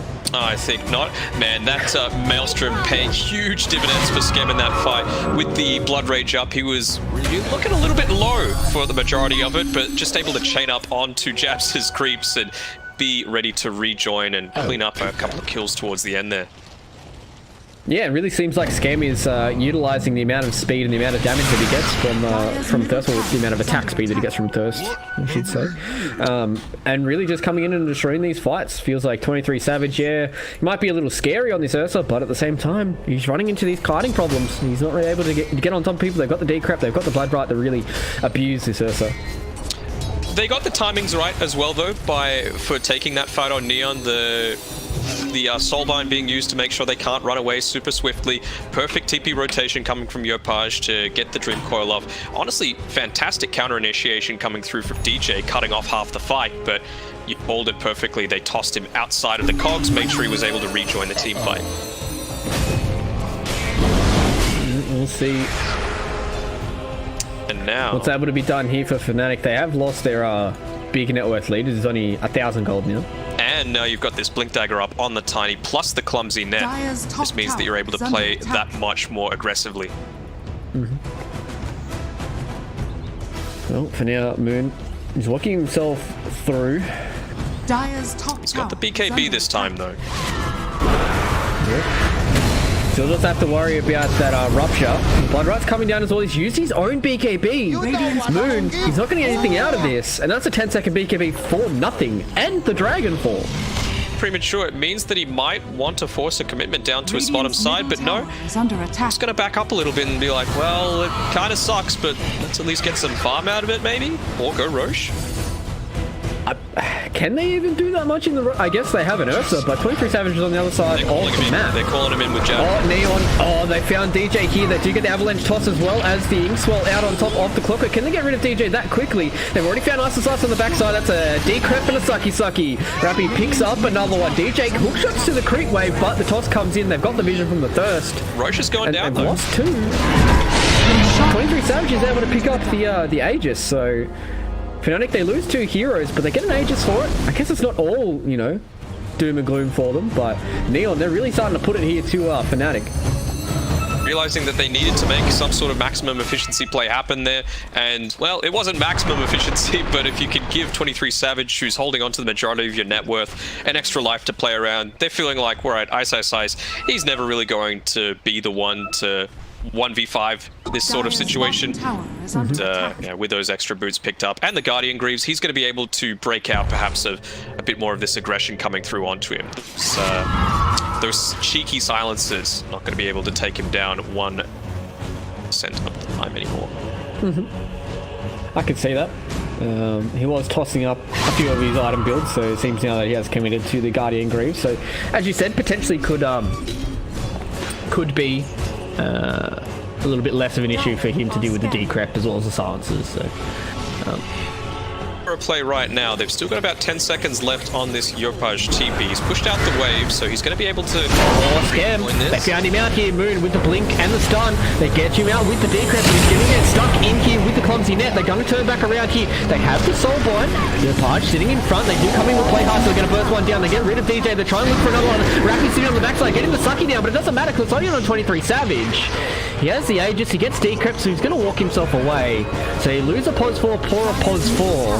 Yopaj looking for more here. Moon getting kited out a little bit here. Blind little Fairy Dragon. Then come back in with the decrep on top. That's a lot of damage. They're taking out the Grimstroke. Rappy tries to do what he can with the second Sucky, but unfortunately doesn't finish that one off. So FNATIC getting themselves 2 support kills, meaning they can now take down a 2-2 tower. Able to get that re-engaged, and it just shows how important the burst damage potential is, you know, forcing that TP out from Yopaj, but this time around he's playing on the back foot. You need to wait that 3 seconds for the TP to complete, and that's enough to be able to take the control over that team fight. Not even having fantastic vision either, so just being able to play on that high ground is Sith all over. I've always waited for a legitimate good use of that line. I wouldn't call it DOTA. Good use that time around. I was stretching a little bit. It was slightly better than some of the really poor attempts that even I've done. You know, it's always good. So we'll see. They found here. It's Ice one more time, but I don't think he's going to be able to get away. Dream Coil. Oh, he almost made it out there. Essence Ring seems to be pretty balanced there, Ice Frog. Put that one down on the list to change for the next patch, but they found him again because they have the vision with the thirst. And Januel picks that one up. Yopaj thought he got that one, but fortunately for him, he didn't. I mean, it's a lot of regen, right, with that Guardian Greaves. The extra health regen was just so low, and the Essence Ring, of course, do a lot of work, but you can't really run away against a Bloodseeker draft, that's for sure. I thought maybe the Guiding Greaves was able to push him over the threshold there for Skem, but unfortunately for Ice didn't work out. So they found a decent amount of creeps here from the Chen, so they're going to be able to clear those up. So fortunately, Jabs is going to have to reinvigorate his army a little bit here. But Neon, they're starting to put themselves on the front foot, even though there's 2,000 net worth lead here for FNATIC. It really does feel like Neon are putting them to the sword in a lot of these team fights, right? They are, but they need to be careful about fighting around this Aegis for the next minute and 10 seconds. You can see that FNATIC, they're positioning themselves to try and make something happen, and enough on Neon's side, they're trying bottom tier 1 at least. It's not super high priority for FNATIC, so they're okay to let it go, provided that they get an equivalent trade from it. And I think a glyph, they're very happy to give that sort of thing up. Radiant's top tower is under attack. Well, for now, Yopaj is... I don't know what he's doing. He's circling around no man's land right now. He's looking for something. Going to try and cut the mid creep wave, it looks like. Just going to try and stop the amount of pressure that FNATIC are putting on these towers. But speaking of FNATIC and tower pressure, they're going to take the tier 2 tower top. This Aegis should be running out fairly soon here for 23 Savage. He has his Sartan finished up. Well used. He's pretty tanky though with the Essence Ring as well. They're coming in, they're turning back around. Moon tries to go onto the Pugner and they get rid of him. So there's no more Pugner left here for this team fight. Neon, they hit the eject button. They lost Rappy, so they're like, we don't want to fight this anymore. So ISO with the big power baits there. Dire's middle tower is Not under terrible. attack. I mean, it means that you don't have to fight into this Aegis directly. It's going to expire right now.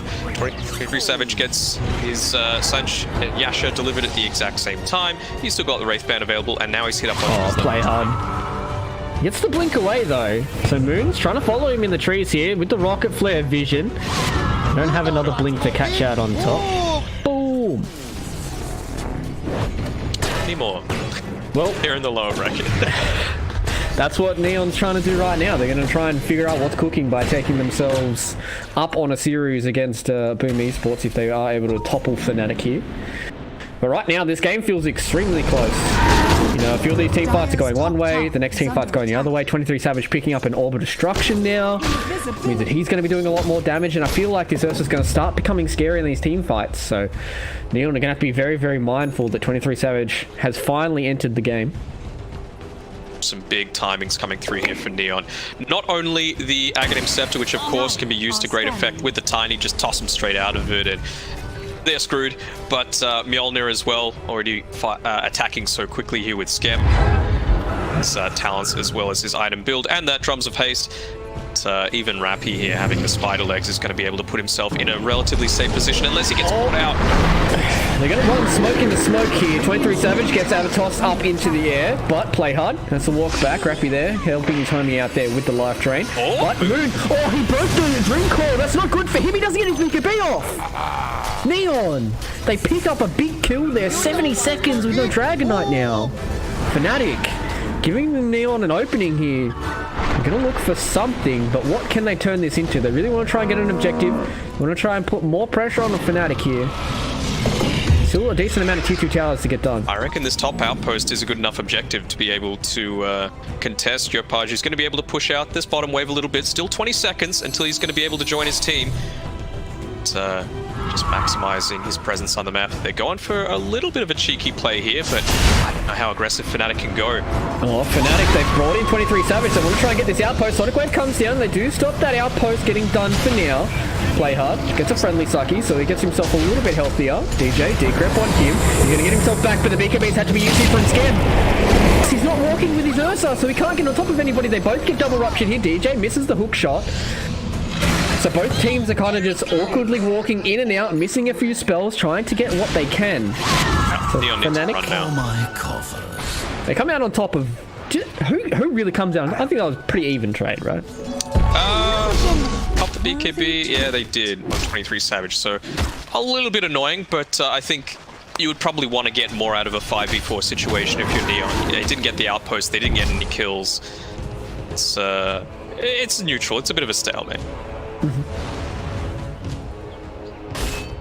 Well, both teams now just waiting for that next opening. I really do feel like FNATIC are starting to pull their lead a little bit closer. I'm just waiting for this ticking time bomb of Ursa. It looks like bottom side, they're going to try and go onto Ice again. The Bald Queen of Pain is going to lose his life. No, Hand of God and the blink away. Gets the Essence Ring off as well and the Guardian Greaves to go down. They do figure out exactly where he is, but now getting himself high enough HP that he doesn't have to worry about it. And you laughed at this build on Ice. I questioned it, Matt. I questioned it. Now I have my answers. Thank you, Ice.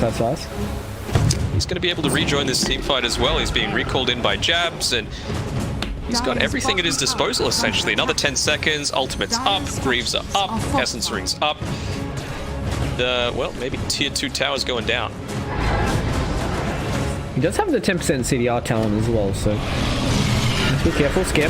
Has a BKB at the ready. They do get the Dragon Tail out. Ice is blinked into the silence. They both did no BKBs have to use. They come in, Skem. He's a little bit healthier now. He's trying to fall back, trying to get the kill onto Ice, who eventually kills himself to the Pugna Ward.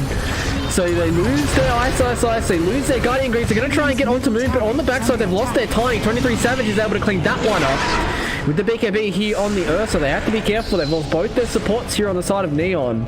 Even without Ice, they're going to want to back out. He needs to be careful here.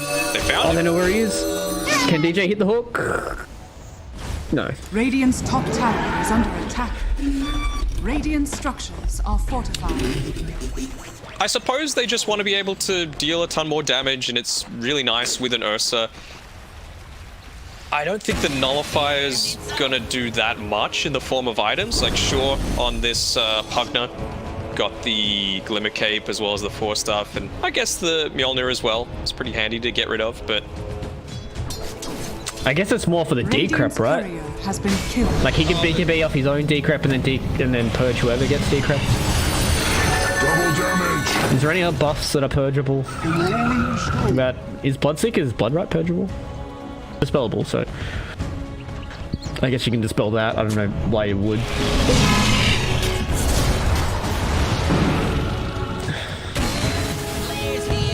I guess it's kind of a blanket response to the Pugner, right? He's like, I can't get decrept and I can kill anybody who gets decrept. Big team fight, double damage Ursa. He's sitting inside the Nether Ward range, but not all that scared yet.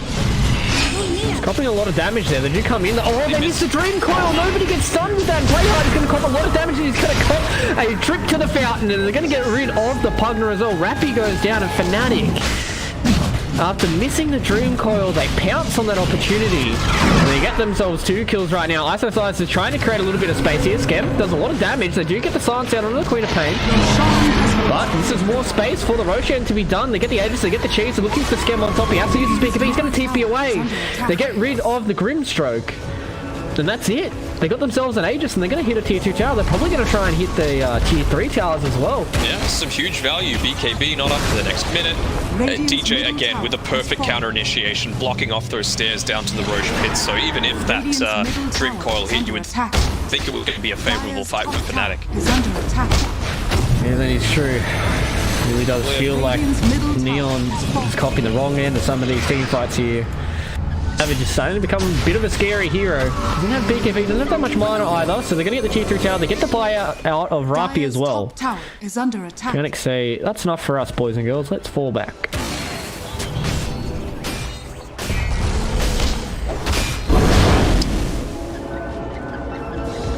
Is it that they're looking to mix up? Like, what's the big turnaround thing? It's like a butterfly for Scam, and it's understandable considering he still is essentially the sole source of any sort of physical damage coming through FNATIC, and it's going to be needed to burst through these still relatively high duration BKBs. You've got 7 seconds on both and the DK. That is true. They can play around these BKBs easily. Well, they've got the Ags upgrade now for Moon, so he does have that unobstructed movement. Yopaj, he's in the trees. Do they know if he's here? King doesn't have the invis. He does use the Black Dragon form. That Black Dragon looks sick, by the way, just for everybody playing at home in chat. This is probably one of the coolest Oh, they found him. bits of cosmetics, but, you know, Yopaj, he's going to lose his life. He tried his best, but DG outplayed him just a little bit more there with the blink, with the hook shot. So, unfortunate there for the puck. It's pretty strong, and as well, with that Black Dragon form, he did not the cooldown reduction, which I'm a little surprised about on this Moon DK. So you're able to sustain yourself much more. Did they get any down items? With both the Quickening Charm, I think it's only like 25-second cooldown or something ridiculous, the Elder Dragon form, and we keep talking about the lack of non-physical damage right now on Neon's side. Magic resistance that you get from just being in the Black Dragon form.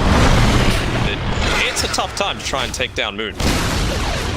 Yeah, especially with, as you said, not really much physical damage here for the side of Neon. So if he's able to do that, we'll see what they can get else done here inside of the base of Neon. FNATIC 23 Savage is going to sit on the front side. Getting decrept, getting blood righted, blood rope, blood smoke, blood who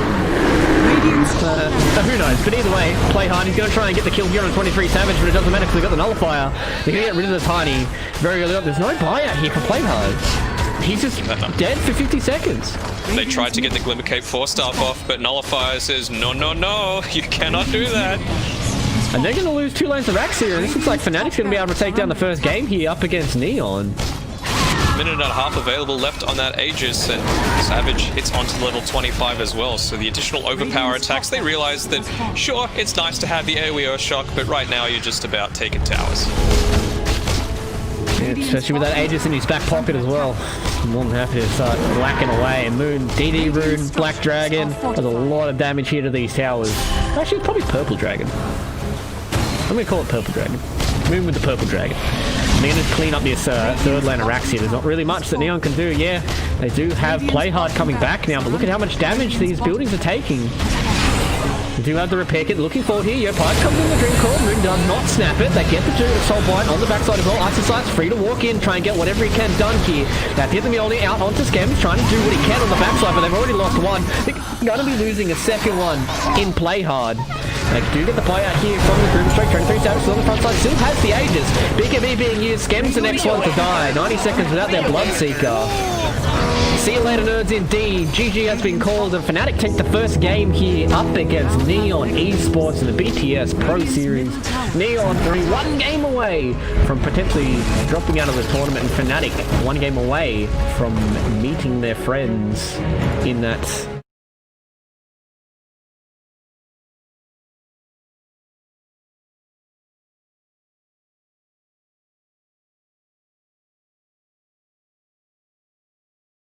Flying GBA, that's how we get it done.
5 seconds remaining.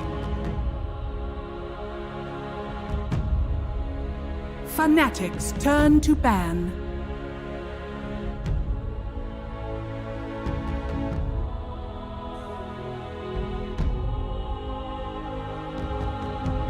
Three, two. Oh, I clicked on the wrong one.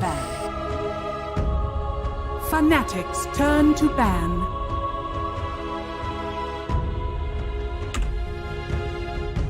G'day, ladies and gentlemen, boys and girls, Twitch chatters, neon betters, and friends from around the globe. Welcome back here to the BTS Pro Series Southeast Asia edition. Is a lower bracket round 3. Loser of this goes home. Winner of this goes on to meet Boom Esports in the lower bracket final. I'm Fluke. I'm joined by Danog. Mate, Fnatic are looking strong, but Neon, they have a way to come back in this series.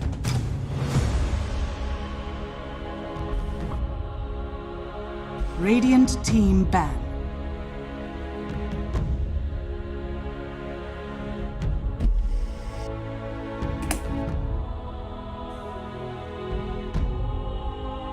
Fnatic's turn to ban.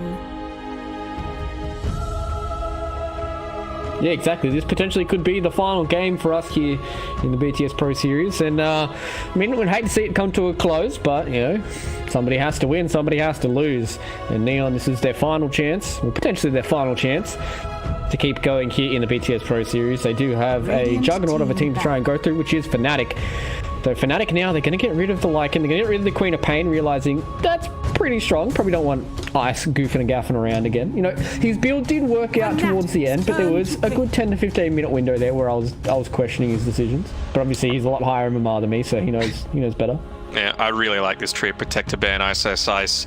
Again, it's one of those heroes that just changes the game completely, essentially, but in a more enjoyable way. I feel like Techies changes the game, but in an unenjoyable way, because you just don't want to not be walking in one space, if that makes sense. But it's just a bit more frustrating as the tree. But there's a way around it, right? Kill the tree, take the tower. But easier said than done. Not going to be the case this time around. And back to what works with Shen coming out. I wonder if we'll see a Witch Doctor coming through for Neon. It's been working out pretty well for them, as well as a few other teams in this tournament, and it's a decent counter against that Shen as well.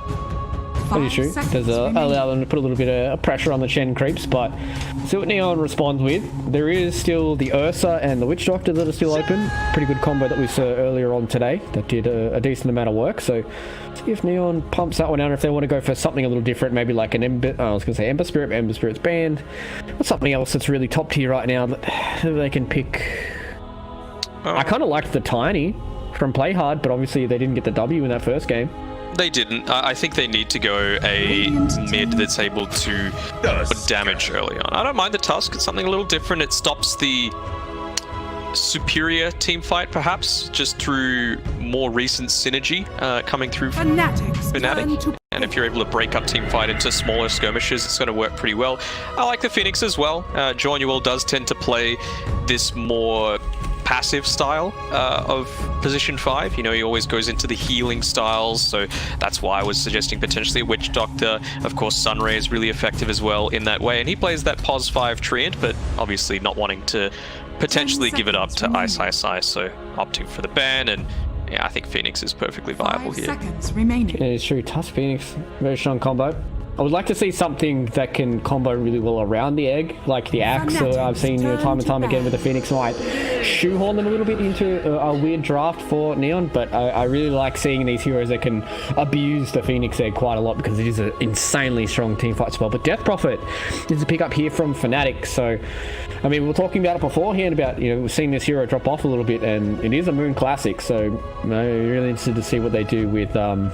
10 seconds remaining. With Danog. I just read your name in Twitch chat and I just said Danog. With the Death Prophet, sorry. 5 seconds Stop lurking. That's all I gotta say. But DP, it's pretty strong. We've seen it given to Ice a fair amount, and again, it's the style of hero that he likes to play, similar to that Queen of Pain. You know, he's probably going to build tanky, just wanting to be on those front lines, waste a lot of time, Neon's time, but I think they're going to be okay with the game going a little later on Neon's side, always against a Chen who falls off a little bit.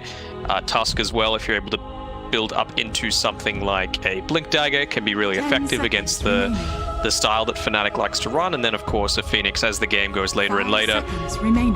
Really need to focus that egg, otherwise you can dish out a whole bunch of damage. See you later, nerds. See you later, nerds. AoE, BKB piercing stuns are pretty important in the game of Dota. I wouldn't say important, but pretty useful in the game of Dota 2. So that Phoenix as egg pops off in some of these later stage team fights, it is very, very bad for the team that doesn't have to deal with the egg. So the Ursa is the response here from Neon. They don't want to have to deal with the 23 Savage Ursa again. Surprised that it's made its way through this late into the draft, and wisely as well, they got rid of the clockwork, so a lot of that counter initiation I feel like stopped the momentum that Neon were trying to grab in the middle of these team fights. And this is one of those ones that doesn't really care about people just getting in on top of him. He's able to just turn around and fight. Also a little bit of a nice block pick against the Phoenix Egg, of course, and it's a 23 Savage comfort hero. It is true. What other egg hitters are around? Lifestealer? Shaker. Guess you don't really want to pick that into Ursa. Oh, I get an Earthshaker game. Yeah, DJ Earthshaker. A DJ Earthshaker. Coming through. I feel like we've still probably got X1 and 2 left, but of course Moon is very comfortable playing the Death Prophet. It's not going to be a Snapfire coming through from FNATIC unless it's some freaky Ice one, which 10 seconds remaining. Not out of the realms of possibility. Lena can also be okay here, but you definitely need to be on point with timing a lot of your stuns, and perhaps it's just a little bit too difficult coming up against this Ursa with his ability to tank up a lot of that damage, and then of course the Snowball can be used to counter initiate against that Life Strike array as well. Yeah, we'll see if that's the avenue that they want to go down. Let's see what the response is here from Neon. I feel like they've got both of their supports right. The Tusk and the Phoenix are probably the 5 and the 4 here for Neon Esports. Let's see what they're going to go for in the off lane. What's something that's really... I mean, I'm a huge proponent of Underlord. I guess it's not really that great up against the Death Prophet. Really going to get dealing with the Chen. I don't think you pick an Underlord to combat a Pos 5 though. Yeah, I guess so. For me, it's all about getting relative value against things, right? Like, the Clockwork was great because it provided counter initiation, but like we saw in a bunch of those successful team fights, you've got a core in Rappy who was trying to sit back and life drain and, you know, be that field medic for his team, but you've got a battery assault tapping you in the face, and you can't do the job that you were drafted to do, and so therefore it's just a win for FNATIC. This is what I want to see for Yopaj. His Void Spirit is capable of going off, and see if he's able to do it this time around. Moon is very much a different prospect than some of these other mid laners that he's come up against, but that being said, he is a scary proposition, that's for sure. 10 seconds remaining. Yeah, he does have a good kit to try and deal with this Death Prophet. Got a decent amount of burst damage, got some lockdown as well on top. Just trying to get rid of her. They can really deal with this Chen. Does have to be very, very careful of the Earthshaker lockdown though. Void Spirit is very, very susceptible to being locked down. So Dazzle? I mean, I said it could be a quick game. This could be a very quick game coming through here. No, Dazzle, Pos 3, it's perfectly viable. It builds into things naturally like the Necro Book. It just enables the push so much more. Chen, Dazzle, Death Prophet. How do you kill anyone super early on? 10 seconds remaining. I guess, yeah, they don't really have good answers to the massive amount of sustain that they have right now. I guess they've got two Spirit Vessel builders. I guess Void Spirit can build a Spirit Vessel as well if you want to go down that route. So, I mean, it does feel like there's going to be this hectic snowball around about like 10 to 15 minutes, and they're just going to start whacking into some towers, get a net worth lead, and just start pushing over Neon Esports. Usually with this Ursa build, you want to try and sit back and farm for a little bit longer, right? You want to get that Battle Fury up, you want to move into a few more items after that, and then try and win the game around about that 20-25 minute mark. But if FNATIC have anything to say about it, it looks like they're just going to go, alright boys and girls, we're going to get one item on everybody, and we're just going to start face slamming into some towers. Seems pretty reasonable, which is why I made a bit of a weird face at this anti-mage pick coming out, because he's certainly not one of those heroes that can take advantage of the strong early game. You know, he does need time, and that's not really what it feels like this FNATIC draft is based around. Dazzle doesn't necessarily fall off in a huge way, but you want to take advantage of this early timings that you've got. I mean, what can potentially do that? Gyro, not really. So we potentially got here, and what I'm really looking at as well from Neon is what offlaner is going to be able to push back a lot of what Fnatic's trying to do. Honestly, Underlord isn't bad, but they just don't play it all that much. Mars might be okay. Definitely combos together well with the Phoenix. I would certainly be leaning towards something like the Mars or the Underlord just for that extra D push, because right now they've got what Void Spirit can D push, but he does have to put himself into a little bit of an interesting spot to do it sometimes. You know, the Tusk can do it, Phoenix can kind of do it, so they just ban out the Mars. So Sand King might be decent. Yeah, gives them a decent amount of team fight, gives them something to stun around the egg as well. They can really play off the back of the Tusk. It works in that similar way to what you were talking about, right? With the Axe or the Sand King, you just want to be able to bait a few heroes in to be hitting the egg, and then you have that form of counter initiation. It's a bit easier with something like the Axe or the Earthshaker, where you can have that instant blink call or blink echo slam. Sand King, of course, you need to channel up that epicenter. That is true. You can always just come through with a Burrow Strike as well. It's got a decent hitbox on it. Yeah, I think it's one of those situations where it's literally up to a split-second decision of, right, if I pop the egg in a vulnerable position and they take one step forward towards that egg, you just got to start channeling that epicenter. You can't wait until they start hitting it, and you just got to kind of pray that it goes your way. But if they run away straight away, you got to leave the epi in your arsenal, because being 2 ultimates down at each start of a team fight or a potential team fight, that ain't it. Well, the Wraith King is the final pick here from Fnatic. Hero that did slip my mind when we were thinking about some of those more fast tempo kind of carries, right? Liking the Sand King, to be honest. Sit there passively. The skeletons, if you just want to leave them on his own, can't really do all that much. 5 seconds remaining. If it does go super late, which I doubt it will, but you've got that increased blind potential once you do hit up that level 25 on the Sand King. It's not like you need to get that epicenter off to kill the Wraith King. You know, Void Spirit's able to deal a lot of burst damage. It's not like, you know, Wraith King, you typically pick it up when you go up against something like a Faceless Void or an Earthshaker, and these things that are just going to... You don't have the kill potential to kill him twice, basically. It's an AA, huh? So offlane Tusk? Or maybe an offlane Phoenix, actually, yeah. I'm feeling a lot stronger about that. Alright, so Core Phoenix going up against the Wraith King here. And they feel like the Ancient Apparition is a good response for their position 5 up against the Wraith King. I guess they've got a lot of heal and a lot of sustain here for the side of Fnatic. Means that Ice with this Dazzle won't be just, you know, abusing those Guardian Greaves, abusing that healing wave as well. And Savage, he doesn't even need to get out of his chair. He's happy to just sit back with his big sword, and he's game for himself. But I think I saw the Venomancer was banned outright, because I feel like Neon might have gone down that avenue if it was still available. But opting for the AA this time around. Again, this is on Yopaj to be able to pull one out of the hat for Neon, because they're on the brink of elimination, and Fnatic, they can taste that lower bracket final.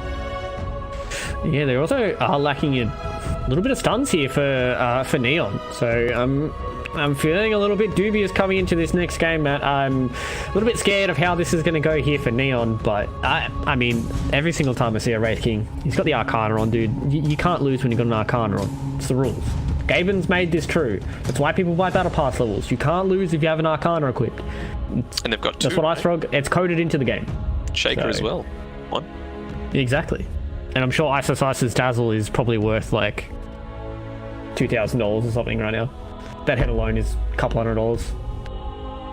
But I just feel like Fnatic's draft is just a lot more solid. They've got a lot of catch, they've got a lot of sustainability, they've got scalability, they've got tower hitters, they've got tempo. Neon only really have Snowball and Aether Remnant and Cold Feet and Punch to stun. Fnatic have everything Earthshaker has. They've got the Wraith King, they've got, you know, I guess there's probably going to be a few Eul Scepters built here and there, so I'd imagine it's going to be a little bit of a hard one here for Neon, but we'll have to see. See you later, nerds. I feel like play really well and go hack on this Void Spirit like you've been saying that he can, then maybe this might be a 3-mapper between Neon and FNATIC. I have faith. He's shown time and time again throughout the latter stages of the group stage especially that he can almost single-handedly carry his team to the 25-30 minute mark. You can expect to see him participating in a lot of team fights, honestly probably out of necessity, because that's what FNATIC will be looking at doing, and if he's able to get that early level 7, he can start making those rotations through with the Resonant Pulse and try and tank up at least a good portion of the damage that's coming through from Neon. Be up to play hard to be able to position himself to save appropriately. Yeah, I've seen TUS, you know, win game and lose games, right? Like, I've seen a lot of TUS put a lot of teams on their back because this hero is very high skill ceiling. I feel like he can do a lot of work with snowball saves, walrus punches. He can do a lot of work early on. So, I want to see if Play Hard can really put this team into his backpack and start to carry him into that third game. Especially if he can start to link up with Yopaj as well. You know, Tusk as well as Void Spirit. We've got a lot of burst potential in some of these heroes. Yeah, you might have Shallow Grave, but if you can't get it off quick enough, somebody dies too fast, then it doesn't matter. See you later, nerds. Skim, he's making a push forward already, trying to contest this aggressive rune he's got. Still backing him up, but this poison touch. He did just have to use the Earthshock to get away from the Death Prophet Sucky. Nice. But Ice, he's taking a lot of damage here from the tag team, and again, Scan gets on top of his head, and they take down Ice. With the gore of first blood. And that's it. Moon tried to get something done there, but unfortunately for them, they do lose their Dazzle. And Jabs had to TP himself back. Yeah. Start there. Losing a little bit more HP, I'm sure, than he would hope, but should still be okay. They're going to continue this tri-lane for now on the bottom side of the map. Maybe try and pick up one more kill, especially if it's on Ice, but no. They TP Play Hard up to up. Yeah, realizing that the crit wave is a little bit too far forward for them. With that, the DJ's fissure blocking. See you later, nerds. So, Ice gets a decent level for himself now. So, he's going to get himself closer to that level 2. Should get pretty strong after that. And then they shouldn't have to worry all too much. You know, AA and Ursa don't really have crazy cool potential unless, you know, DJ or Ice really put themselves into a bad position or overextend a little bit, you know, maybe underneath a tower or something. So, we'll see how it goes. See you later, nerds. Yeah. For now, it's going relatively passively. You don't have too much kill potential as this AA, that's for sure. It's just about getting scammed that early amount of farm, and he's doing a pretty good job so far against Yopaj here in the mid lane. Yeah, looks like bottom side. You're going to try and go on the annual. Oh, 2 tours again. Do miss the kill there onto 23 Savage. Happy. Was that just Fiery Spirits and tag team? Yeah. I guess Wraith King is a low armor hero, so not really feeling that one, so oh well. This time around, level 3 picked up by Moon, so he immediately uses the level 2 Spirit Siphon into him to try and harass Yopaj out a little bit. He's doing a good job at getting most of the CS. Top side, they're going to go back in here on 23 Savage. Play Hard's turned back around here with the tag team, and they have the Fiery Spirits as well. Rappy's doing a lot of damage on this Phoenix. 23 Savage just respawned. Unfortunately, he isn't able to get the CS that he would like underneath his tower here.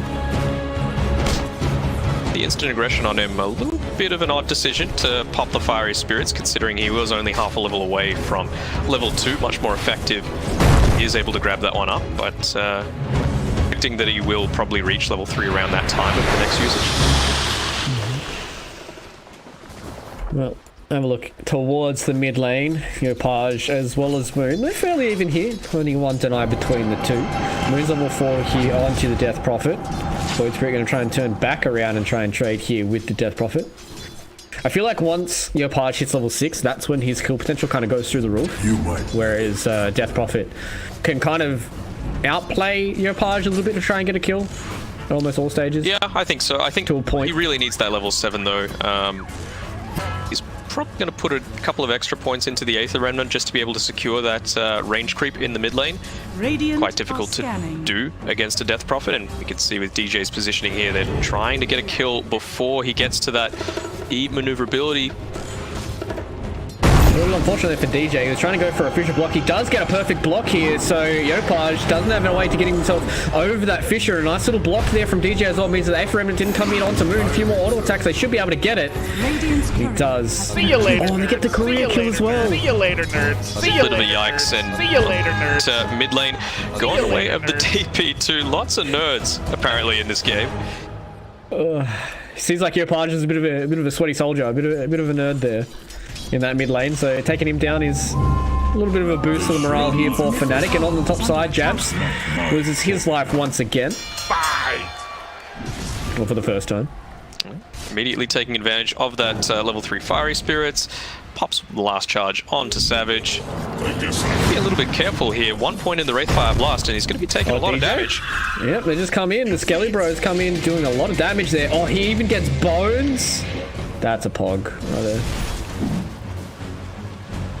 I wonder if it actually counts towards his Arcana. I wouldn't think so. I don't think it would either, but it looks cool. So every time, if he kills each person at least once, we get to hear that cool, cool little music riff.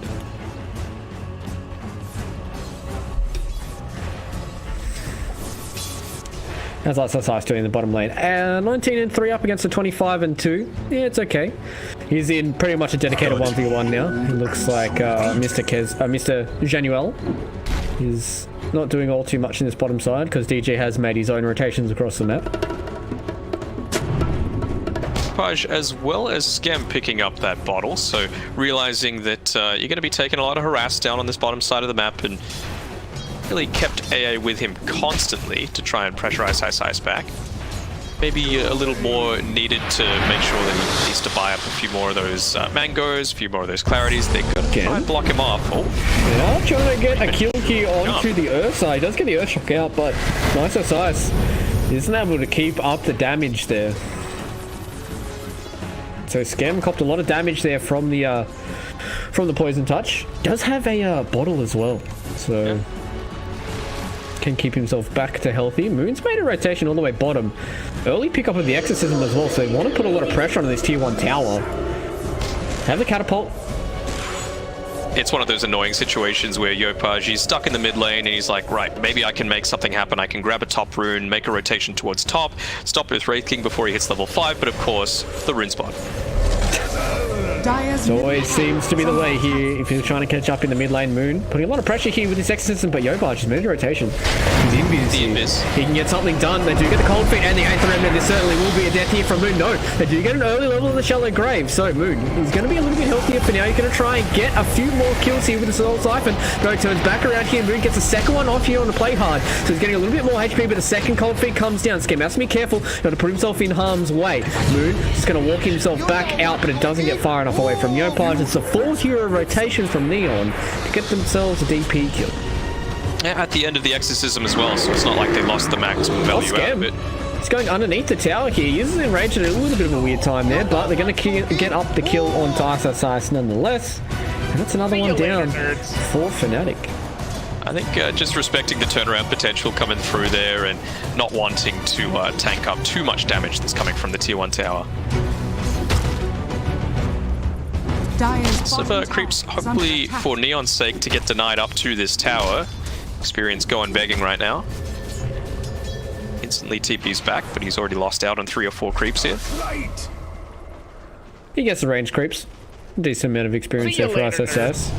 Looks like he's going to go into the Necrobook as well. Really like that build up on the offlane Dazzle, going for Necrobooks into Guardian Creeps and really just abusing the CDR that you get from the bad Juju. Seems like they want to make a lot more plays around this bottom side. Yopaj has picked up the chainmail for Scam, so he wants to deliver it through to him, have that phase boots available, and, well, give him his chainmail. There we go. Now he can actually make some plays happen. His phase boots now. He's going to walk forward. He's scammed. They're putting a lot of pressure on Ice Size, but they don't realize the 23 Savage as well as DJ is here. Nice use of the enrage there from Scam means this stun won't do all too much for him. Ice Size gets himself forward, but he's taking a lot of damage here. Still under the guys of the Shallow Grave, but it doesn't matter.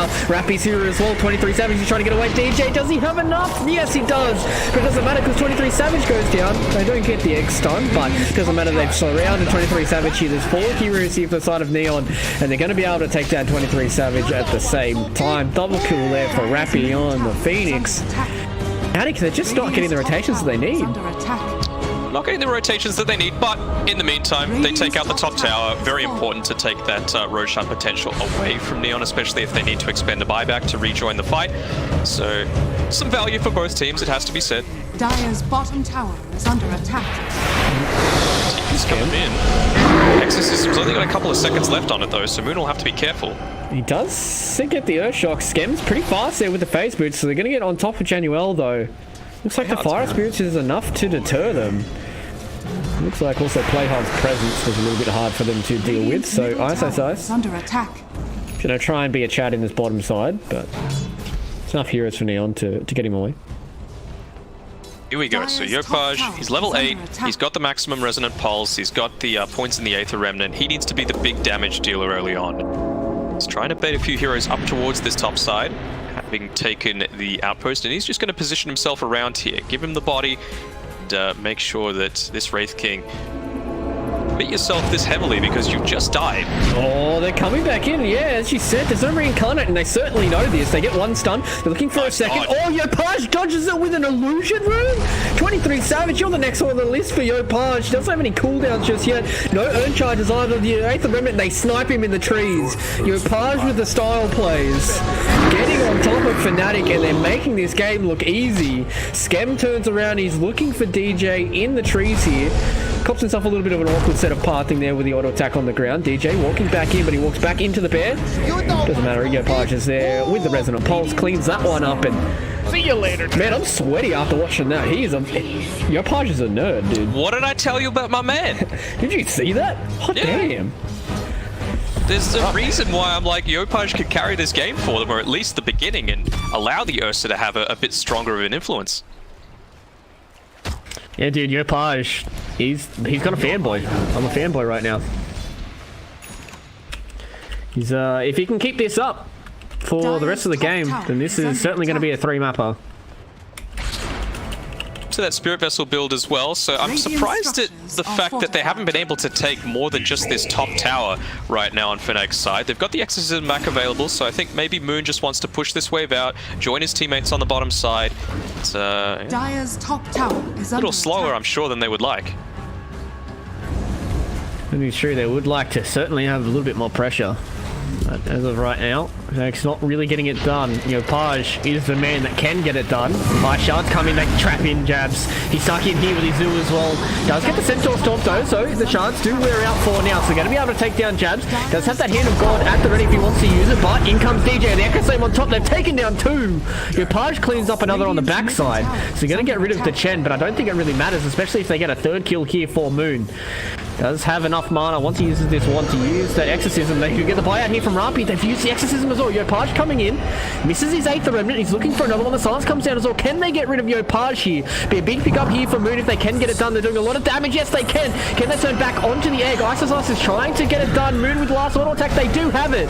So they get rid of Rampi. The Hand of God comes down here from Jabs as well. And they're going to keep Moon nice and healthy. Januel is stuck in the trees here. He gets taken down by the Exorcism. And it looked like potentially a poor fight for FNATIC turned amazing in their favor with a big play by Moon. Big play by Moon, as well as the Echo Slam from DJ, not even needing the Blink Dagger to make a lot of stuff happen. And we just saw the difference there of getting off a Supernova before you get the chain stuns and not, right? They had...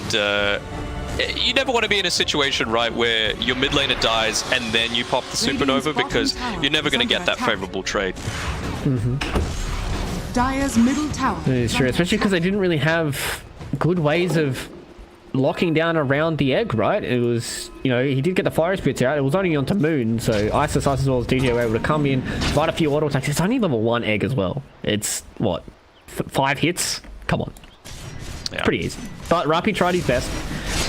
But unfortunately enough for him, FNATIC were able to come out on top of that one. He did. I think with Yopaj as well, I get the sense of what they were trying to do, right? Like, you can't let FNATIC with this push lineup just have easy access to their jungle. But you didn't have the Spirit Vessel yet. That's the big issue, and he needs that to be able to get the real turnaround in these team fights, to make sure that the Hand of God isn't impactful, to make sure that the Spirit Siphon isn't doing all that much, the Shallow Wave coming through from Ice, and probably the worst part of that team fight is that Savage didn't join it at all, and so he's just been able to sit back and farm. He's getting close to his Sacred Relic, and he's sitting at number 2, nearly about to overtake his own teammate on the net worth charts. Yeah, and that's the best thing about when you're playing Wraith King. You get a lot of this space and you can power farm super fast. Skeletons do a lot of work. Wraith King naturally is a good hero that can power farm, especially with the Treads build. Back speed, hit that level 10, get a lot as well. Once that Radiance comes up, it's going to be a lot harder here for Neon Esports to try and fight. Yeah, maybe they can get something done with Scam on this Ursa. But once he gets to that Battle Fury, he's still going to be at least an item or two behind the Wraith King. Radius is going to prove quite hard for Scam to deal with. Some nice value coming out very shortly for Yopaj, but fortunately for him, at the exact same time, the DP's got her Yule Scepter, so you're not going to have that additional little burst of damage. Jabs is probably going to go down here. But Centaur Storm gets on the 2. He's going to be able to get a second one on top. Ice is here as well, but he has to walk all the way through the other side. They want to get rid of the AA, and they do get it done. But Yopaj, as well as play hard, get themselves a Chen kill. Ice walking himself through again. But okay.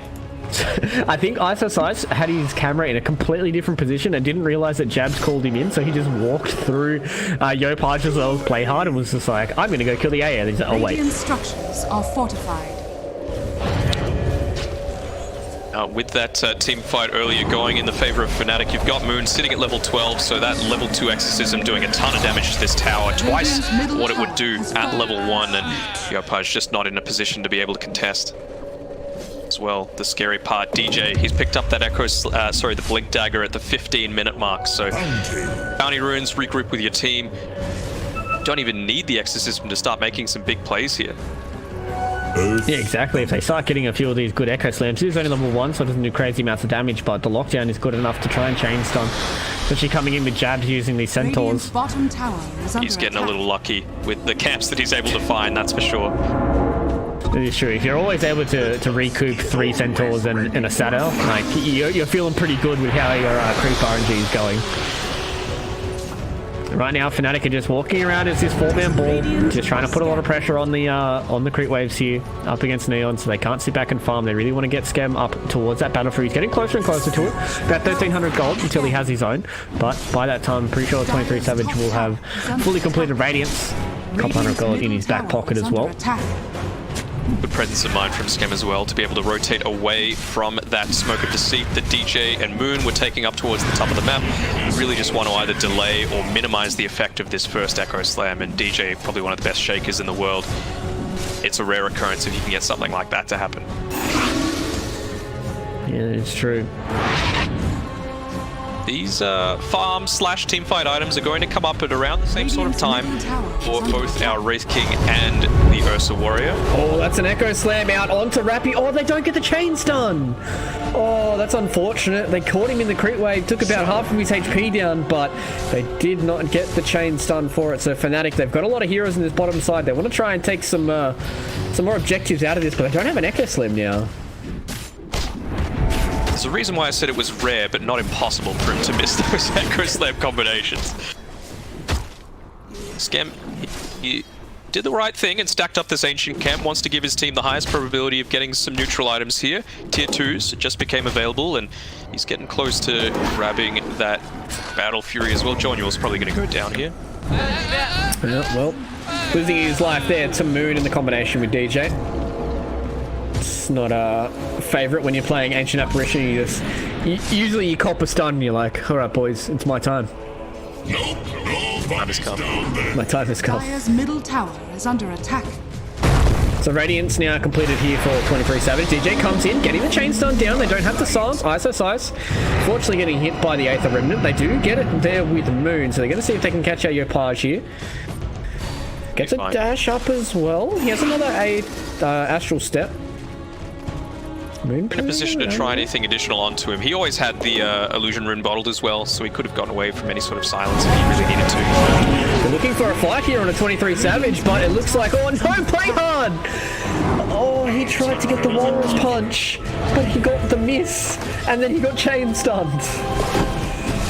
Oh, you hate to see it. Yeah, and now you've got that level 12 picked up by a 23 Savage after these next couple of creeps. He's much more happy to fight now. Well, you would think he would put the second point into the passive just in case, and more importantly, he's got that Radiance available. Yeah, 23 Savage more than happy to continue to fight now. Got his big boy item.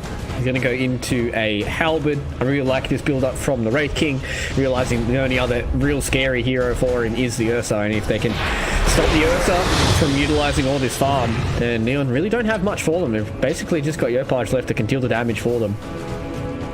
He's playing it well here with Yopaj, but it's just not quite the same speed that he normally plays this Void Spirit with. You know, typically he's rotating through to these other lanes, getting a couple of kills. Yeah, he's 5, 2, and 0, but hope to have at least 8 at this point of the map. Trying to catch out Ice here, but getting a bit of luck actually. Yeah, he does get caught out by the shards, but it doesn't matter. They have the Ice Blast on top. They've caught out Jabs as well. He's trying to TP away. They've got a Rod of Atos. So he's going down, so nice pick up there from Rappi, getting the Rod of Atos, realizing they need a little bit more of this soft lockdown. They do, and well, I'm a little surprised, honestly, that they're not trying to contest this mid-tier 1 tower a little more. You've got the Ursa on your team, and you want to be able to enable that Roshan potential if you do get another team fight win in the area.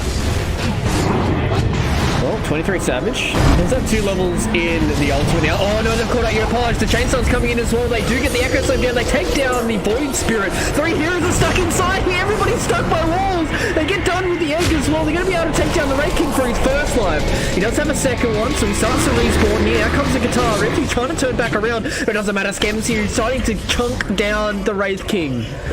He goes down after getting stuck behind a wall. Moon trying to do what he can, gets a lot of haste from this exorcism. If he can catch up to any of these heroes, there's a big silence that comes down there from the Death Pop. He's taking a lot of damage from his tower though. So Moon has to be careful. About to return to him though, so that's why he's playing so aggressively. We'll have to back off now though. He's getting a decent amount of HP. Oh, that was a nice snowball save there from Play Hard. Realizing that Moon was trying to go for the snipe there from the Necrobooks. Gold and sweet. But, yeah, that Fisher, a little bit unfortunate from DJ, being all caught inside the one small area. It happens. Perfect Supernova Ice Blast usage, though. Yeah, just being able to realize that, you know, you might lose a core there, but if you dump the egg down, they're able to turn it back around because they had nobody to turn back onto it.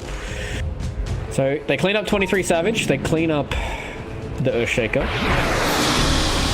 Now, Neon with the smoke, looking for more. Yeah, and that's the benefit of having this core Phoenix is they found out the DP.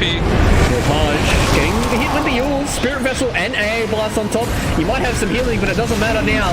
Getting the Light Striker rate, the laser beam coming down as well. Jab's chance taken down. They're looking for ISO on the backside. There's a lot of these creeps doing a lot of damage here to play hard. ISO going to stand in man mode, wants to get rid of the Tusk. He's getting chain stunned up here on the other side. Yopaj looking for more. They've lost 3 already, have FNATIC. Yes, they do lose their Tusk, but I don't think it really matters. 23 Savage just trying to keep DJ healthy. Eventually having him back off. Yeah, the Astral Step coming back off cooldown. That's second, but not gonna. The creeps. I guess so. Necro unit. I mean, it's a core at the end of the day, right? Yeah. I guess so. It's like, is it worth you having 100 seconds without egg and farming a little bit, or being dead for 30 seconds and having egg? Yeah, that's the question. It's questionable, that's for sure. But even more damage set to come out shortly for Neon. Level 15 going to be picked up by this Phoenix. You would think he's going to go into the Fire Spirit's damage. maybe just Oh, they found another one mid here. Lepage on the DP. does find out the DP. Tag team does a lot of damage there. They have Spirit Vessels, so this Spirit Siphon doesn't really do all too much for them. Ice Blast! It's going to connect. Do they have any more damage? No, it doesn't look like they do. The Yule Scepter's going to keep Moon alive for a little bit longer. Only level 1 on the Shatter, so Moon will not pay the price. Paj, if he wanted to make the big play, he had the extra step available to him. So I think much more willing to make that kind of play if you've got, for example, the Aghanim Scepter. I know it's pretty early on, but his past games, that is the sort of item that he would have at this point. Well, they're going to pop the Exorcism, and they're just going to walk into the Roach Pit here. They drag 23 Savage across the map there with the recall from Chen. Do they know this is going on? You've got Joannual with the Ice Blast just coming back off cooldown now. If they could scout it out, that's a pretty... Playhard should have seen that Ghost coming through there. Well, I think it's a little bit too little too late. Roshan will fall down here. Down. A little too late, yeah. So Aegis will be going in the pocket of the Wraith King. So 23 Savage has 3 lives now.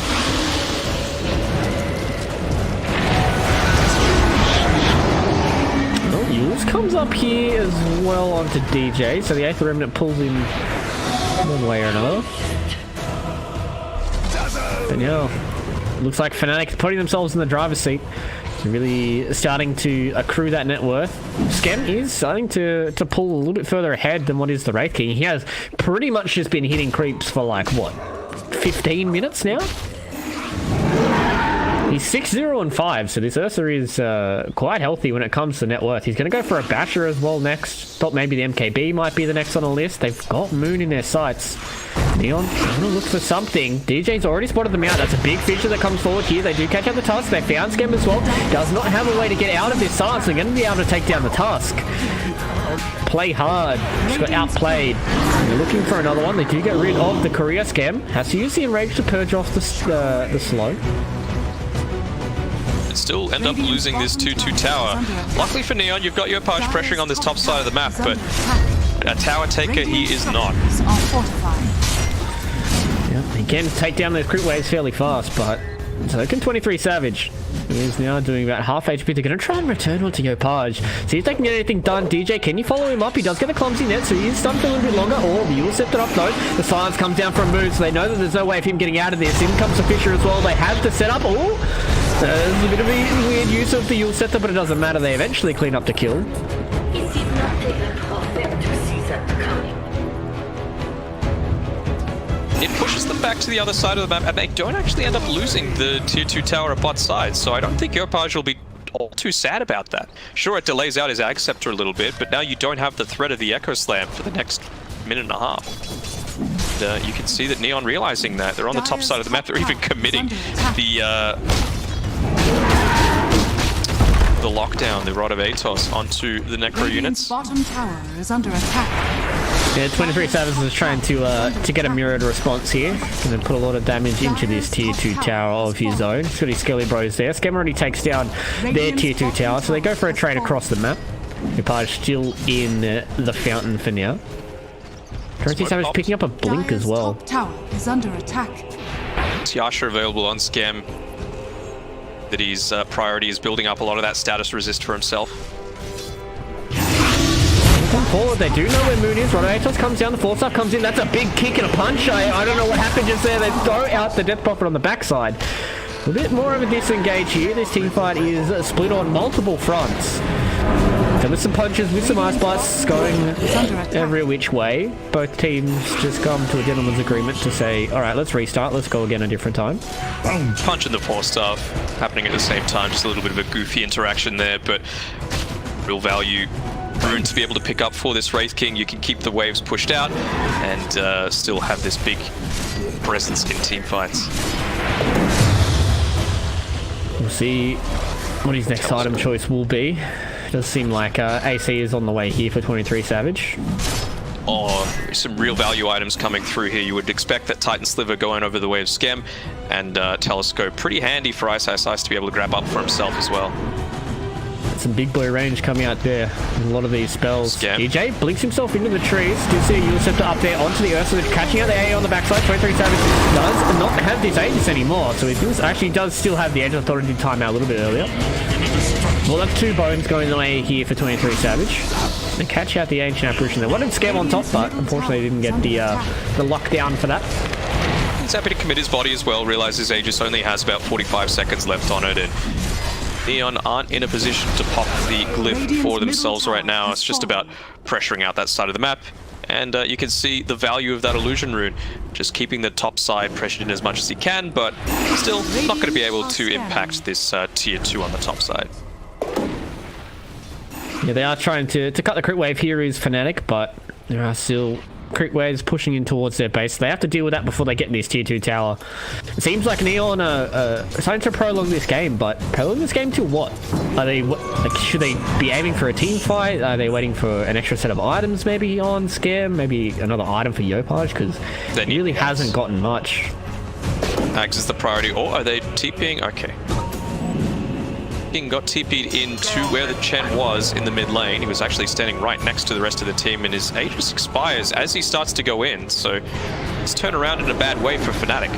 He still has 2 lives in his back pocket. They have found out the AA. Oh, the Annual is just dead. Back to Earth. Just getting split up the wrong way, just being on the wrong side of the divide there, and unfortunately enough for the Ancient Apparition, he's dead. Status resist building up though for our Ursa, level 21 now, and don't think they'll want to use the buyback right now, but they might be forced to. Only 15 seconds away on our AA. Be waiting for the overextension that could perhaps come through from FNATIC. Yeah, they are trunking through these towers. Yopaj has made his way into this fight. Scam is taking a lot of damage. Has to use that BKB and the Enrage, but he's not getting that much HP back. He doesn't have a Morbid Mask, so he has to turn back around and walk inside of his own base. Moon with the BKB of his own, walking into the base here of Neon. They've already taken down the tier 3 tower. 23 Savage will lose his first life here. Yopaj getting silenced, getting stunned, getting almost killed. You'll set to bias himself a little bit more time. Jab's taking a lot of damage here on the backside as well. You want to keep this Chen alive for a little bit longer. The Tusk Shards keeps him in line. Still got a heal. They can't aggress too far. Neon have lost potentially Yopaj here. Dealing with a lot of HP. No, the snowball save keeps him alive for a little bit longer. 23 Savage, he's overcommitted. The egg is going to pop on the backside as well. They're going to come back in. Can they take down Moon? Can they get rid of his death bomb? But no, Yopaj is still alive. DJ with the Echo Save hits on the 2, but is it enough? Is it enough for FNATIC to send Neon back inside their base? And I don't think it is. They've lost 23 Savage. They're going to lose Size. Nobody died on the side of Neon, and that was a beautiful play there from Play Hard. And to be able to save him from all of that damage, and well, that gives him enough to be very close to picking up that Aghanim Scepter. Huge team fight turnaround. The fact that FNATIC was still able to get away from that though, with only 2 lives lost, is a pretty huge deal, it has to be said. Regeneration. That is true. I thought that was going to go extremely bad for them. The fact that Moon was able to get out of that scot-free was good enough for them. Speaking of Moon though, getting caught out if this AA blast hits, could be bad for Moon. They do clip him on the side. It's a lot of damage. Yopaj has another Astral Step coming up cooldown. He wants to try and get on top of the snowballs coming forward as well. Tusk is here. Moon has to use that BKB and get the Fissure Stun as well onto Yopaj. So the Void Spirit can't finish the kill on Moon. There's that Ag Scepter though. Oh, he's not wanting to reveal it just yet onto himself. He's like, might as well clear the crit wave with double Resonant Pulse, but they found Scam. He's just going to TP himself out, so they have no way of stopping the BKB TP, but that's a BKB TP used. Are scanning. Got it. Crappy. Do they have enough to catch up to him? DJ has his blink coming off cooldown now. Yulcept comes up as well. Has the Chain Stun coming in from the Phoenix. He has to be very, very careful. They do get the Fissure coming out. 23 Savage comes on top. He doesn't have a dive for another 10 seconds. That's a lot of damage, and that's a lot of kills. Going away here for 23 Savage. He's got the buyback, and he's got the Supernova available to himself. 19 as well, so it's going to take a lot to kill. Echo Slam available for 25. They've got that timing down on Neo. Scam is coughing a lot here from 23 Savage. Yopaj goes in the backside trying to take down Ice, but he doesn't get much done there with the double Resonant Pulse. Out comes the Sun as well. The snowball save. Play hard, doing a lot of work here. The egg, can it pop? Can it get done here? FNATIC, they need to focus the egg. They don't get it done. It's the last auto attack they needed at the end there, and it pops. Rappy trying to kill everybody. Scam though, he's on that's doing the damage. 23 Savage loses his first life. Actually, it's his only life. He goes down. They lose Moon as well. They're gonna lose DJ. See you later, nerds. In D, Neon. That was about half a second away from disaster. If that egg did not go off, they lose that fight, but it did go off. Skem was able to kill everybody. Opage lived once again. Play hard is showing why this Tusk hero is insane. Yeah, frame perfect, being able to save it. Yeah, play hard, just saving his core and just try to bait him out for that extra half second. Exactly what you're saying, right? And then he commits the snowball stun onto the heroes that are trying to take care of this supernova. I think even the Yule Scepter was used offensively to take care of some of that damage that was being pumped into him. But Glyph popped.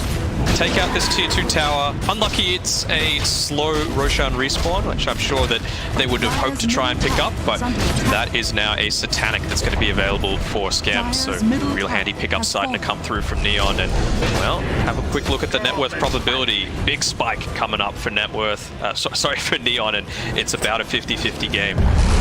Yeah, the fact that they're able to come back into this game after what felt like it was a pretty early tier 3, right? Coming up from FNATIC, they were able to take down that tier 3 pretty early on, but Neon, they're winning these fights convincingly. They're winning these fights 5-0, which is huge for them. Is that convincing? That seemed like they were right on the edge.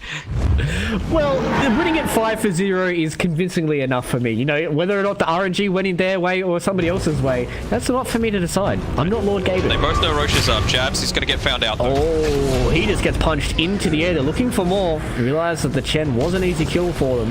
Opage doesn't collect anything else, and as you said, do both realize that Roche is up now, so they can make their way towards the pit if they would like to. Big TPs here. Can they catch ISO size? Forcing and TPing. Oh, play hard misses. Direction. Radiant are scanning. That's unfortunate. The Chen's influence lives on with this melee creep, being able to scout out the fact that they've moved into Roshan. He's up in 10 seconds. I think they're still in a position to make a play around this on the dire side. Though, it seemed like they're overly keen. Yeah, doesn't look like they want to contest it at all. It is so quick coming out from Skem. So they get rid of that. Cheese. Okay, play hard picks it up. I vividly remember, I believe it was an Oz game. I can't remember if it was me and you that were casting, but they left the cheese in the pit for literally the entire game. Seems like an Oz thing to do. I can't remember which game it was, but I remember screaming for at least 10 minutes about picking up just pick up the cheese. Just like there was a courier that went over, I was like, just pick up the cheese.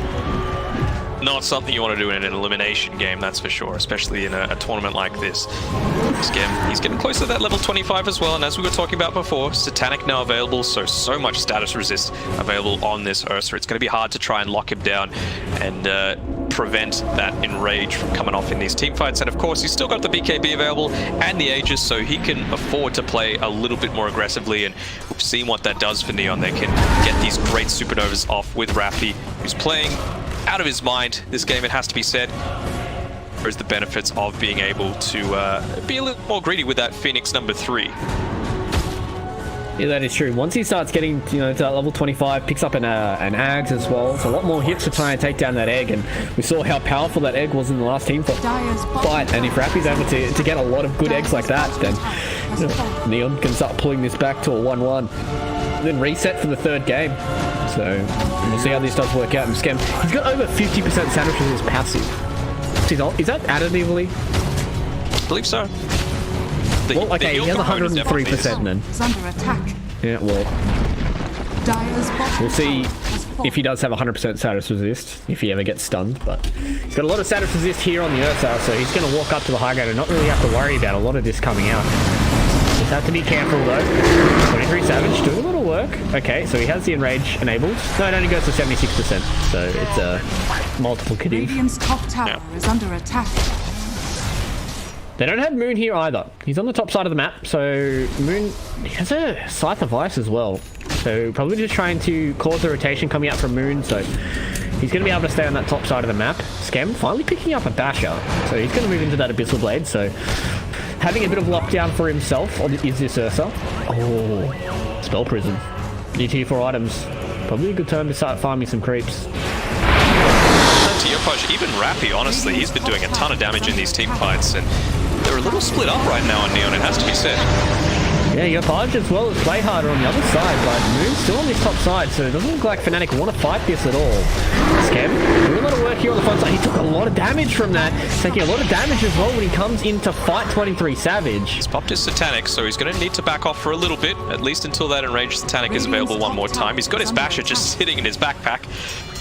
So, fighting at not optimal potential, just until he loses that Aegis. Yeah, so it looks like they're just trying to chip down at these tier 3 towers. I'm going to go for more tier 4 items. Look at the Witless Shaco. Shaco, Shaco, Witless Shaco. Back to my Diablo 2 days. Fisto drop. In onto Scam, he's on his own inside the Dire base, locked on by the Fisher. Does he really care though? He does have his Enrage, which he has used. Can use his Satanic if he wants to turn back around. Age is still in his back pocket as well. Just Scam. And they are both just poking and prodding at each other, not really using any cooldowns for anything. They did use the glyph though for the side of FNATIC, so have to be careful. I do shoot a Walrus Punch on a 23 Savage. He got pulled to the low ground. But again, it's pretty hard to take down himself. Scam makes his way towards the top, but Yopar GD route into the backside. Also try and take down some of these heroes. Rapi dives himself all the way through. They do use the egg on the backside, but the rest of this fight is starting to move towards the Dire base. I don't think this egg is really going to do all too much. They lose Scam's first life here. 23 Savage getting stunned up, but he has his second life as well. They come back in, they take down Play Hard. BKB and TP comes out from Scam, so it looks like Neon over-aggressed just a little bit here, and FNATIC, they come out on top of that one. They didn't use Echo. They haven't used the Hand of God. They didn't use Exorcism either.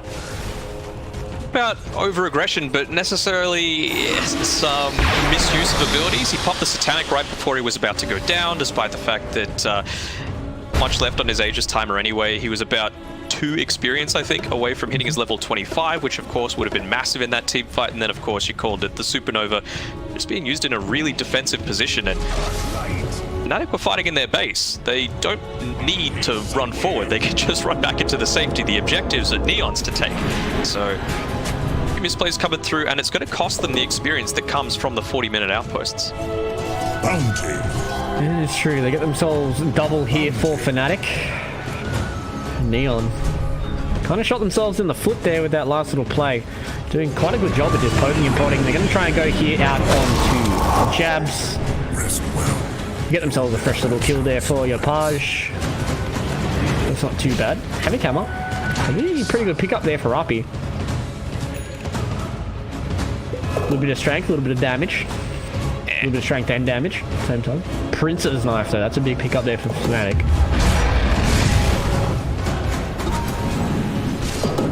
Nice, he's still got his trusty shovel. Maximum value. I mean, it's a ridiculous cooldown. 27 seconds. Potentially being able to get a bounty run every 27 seconds. That sounds broken.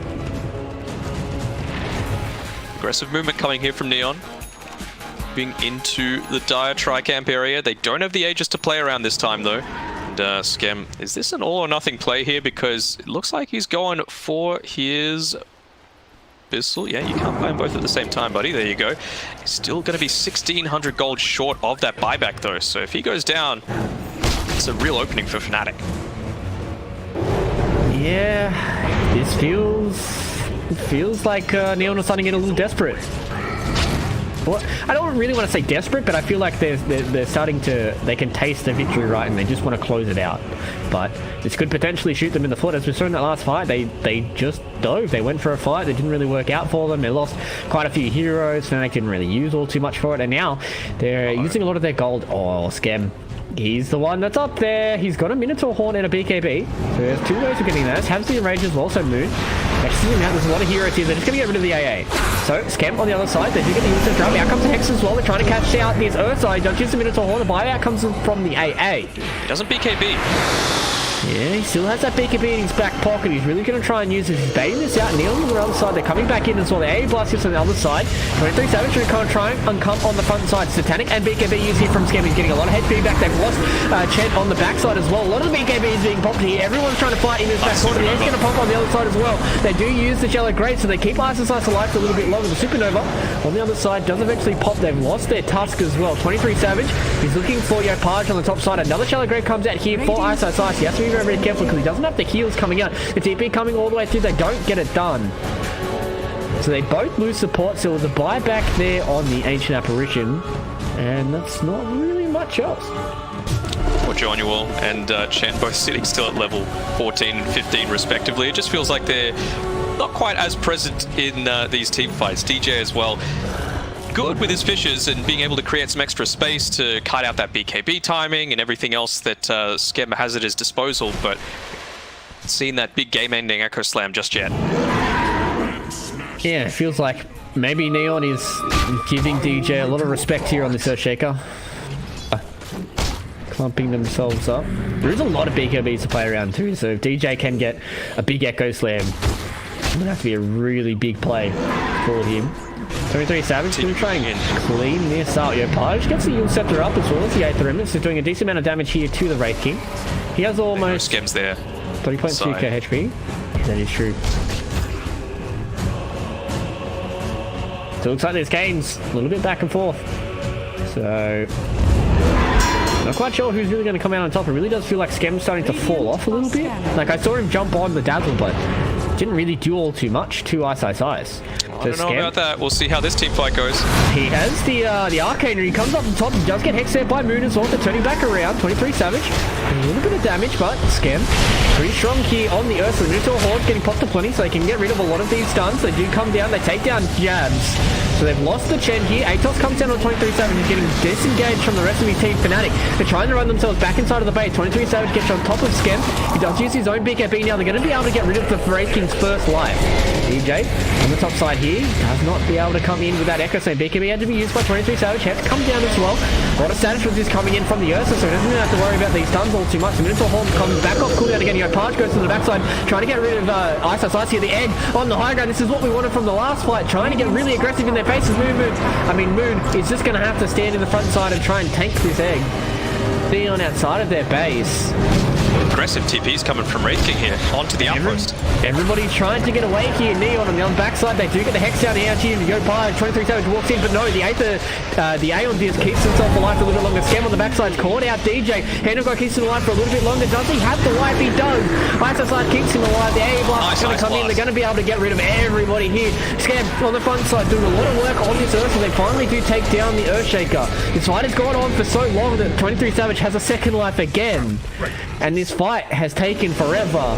They eventually do lose the Tusk. Buyback comes in from DJ. Oh, it's approaching that period again. The Roshan available. But do you really want to contest it right now as Neon? They don't want to have to use that buyback on the Tusk unless it's absolutely necessary. But we've seen in the past what DJ's able to do if he's able to get that double Echo Slam off in these team fights. Play hard. Instantly buys back as soon as they know that Roche was being done. 23 Savage. Blinks to get himself a illusion rune. Getting closer, so more big timings here. 23 Savage, as you mentioned, it's that double usage of the ultimate, and he's nearly level 25 as well. Oh my god. Oh boy. Oh boy. Let's see what the vision looks like for each of them. So FNATIC, they know Skem's in there, and Skem's just seen a Wraith King just come in and standing right on top of him. Yeah, so Radiant Vision is pretty okay. They know that 23 Savage is there. So what's the... This is what Dire Vision is. So they see an Ursa, and that... So each team only sees the enemy position 1. That's it.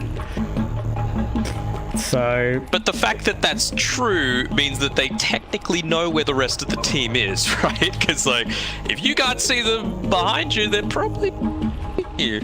Yeah. FNATIC's not really in good positions here either. We've got DJ in the back here. can potentially get a good Echo Slam off. How long until they have? 28 seconds until they have the egg. I'm sure Neon don't want to engage on this. 23 Savage has his own ulti back up. PKPs are plenty. Moon. Oh, he doesn't have Exorcism either.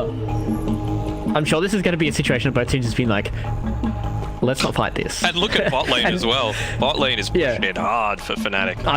I'm sure as soon as this pause happens, Skem and 23 Savage will just run back towards both their teams, and that'll be it. Like, there won't be a team fight that'll pop off. Because I don't think they have the lockdown to kill Skem. Almost 4,000 HP, Minotaur Horn, BKB, status resist out the wazoo. Like, I don't see a realm in how they can burst down Skem before he gets one of those. He has 3 defensives, like he's got Enrage as well, so. What about the Shadow Realm? Have we considered that? I mean, if they can send Skem to the Shadow Realm right now, this is why the pause is happening. Somebody from FNATIC, probably the manager, has gone to Neon, has challenged Skem to a Shadow Duel, and right now, they're playing it out. Looks like Skem has won. Unfortunately enough for FNATIC, they don't have their manager now because they're in the Shadow Realm. Oh, they're brawling. Oh, looks like they want to fight a little bit. 23 Savage copying a decent amount of damage. Out comes the helmet. That's a lot of damage. They're going to be able to take down Skem. I didn't think they could do it, but apparently they could. And bot lane as well. It's pushing in. Lots to worry about. And Yopaj, he's going to have to back off. He's defending it up, and he's not going to be able to defend this Roshan being taken right now. The tips flying out from Fnatic onto the poor Fuzzy Wuzzy, and might need to hasten that Divine Rapier build that you've got queued up in your quick buy. Yeah, 23 Savage deleted Skem there. Maybe it was the Fnatic manager that beat Skem in a Shadow Duel, because he was gone. He was out of the map as soon as he got stunned. That was a lot of damage wherever that came from. There was no way for Neon to save Skem out of that one. And now, with Skem dead for 50 seconds, does have buyout, but Fnatic, they can start putting a lot of pressure on the tier 3 tower. They've already lost the tier 3 tower on the bottom side. Moon gets to use his Exorcism now. Takes down a tier 3 tower. Yopaj trying to do what he can, but the Hex comes down. No, they don't have any follow-up for that. 23 Savage just wants to hit onto these buildings. So AC doing a decent amount of work. They're going to be able to take down the first life here. Actually, no. So Slice keeps him alive for a little bit longer here. 23 Savage still has that first life. Still has an Aegis in his back pocket as well. So he will die there to the AA Blast. Playhunt going down. Takes him down immediately. Yeah, they want to try and get rid of this other melee racks because they don't want the range racks in the mid. Still do have the Aegis here. They have a refresher shot here on Moon as well, so he can pop that if he wants to get into it. He does use that BKB refresher shot as well, so double Exorcism, double BKB. Yopaj in the backside, trying to take down another life here from 23 Savage. Skem has naturally respawned, buys a Rapier. 23 Savage, probably not the best time to be buying that Rapier, buddy. But he gets himself away, and he gets the Divine Rapier, which will be in his pocket. And now, Fnatic taking a second, almost a full lane of racks. They've taken a half lane of racks each, or full lane in mid, so Fnatic, they're really starting to make their stamp on this 2-0 victory. Just shows what one team fight can do to your potential to take out a game. Oh my god, the double damage on the top side of the river as well. Savage, I guess, picking it up just so that they don't on Neon, but not having that Exorcism is going to hurt. Oh, Yopaj, he gets Hex, he gets stunned. Do they have anything else to catch him out? They do get the Centaur stun as well. They jump in, 23 Savage, they do pop the A on disc. Does he have another stun? No. He gets the Assimilate. Dissimilate. Hell out of there. But yeah, 23 Savage, man, he's gonna like 3-shot a tower. Yeah. What happened? He's also got that Paladin sword available as well, so pretty handy. Man, you know you're in a good position when you've got a BKB backpack. Top tower is under attack. I mean, he's got 3 lives. If he dies within 3 lives without using a BKB, I think 23 Savage might need to plug his keyboard back in. Tusk almost about to hit his level 20. I think maybe one of the few chances for them would be the Walrus Punch crit and just try and burst one of these healers. Walking forward here, I don't think you really want to commit on to 23 Savage. He has a Dazzle behind him and he has 3 lives in his back pocket as well. 23 Savage is more than happy for taking a few of these cooldowns. He does have the Rapier though, so if they can take down 23 Savage, this game can start to swing in their favour. Puts the boots in the backpack here. Brings in the BKB. Who needs a Blink Dagger, right? Yeah. Just walk in like a Chad. He has a very low armor for somebody with an AC. A very lot of armor. A very low amount of armor for someone with an AC. Yeah, that is true. They don't have too much in the form of armor reduction right now on Neon's side. They haven't gone this build that's a bit more physical damage oriented with Yopaj, with picking up a Desolator for everyone that you slash through. Wait, is he not actually getting the armor from Assault Cuirass? This game's too hectic right now. He's actually not getting the armor from his own Assault Cuirass.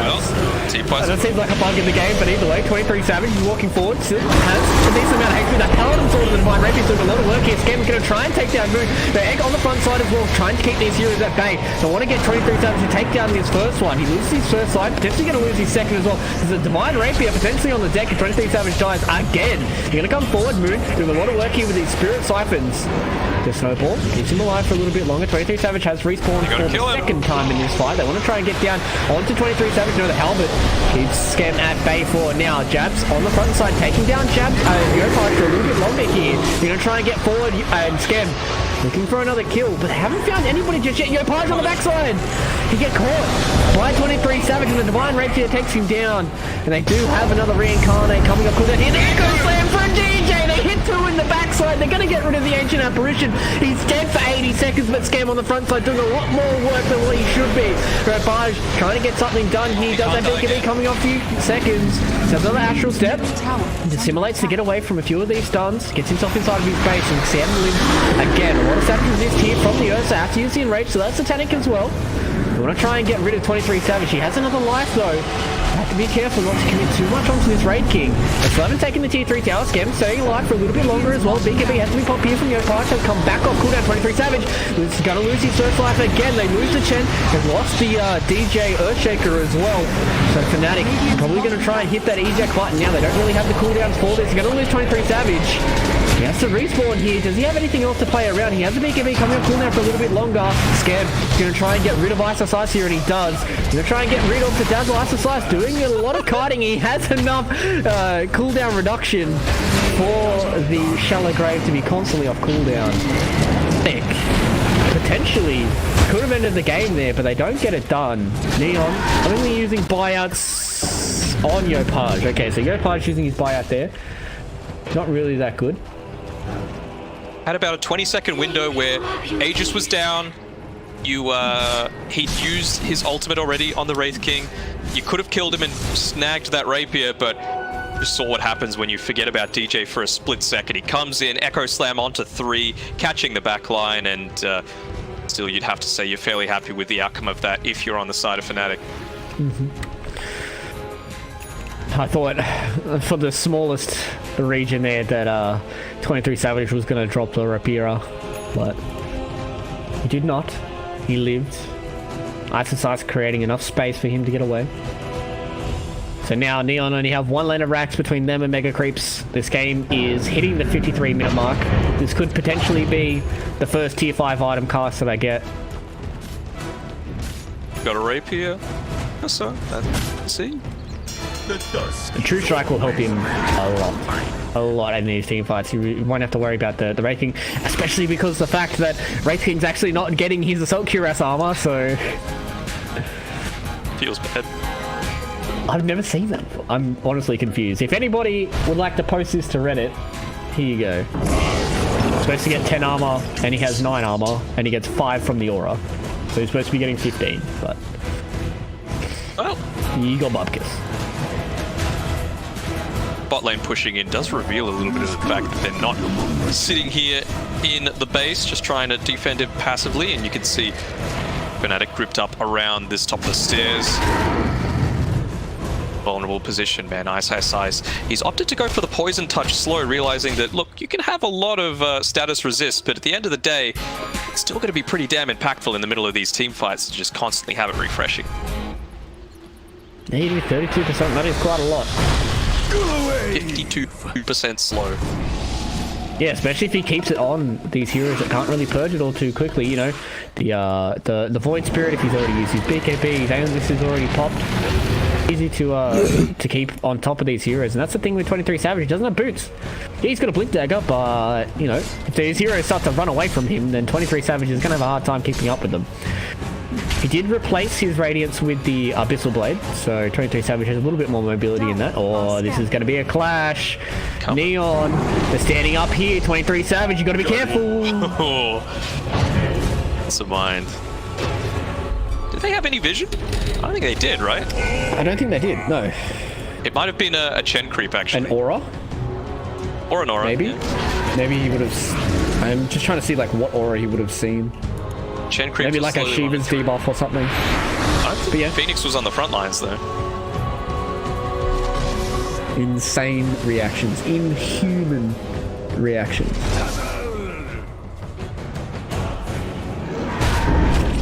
Taken real estate up in this top area. A little scared to start moving forward. The creeps are going to reveal somewhat of this information, and oh man, Roshan's back. He's got the axe as well. It could be a big pickup for everybody in this game. Savage especially, I feel. Radiant are scanning. I don't think anybody has a bad axe this game. Who has a bad axe? Bad, but like the Dazzle's probably not going to be able to take maximum advantage of it because he hasn't gone this right-click build, right? I'm sure Ursa would love to have it. I guess it's like it's just free damage, right? But it's like it's one of those situations where you're not going to instantly put it on the Dazzle. You would be putting it on 23 Savage. Just because, like, you know, if the Dazzle gets focused, if DJ gets focused, they have some really good spells to use in that Wraith form. So, I call it out. Why is nobody doing the playground? Why are you guys not hunting heroes?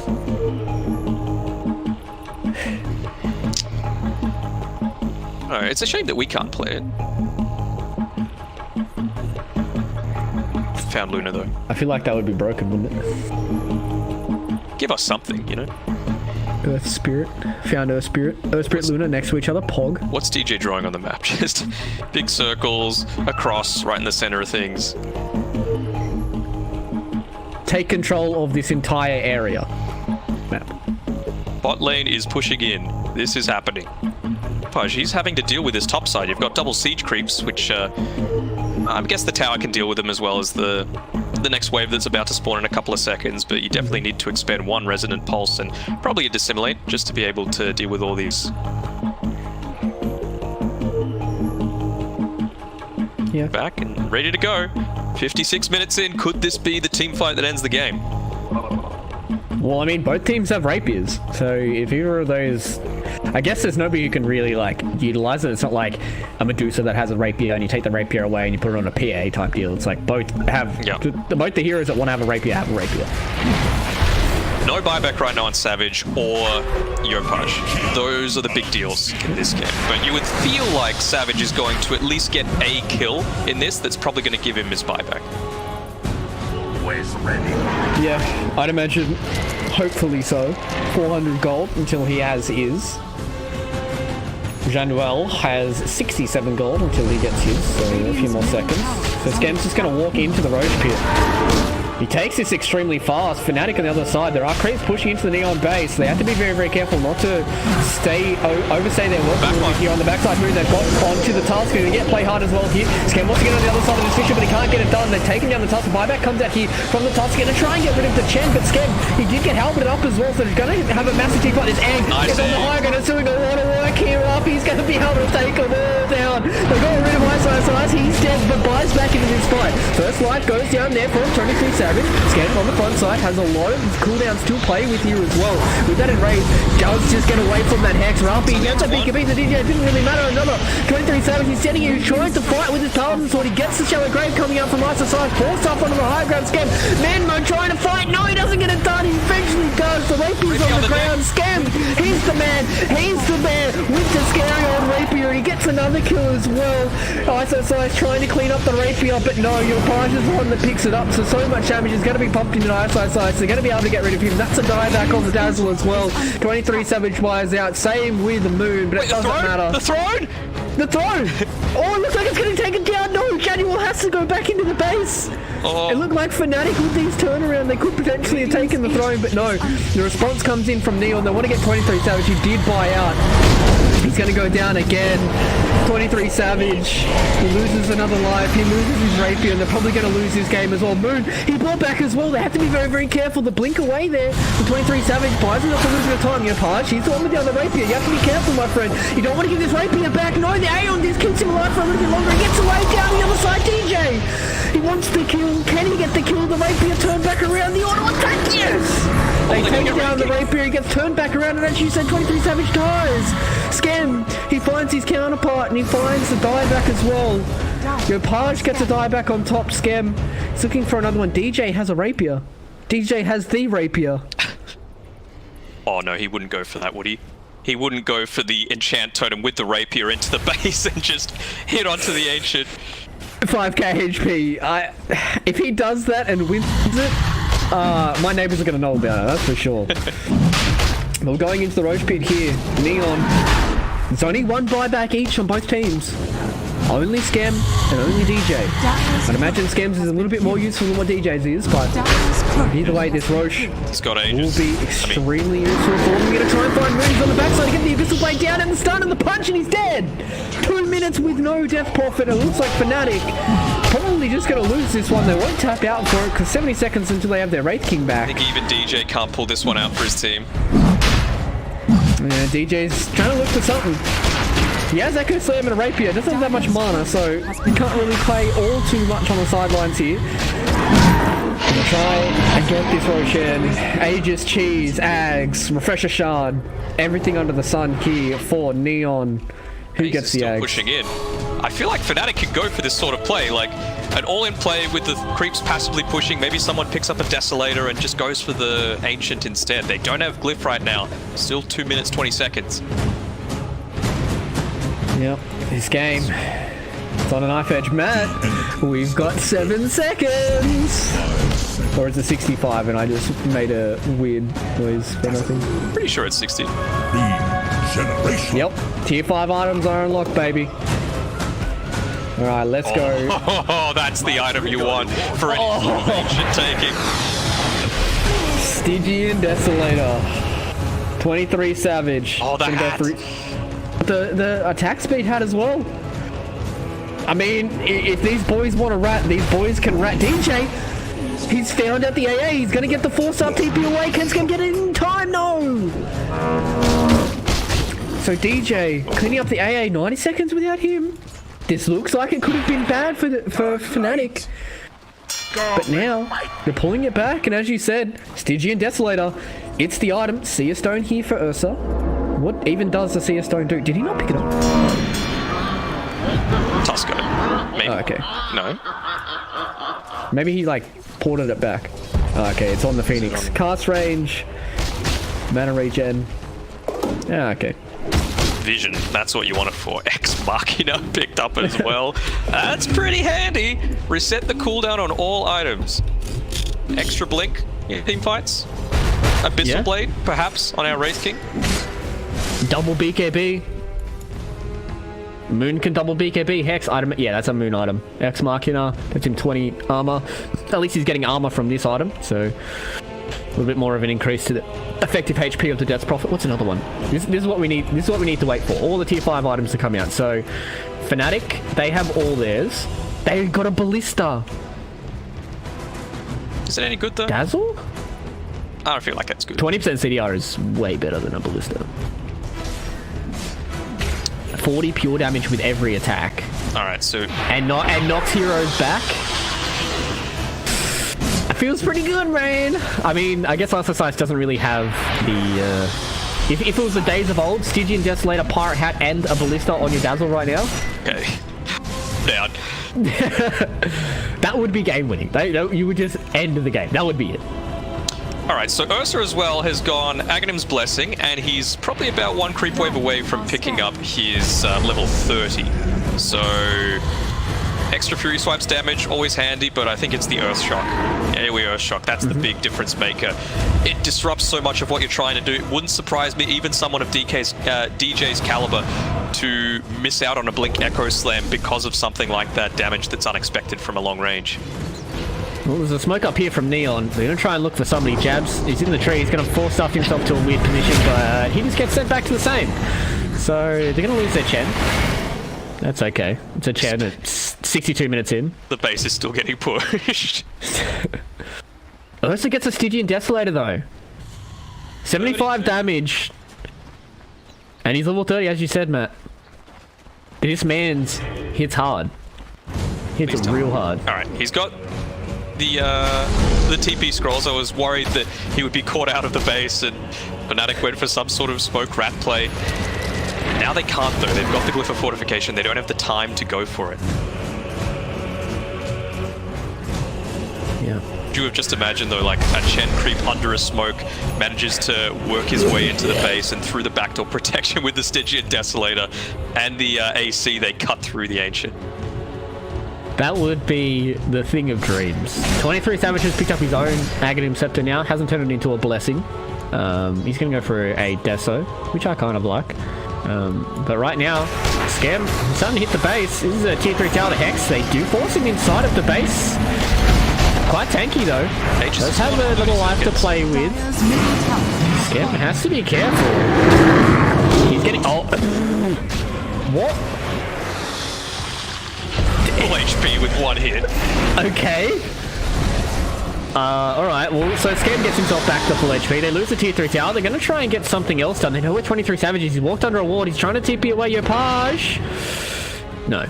Doesn't have the distance for it. I felt like they had an idea about this timing on the Aegis, which is about to expire in a couple of seconds, so don't too far forward, Skim.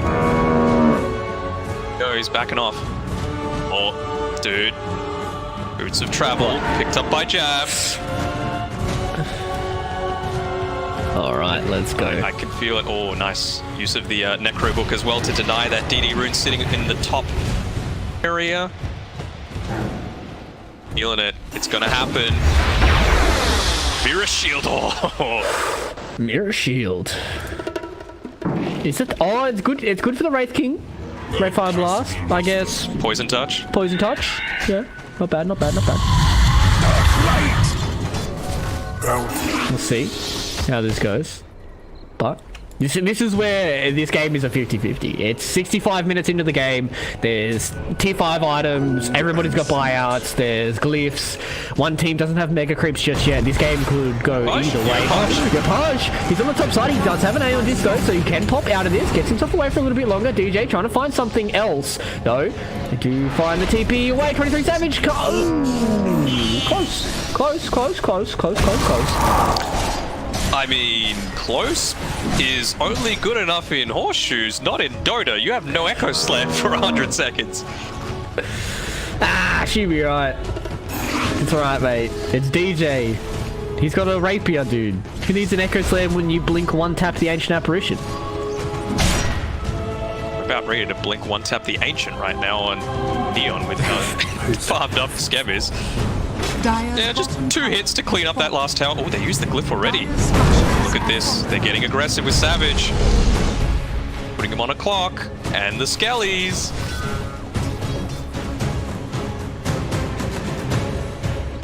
That's what they're waiting for. Are they trying to wait for 30, level 30 on a Wraith King here? Gives them a lot more rat potential, that's for sure. Yeah, extra Skellies, extra Skelly damage. 20% Vampiric Aura lifesteal is insane. He has 40% lifesteal with that, which is pretty ridiculous. So we'll see if he can wait until that situation. Just this Phoenix holding the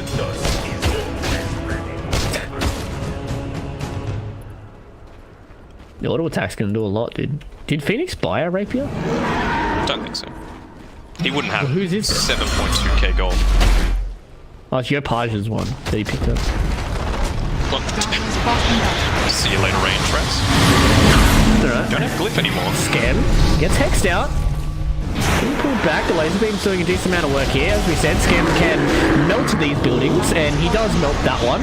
So he's trying to get away. Oh, that's a big Yules. And as you said, 23 Savage does have a TP to get himself back into this fight. So Scam gonna try and get himself away. They have used the exorcism here onto Moon. He's walking forward. BKB comes in, but no, Scam comes back in. They're gonna delete Ice. He has buyout, comes back in. Jabs on the backside as well. Dies very early on here. Moon trying to use that move speed coming out from the exorcism to get himself away. Double buyouts here from FNATIC. 23 Savage again, just trying to fight up onto Yopaj, but 23 Savage, he's losing that fight, it seems like. DJ blinks away there from Play Hard, who's looking again to try and get something else done. The Minotaur Horn for him. Do they have a way of something in TP? They do, but Scam, he's made his way back in. Divine Rapier on this Ursa as well. Remember, Moon, he has to get away from this egg. Can he get far enough? He's about to pop. Yes, he gets himself far enough away there. They do lose an entire land of rack. 23 Savage, though, losing his life for this. He does have his Reincarnate off cooldown. They're going to join him. They are starting to connect back up here with 23 Savage, who's the man with the aggregate. He doesn't have a rapier. He does not have that much damage here. The egg has to be reused as well. They're coming in with the laser beam on top, and it looks like FNATIC is starting to lose these fights. They've lost the A. 105 seconds on the backside for him. Look at the line. Korea does die. These fights are going everywhere. They are starting to lose everything. DJ comes in with a big echo slam, but he gets 2 shots.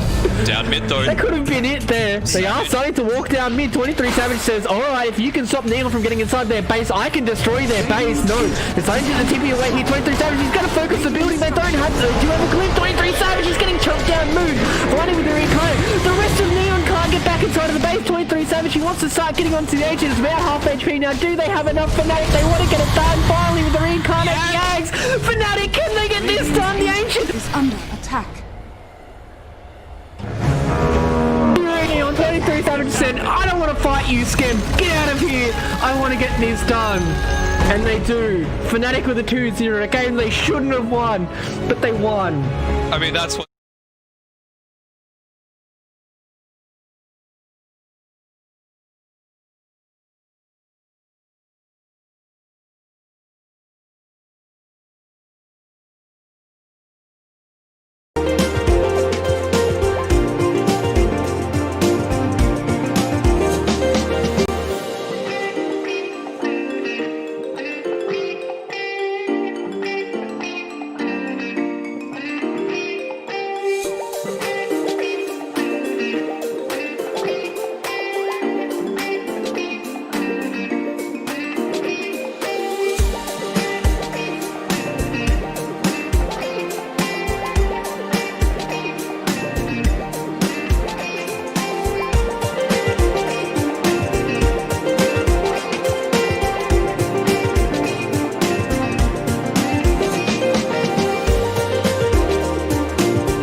Looking for the best music for your videos?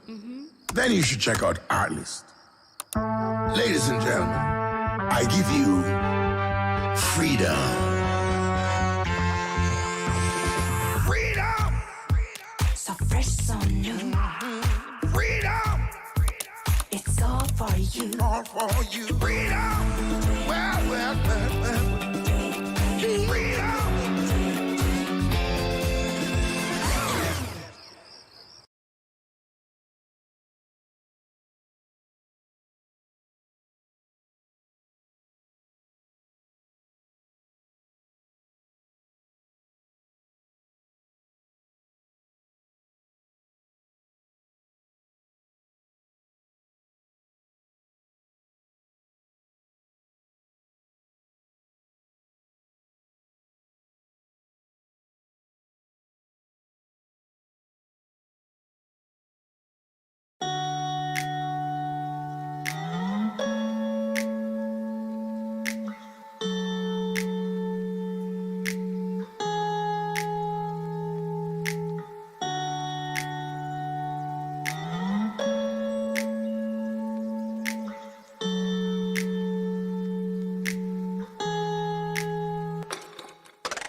Smana is like very outgoing, compassionate. She has lot of friends and she always has a smiling face.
It's YouTube Music.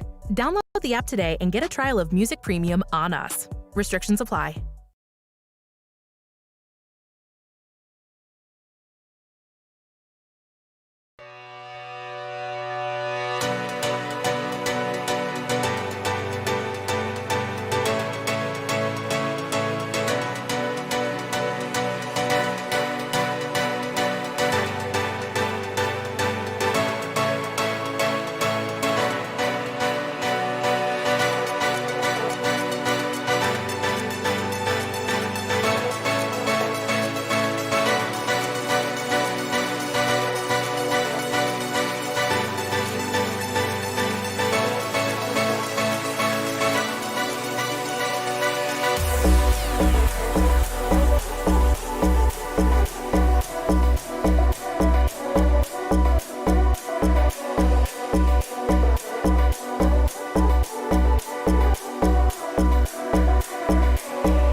Out of all 3 meals, which one do you want to eat tonight? Definitely this one, crispy Parmesan chicken. Okay.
All right, so I'll start. Oh.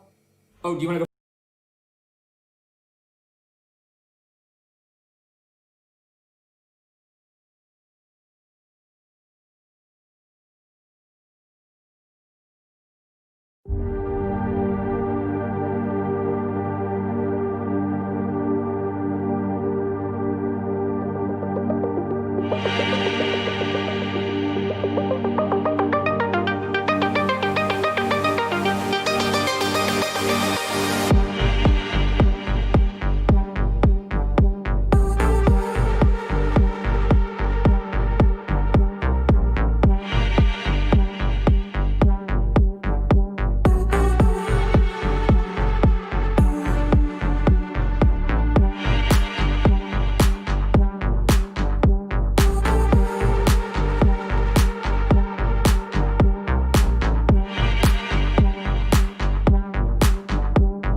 If you ever feel like you might need someone to remind you who still believes, don't forget I'm not so far from home.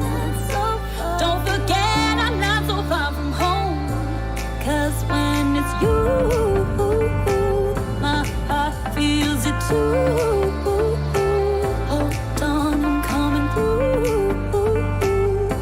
Just call, just call, just call.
Someone to remind me who still believed it didn't matter you were far from home. 'Cause you were never really far from home. So if you ever feel like you might need